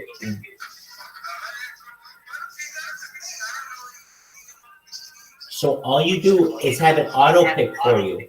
An auto does it for you. It's just like a raffle. The Walt Disney Company.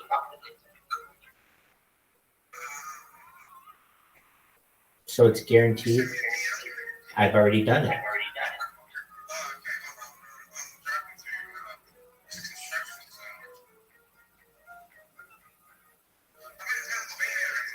Hell yeah, the Keystone State. Shout out to all my Phillies fans, my Eagles fans, my Steelers fans, my Pirates fans. You got Flyers, you got Penguins, you got Sixers, baby. That's the big four.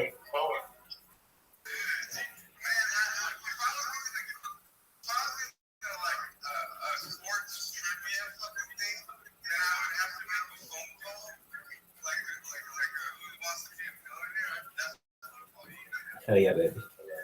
I'm a man with legend.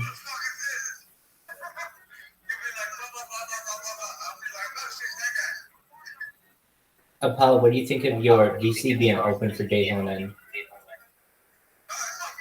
it's fire?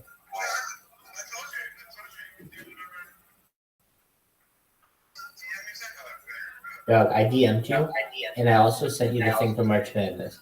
Now listen, you only have a couple hours to still do March Madness. You have to do it soon. But you can win $125,000.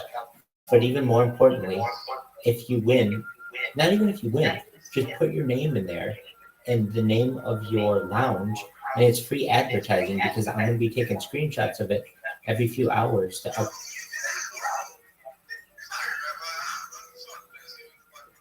Dog, all you do is click the links that I sent. There are 2 links. You can log in with Google, and it just, the first thing is auto pick or manual pick, and you pick auto pick, and it says auto pick using the best odds, the mascots, the locations, whatever you want it to be. So you just pick best odds, and then it says choose a total for the championship, and you put in, I don't know, whatever you think the total is. 160 is a good number, probably. I don't know. And then that's it. You're done. And then for the next 3 weeks, over 100 games are going to be played, and your name is going to be featured on the leaderboard. And people are going to be like, "Who's Apollo 13?" Like, "Oh, he's in the Crypto Degens Lounge.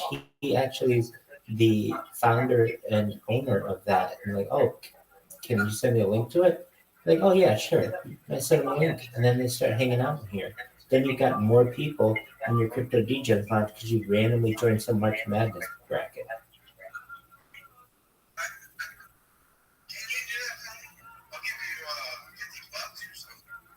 Oh, I'll do it for $50. Fuck yeah.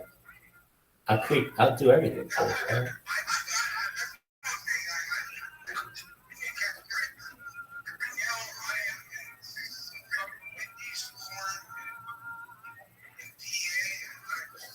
So Apollo, I'll do it for you for free. And all you have to, if you win, we gotta split it. Yeah. But that's cool. Well, now I have to do some work. I want to do work. Fuck this. Here's the thing. I already picked my No, not that. Me signing up for you. So I have to think about this, how I'm going to do it. Okay, I think I can do it. Just a moment. I'm going to do it for you.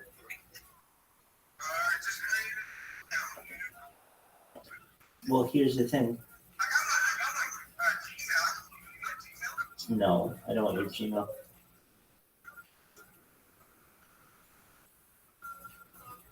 Okay.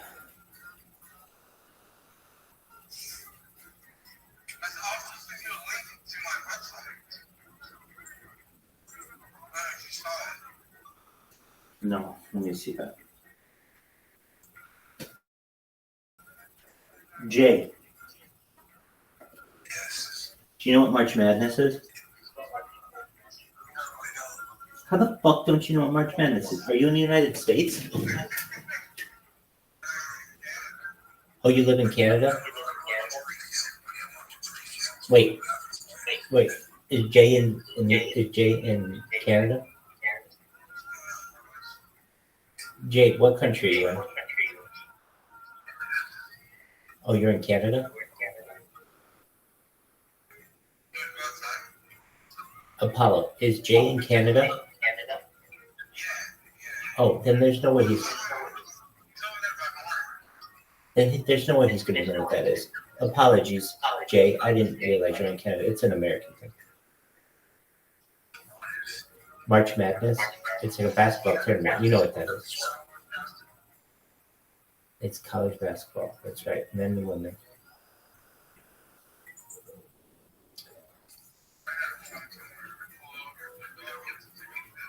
What kind of dog do you have? Apollo, what kind of dog do you have? What kind of dog do you have? Oh yeah, it's a beautiful kind of dog.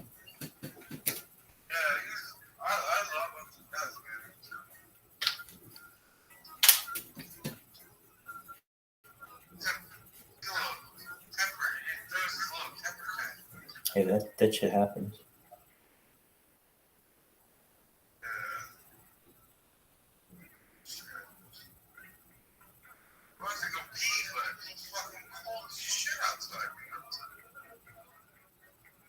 Keystone State showing it. These.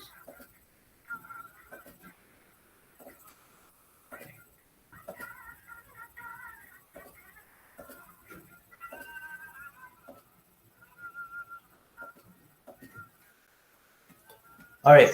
Well, I wanted to hop in and say hi. What's up? I'm still streaming, so if you need me, I'm here.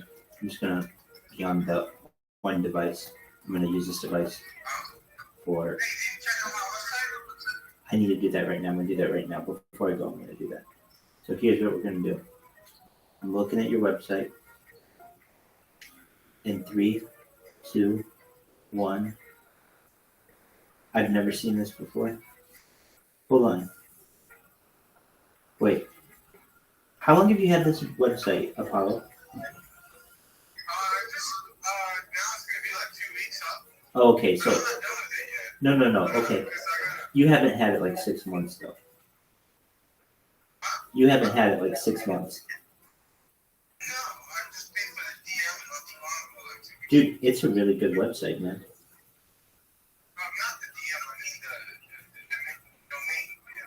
Yeah, dude, this is a really nice website.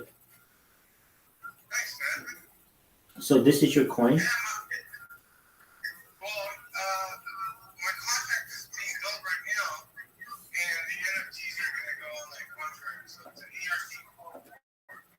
Okay, so it's the NFT you talked about with the wolf.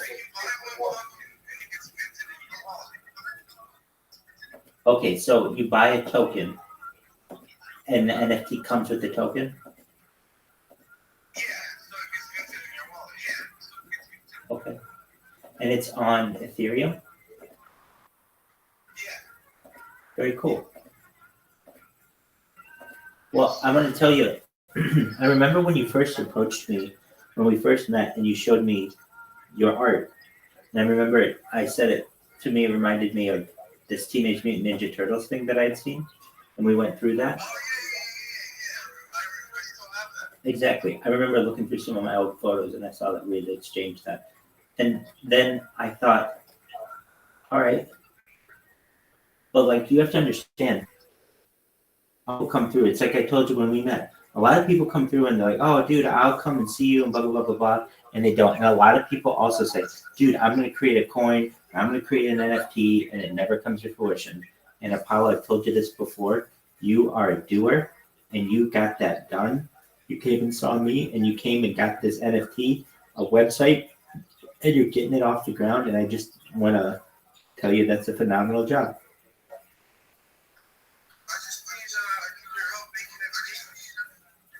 Well, we're featuring it right now. And I'll feature it as much as I can. I mean, I live stream in the lounge 24/7.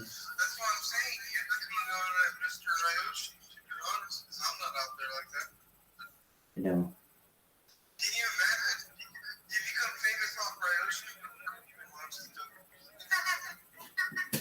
That would be crazy.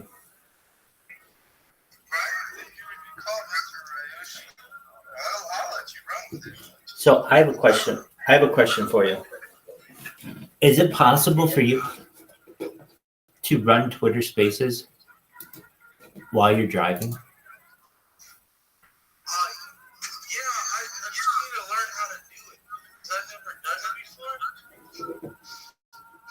Okay, so oh, dog, I just thought of this.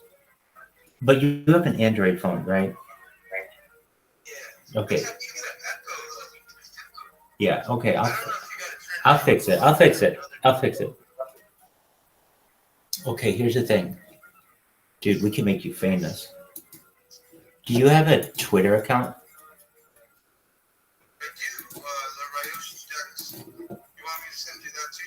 Not right now. I mean, you can.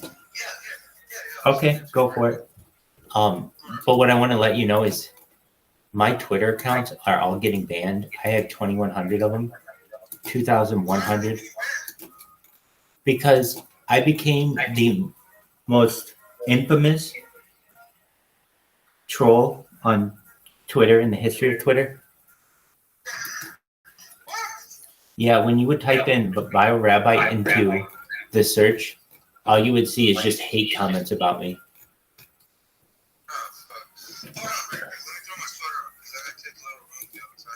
Dude, take your time.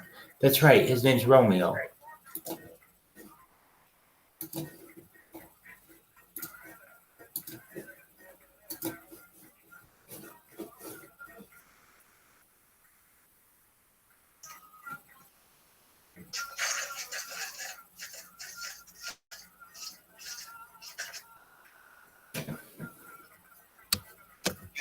I am.